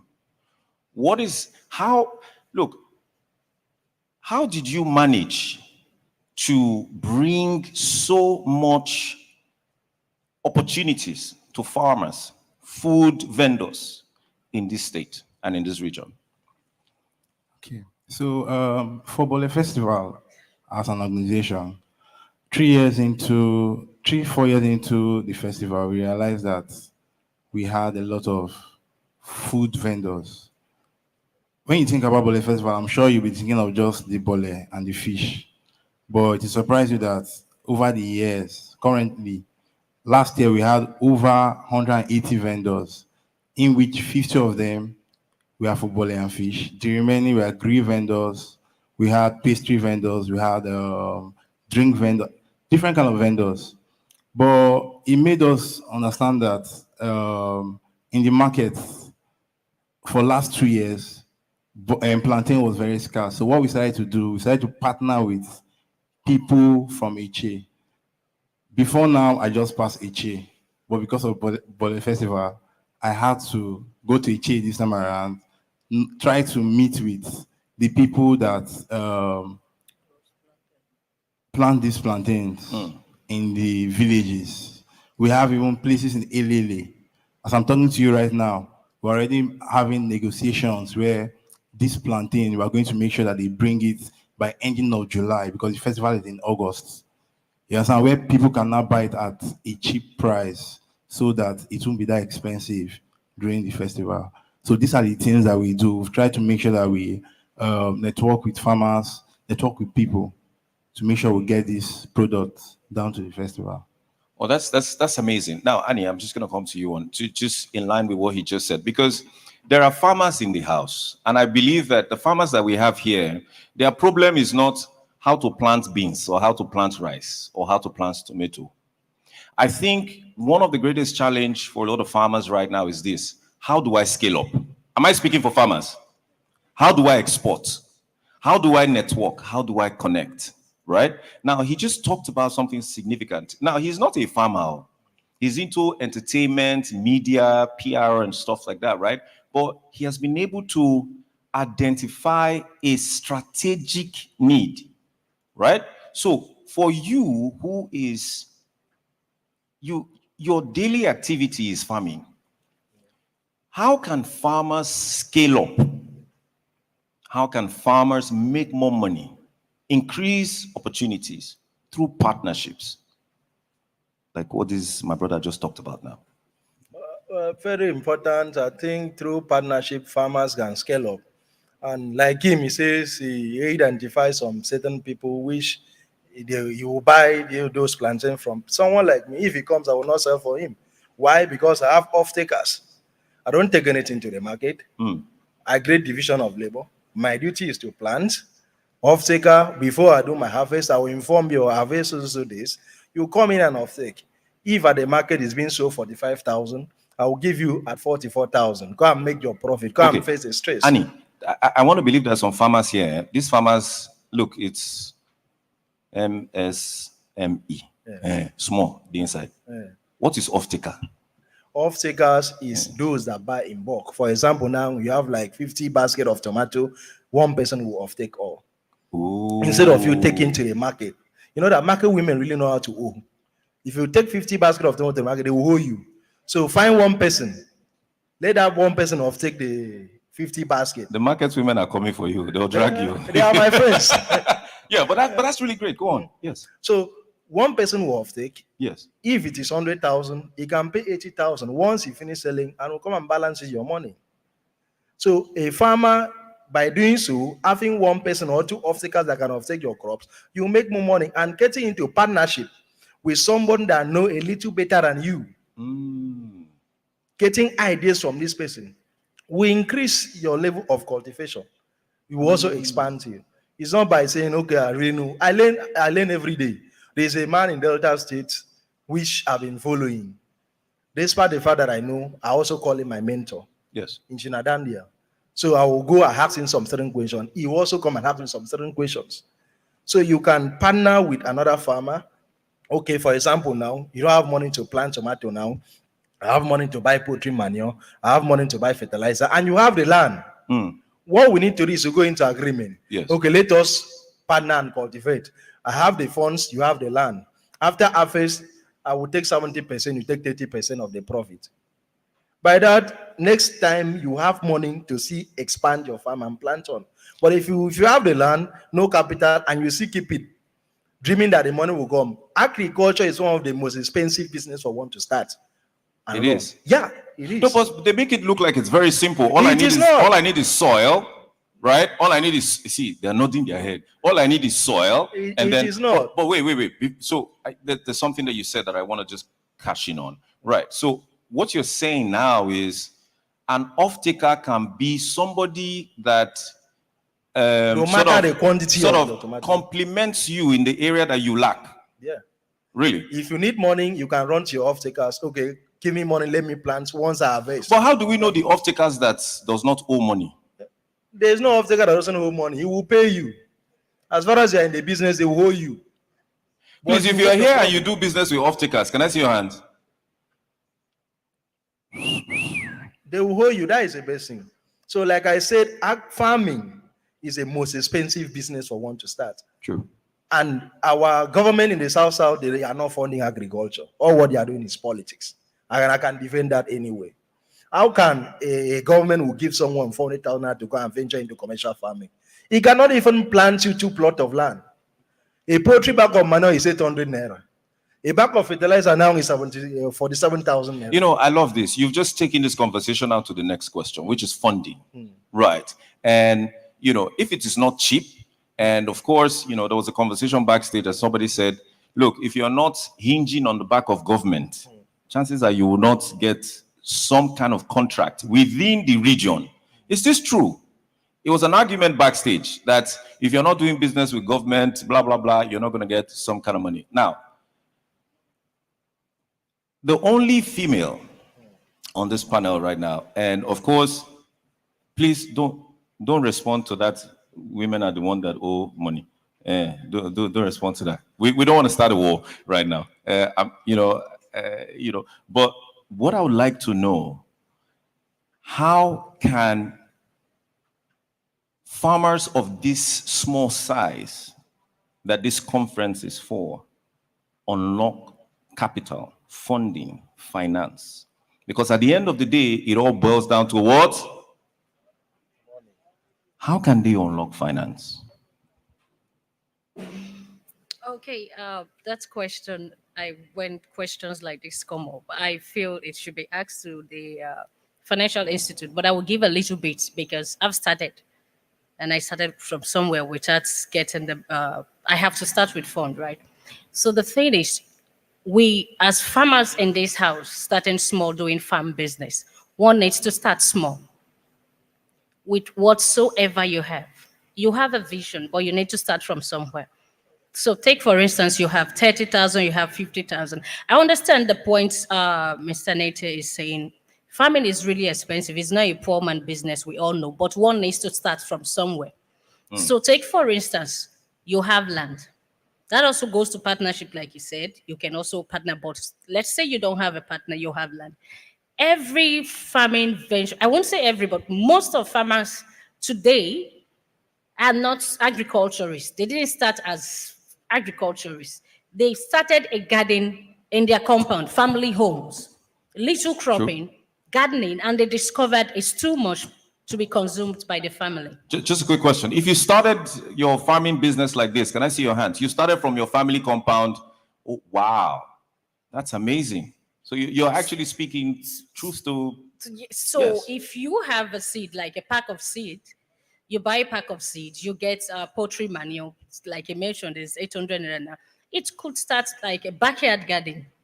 And you take one bag, I'm talking about micro, let me put it that way. You take one bag to the market at the end of it. But first thing first, before finance is knowledge.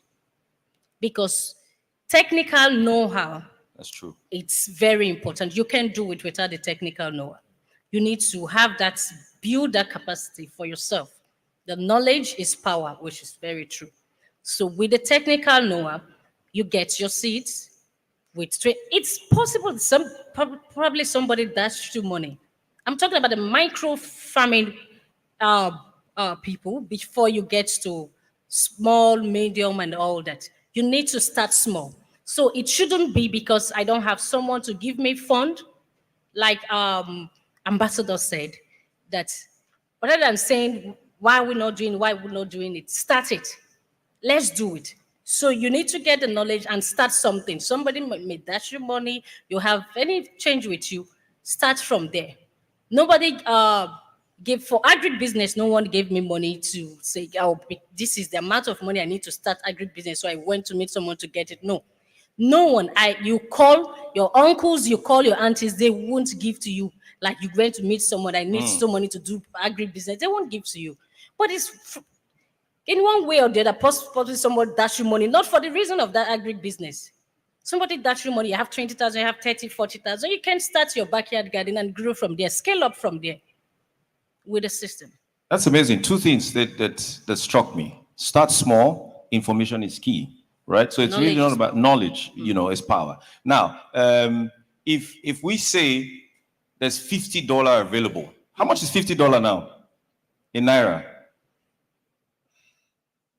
Give and take, how much?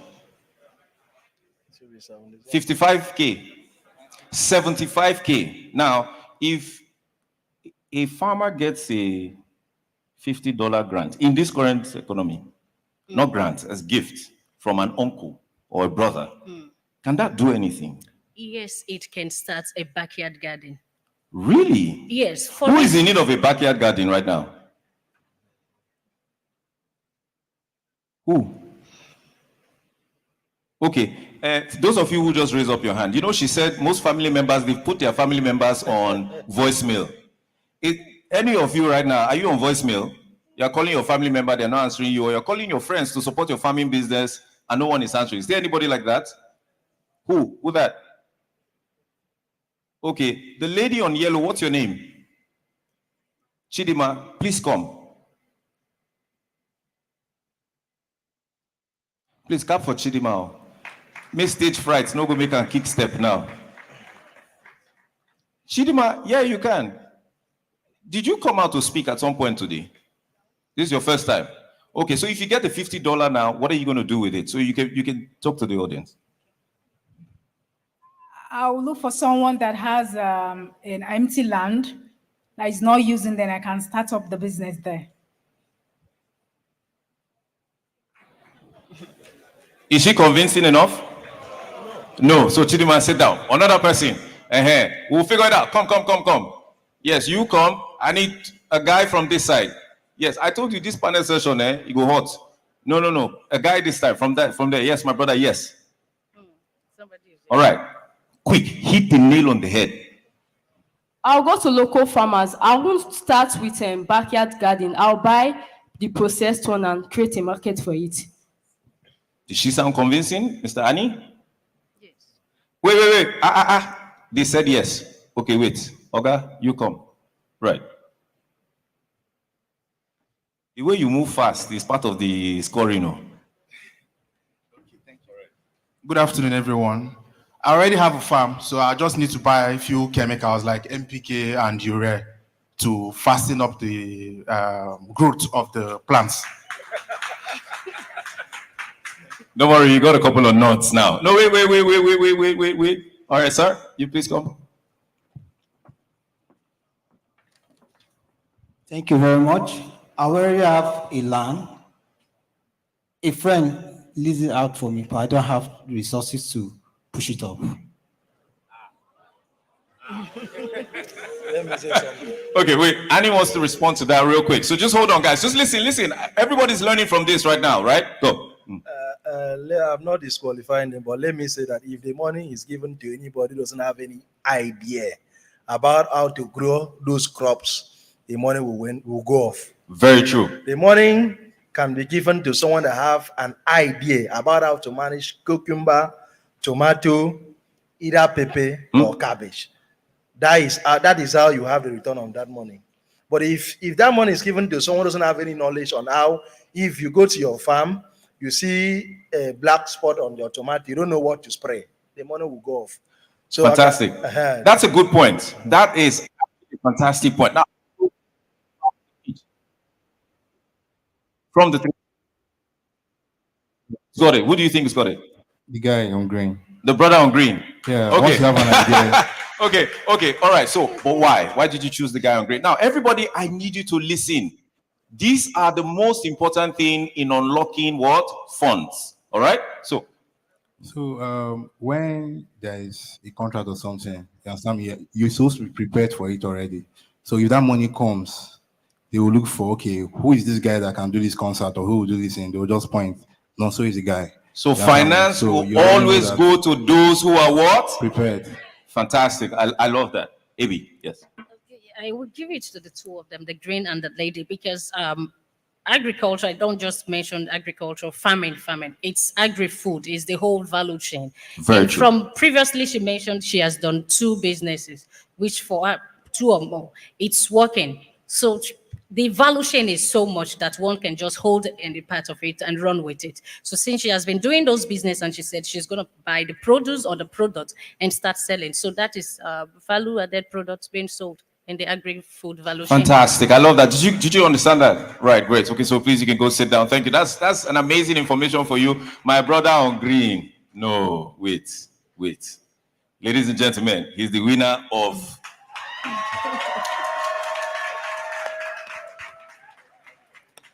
I can't find it again, no.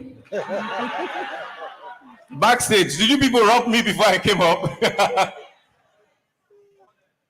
Wallet. Somebody said do transfer. I was just joking. All right, so my brother, there you go. So you see, from a panel session, you just won something. Right, now, wait. Now, my brother, listen. I need you to just explain to the audience, right, why you think you stood out of everybody. Because I came prepared and I'm ready. That's fire. I love this guy. Final question for the panel. You can go sit down, please. Thank you very much. Final question for our amazing panelists. Now, Annie, look, at the end of the day, farmers want to know, how can I unlock a bigger market, right? She said start small, start from, your backyard and stuff. But, if I operate within the region, the Niger Delta region, technology, the whole idea of integration, it has open markets. People are exporting things from their backyards. What are some of the technological tools that can help farmers from the Niger Delta region, especially the small-scale farmers, unlock bigger markets? First of all, as a farmer, if you make use of drip irrigation, mulching, it will give you a very high yield that you will sell and expand your farm. I don't have anything to export because what I plant is not even enough for people living in one street in Uyo. Even if I have, let me say, 1,000 basket of tomatoes, it's not even enough for people in Uyo, not to talk of exporting them. So in another way around, you can as well expand your farm by way of, okay, someone have a land. You can walk up to a man, a big man. Okay, please, I have this idea. I'm a farmer. Me, I will not go to any big man and beg him for money. I will show opportunities. This is your land. If you bring in like 2 million naira, we will do something and you pay me, or we share a percentage. For example, now if you invest a 2 million naira and we make like 3 million naira on top, we have made extra 1 million naira profit within the space of 3 months. True. And if you can give me like 200, 300, I will keep it, then I will continue it again. Before you know, I will use that profit that I've made to still expand my farm. And at the same time, I'm supervising farm for so many people. I set up and supervise farm. So through that, I also get money to also push into my own farm, thereby expanding my farm and employing more people. So as a farmer, you don't even wait to manage your farm alone. Look for people that want to start up a farm. I live on social Facebook, I post what I do. So as I'm posting, the people are coming. And please, that's technology. yes, people are coming. Sir, can you come and set up my farm for me? I will say yes.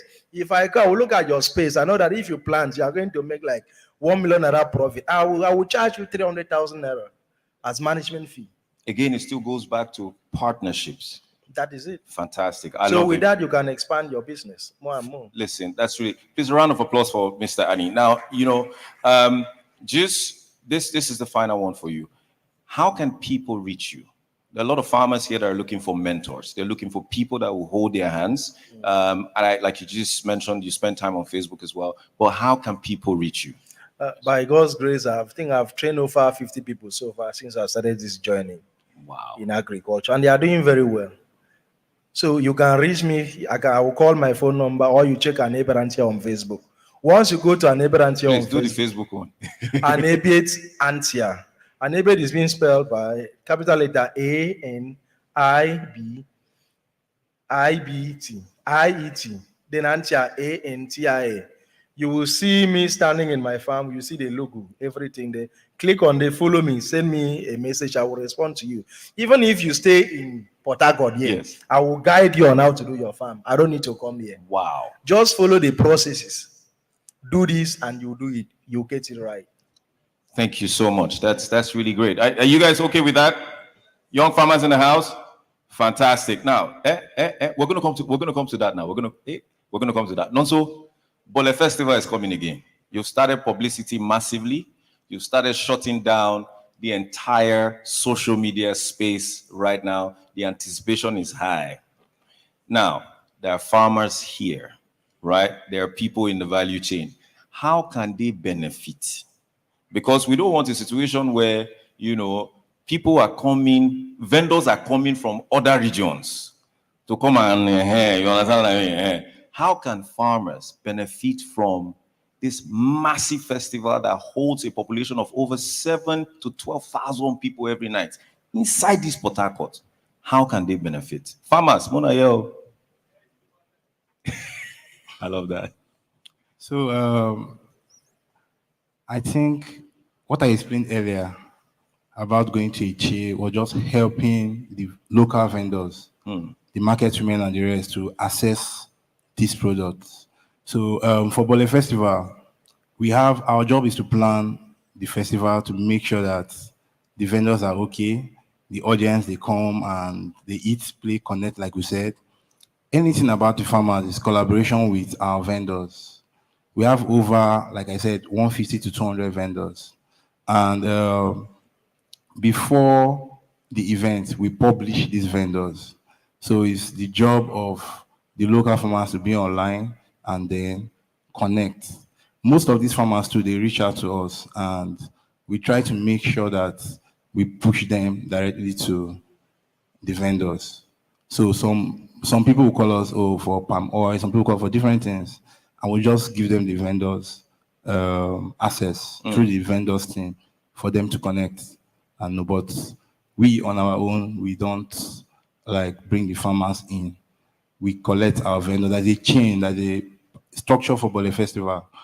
You understand? We have different stakeholders, sponsors, vendors, and then the attendees. And where's the platform that people can actually go to?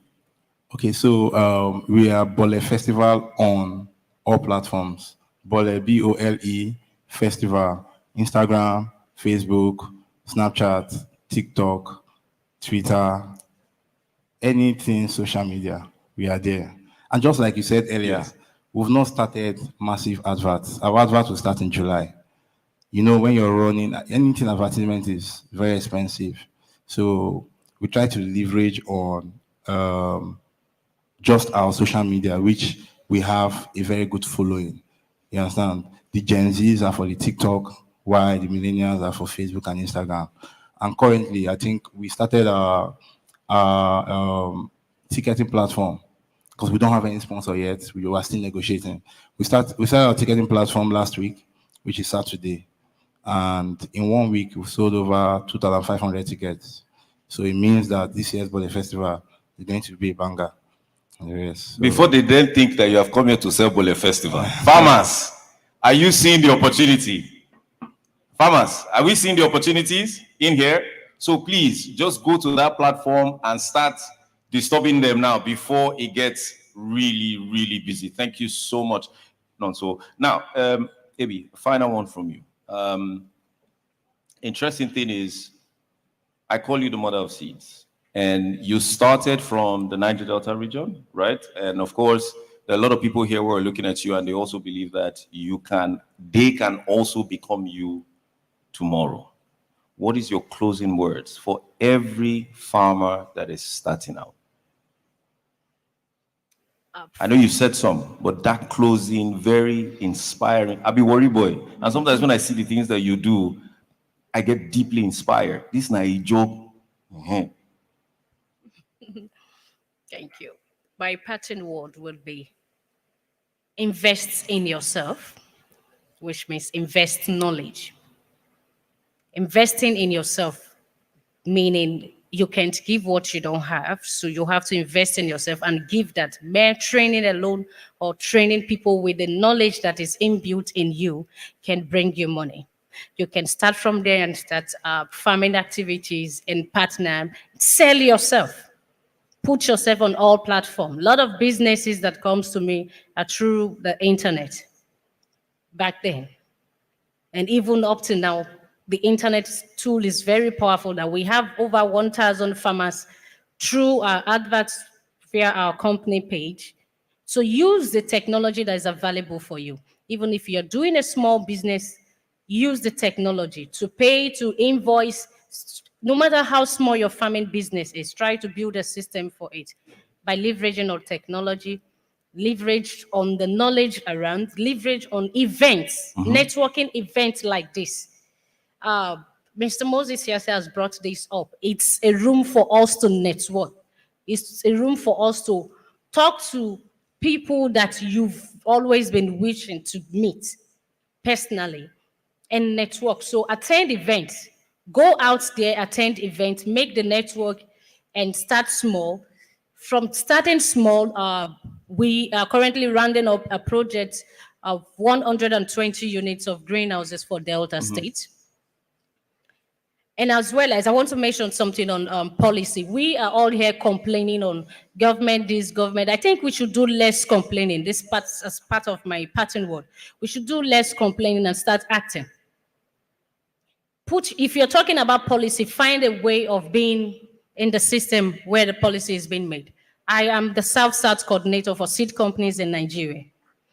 Meaning I at the national level, when we want to decide for seed, what goes to what region, I am there, sitting with the Honorable Minister for Agriculture. We are making decisions, meaning I'm part of the sector that is talking about policy. So if you don't get yourself into this policy system, you just sit here. People will bring it up and you have no option. We know the way the country is. You have no option than to take whatever they've put to you. So be in the system. Thank you. I love that. Stop complaining, start acting. All right. Thank you so much, our dear panelists, for doing this with us. Please don't forget the social media handles, and also just make sure you research and follow them. Our host is here. We're just going to, Ibi, Terry?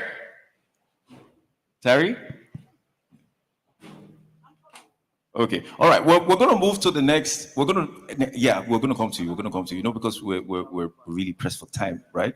We're going to move to the next. Okay. All right. So now we're going to do without the next. All right. Fantastic. All right. So before we do that, let's just take the question, right? Because again, it's meant to be. No, let's just take two questions. Just two.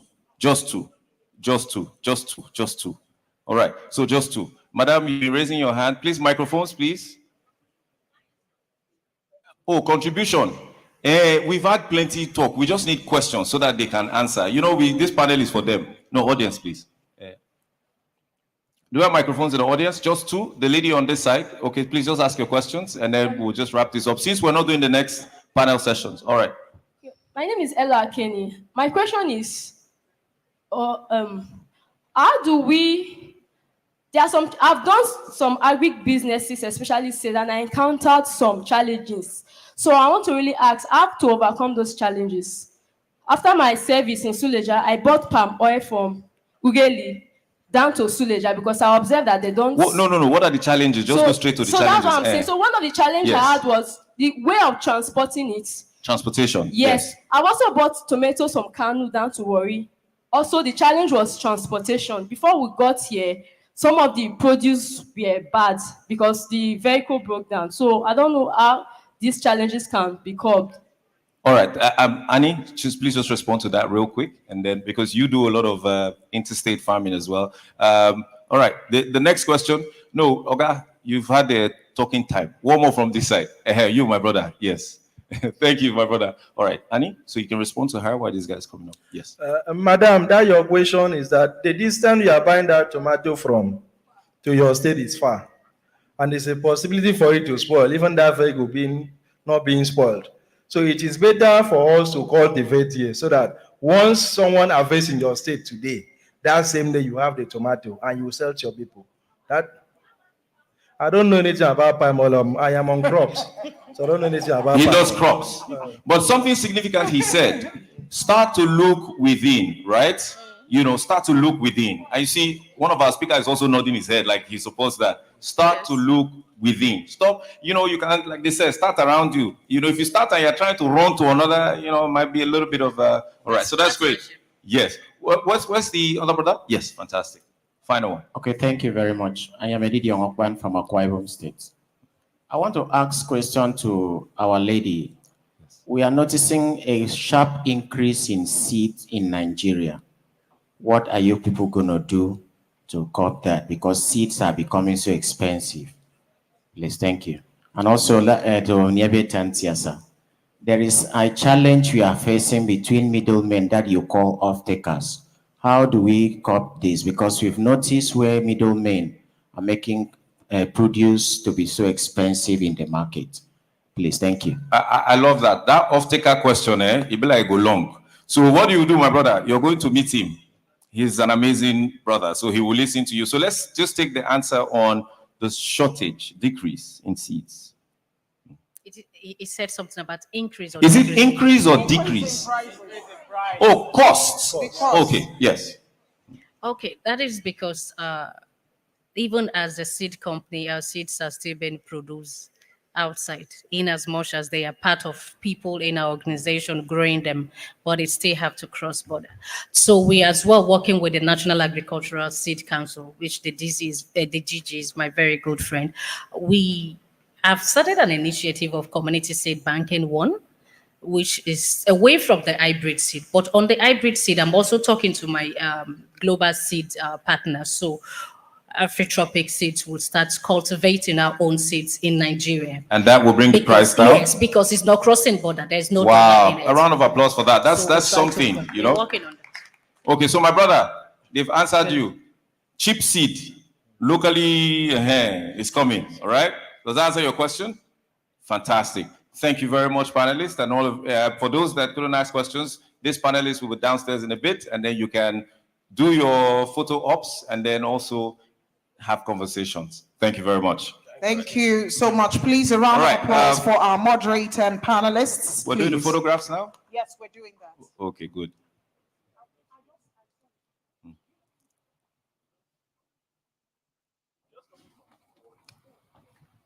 All right, come on. Chairman, sir, please come and join them. Your Excellency, please join them for the group photographs, please. And the other speakers for the group photographs with the panelists, please. 20 minutes. Then there's 1 hour. This man is the Bole man. He does Bole festival. Very big festival. This man will give you tomato, everything.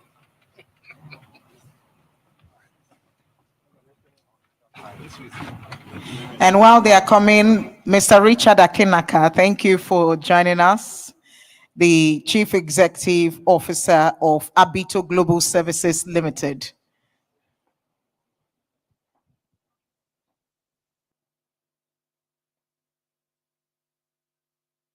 All right, the cameramen, are we ready? Gerald, Mr. So George.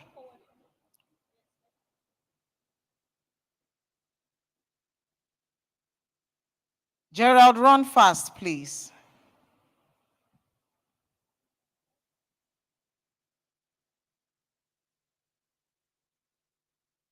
Please hold on, cameraman. Let Gerald join them.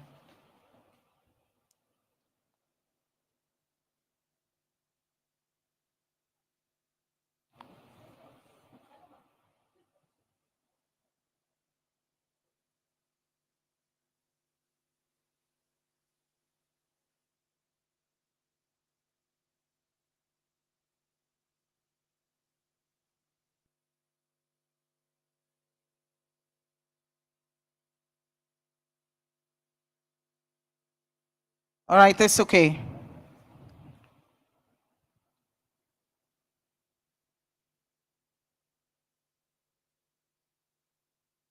Taking? All right, thank you very much. And while the others will return to their seat, we'll have Mr. Richard Akinaka say a thing or two. Before I hand over the microphone to him, I would like to apologize to all those who were supposed to be in the second panel. If you check, our time is fast spent, and we have some people leaving River State today. Because our time is fast spent, we crave indulgence that you pardon us for canceling the last panel session. Now, what we'll do is most of these speakers that are slated for today, their information will be on the NP, the Young Professionals, Nigerian Young Professionals Forum official page on Instagram and all that. So there's a way you can contact them and reap from their wealth of experience. Good afternoon, ladies and gentlemen. Let me apologize for coming late. And I want to thank my friend and brother, Mr. Moses Yasser, for finding me worthy to be here. For me, it's just a simple message. I want to congratulate every one of us here who are into one business or the other, because you have succeeded in solving a problem. One of the greatest problems of Nigeria and indeed Africa is unemployment. So for the fact that you find yourself doing something means that you are part of solving a problem. Secondly, your soul must have 3 dimensions. Number 1, the interaction with your creator. Number 2, your soul must be an embodiment of your family. And of course, number 3, if you want to succeed in any task you have decided to undertake, be it a business, your soul must be involved. By that I mean you must be passionate about whatever you are doing. I listened to the panelist, the lady here, she talked about starting small. They say the only thing that starts from the top is your grave. And if you want to grow in life, whatever thing you are doing, you must start small with it. Be passionate about it, push through it, and God will grant you success. Thank you, and God bless you.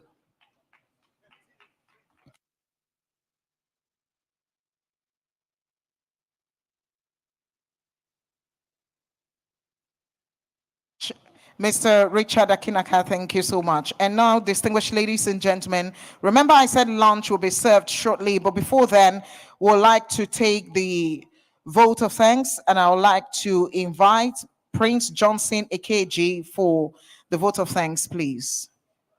Please, everyone, be seated, be seated. Lunch period is for networking. You'll have enough time, please.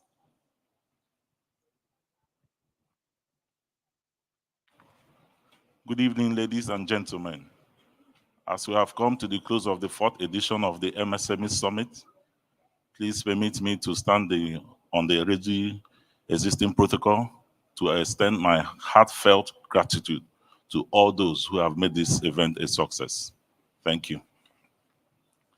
To our sponsors, Niger Delta Development Commission, NDDC, Century Energy, Bank of Industry, BOI, 15 on Herbert, Afrotropic Farm and Agro Services Limited, Abito Global Services Limited, Mosilo Group will say thank you.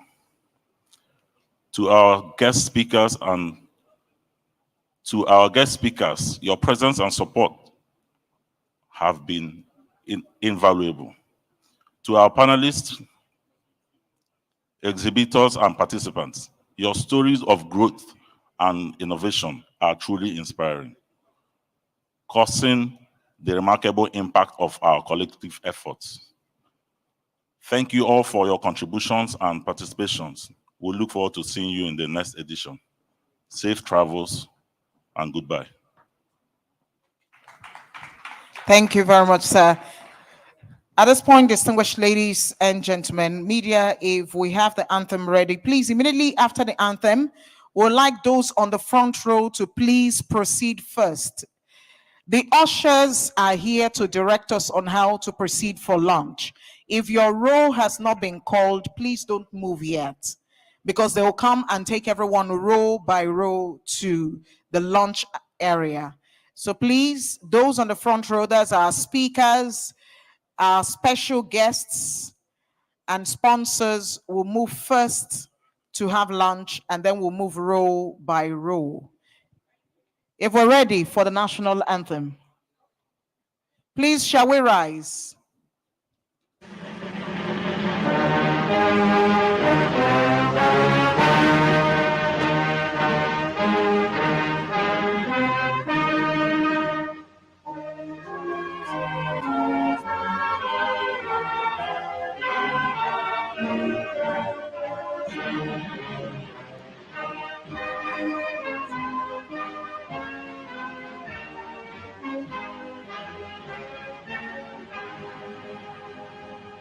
With the Nigerian national Thank you. Mr. Albert Congo. Thank you very much.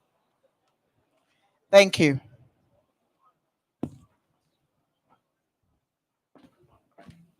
That thing you wanted to do is a repetition. You took the first stanza, then when you play that voice, it starts from the first stanza. All over the globe wanna up me, you understand? Girls in my crib, zero Snapchat, zero Instagram posting. Fuck up the vibe, my dick.